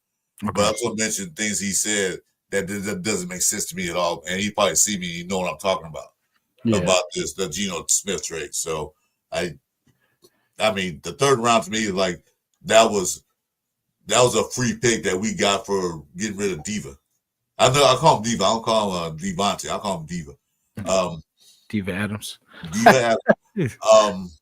That was what we got from him. So it's like we traded a Diva for a player. That's what we did, essentially. Yeah. And the thing that we needed a quarterback. So the third pick, okay. I'm glad it wasn't no second round pick or a first round pick. Now that would have been nice. Crap, we did that. Yeah, I feel bad. I feel bad because I'm not giving up on AOC, but I'm like I'm happy with what we got. So I'm like, okay, well, AOC, thank you for what you gave us. You never know. He might be in by the end of the damn season, but we don't know how this thing will go. But the good thing is that AOC can sit behind Geno Smith because AOC didn't set. Who did he sit behind?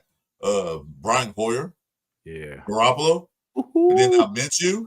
Don't what? So he didn't get a chance to see anything and learn anything. He was thrown into the fire.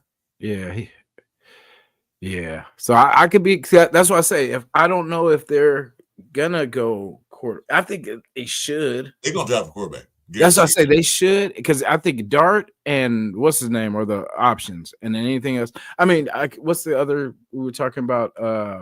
Will Howard. I don't think they're gonna go. He didn't look good at all in that damn. The guy from Missouri, Brady. Oh yeah, Brosmer, Brady Cook. Brady Cook. Yeah. Those are good options. They're picking up to sit. I mean, they look pretty good. Yeah, but like I say. Like I keep saying, if Shedeur falls 6, they more than likely might take Shedeur at 6 if he falls. Yeah, they should. Because definitely, like I said, that would take care of the quarterback position, and we would be secure at least at that, because we would have the Geno and Shedeur, and worst case AOC. You know what I'm saying? At the third. You know what I'm saying? So I'm okay with that. We don't have to worry about saying like, hey, start him. No, okay, he's a starter. So if he messes up, then we got a good backup plan.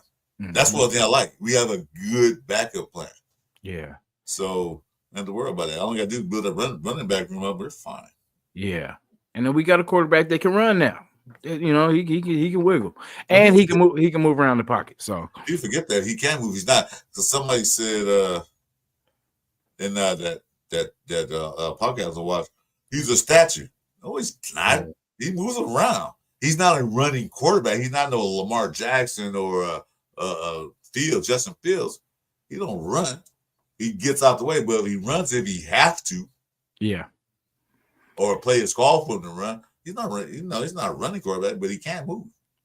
Yeah, I've actually been enjoying this thing, and we'll end it on this. But yeah, I've been watching a little tape on him, and I'm gonna watch some more. You know, I'm not content yet, but I'm gonna still, you know, watch and kind of see. But from so far, he's proved me wrong of what I thought, because I kind of thought he was statuish too, because I just hadn't seen him in that. You know, I really hadn't watched a lot of Seahawks games. So, but like I said, I saw him come on West Virginia, and I was like, "Oh, come on, Raiders, get him!" They did. They got DJ Hayden.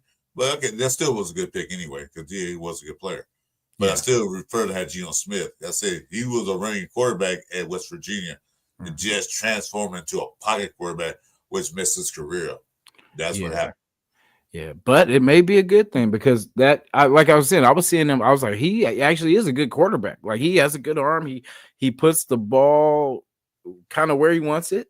You know what I'm saying? Like, and it's with the right chemistry, you know, he can make it happen. Because I seen he was doing a lot of back shoulder, like a lot of stuff with Lockett and stuff like that. I'm like, with the right person, if we can get a Lockett, you know, get him a safety blanket, you know, something he feels comfortable with, like a go-to. And then you got Bowers and Kobe as your other one. So, I mean, I think this could work. But there's one thing that nobody mentions. I'm mentioning it now. He stays healthy. Yes. See? That's the only thing I said. AOC might end up being, you know, if it goes, you know, but we'll see how this branches out. Because I don't know. I just hope he stays healthy. I hope we get to build. He's been healthy. He had hurt a couple of times, but it wasn't major. So he wasn't like getting like really beat up that much. So he stays healthy. He's not a small kid. He's pretty big. Yeah. You look at his size. He's not no 6'3", I think 225. I forgot his measurements, but he's not no Gardner Minshew. He's not little. Yeah. And he can move. Yeah. He can move. So I'll be on back at 6 too. So, you know, if you're available, whatever, you can definitely come on. I got my boy Morris on. Okay. You know, Jeff, I know you're out there. You know what I mean? I know he's ready. Well, Jeff's probably live right now. If Jeff, you go to sleep, man. Get some sleep, goddamn. I was like, Jeff's probably live right now as we speak. But yeah, Raider Nation, appreciate you guys from Afakasi's channels and for Chris's channels, and of course, you know, my beautiful Raider Nation. You know what I'm saying? We appreciate you guys. You know, thank you for staying with us for, you know what I mean, 4 hours now. You know what I mean? So 6 p.m. I'll be back on again. So Pacific, or where are you located? Oh yeah, I'm in San Francisco, so you know, West Coast. Yeah, my time. Okay. Yeah, West Coast. Yeah, we West Coast. Oh yeah. All right, guys. We'll see you. I'll be there tonight. Yeah, for sure. So come back, definitely. We're gonna get deep into everything. Okay, awesome. You know what I mean? Well, I guess pause for the times we in. Pause. You know what I'm saying? But you know, but Raider Nation, we appreciate you guys, and thank you for coming. You know what I'm saying? So we out here, Raider Nation. Raiders for life. For sure. Appreciate you guys.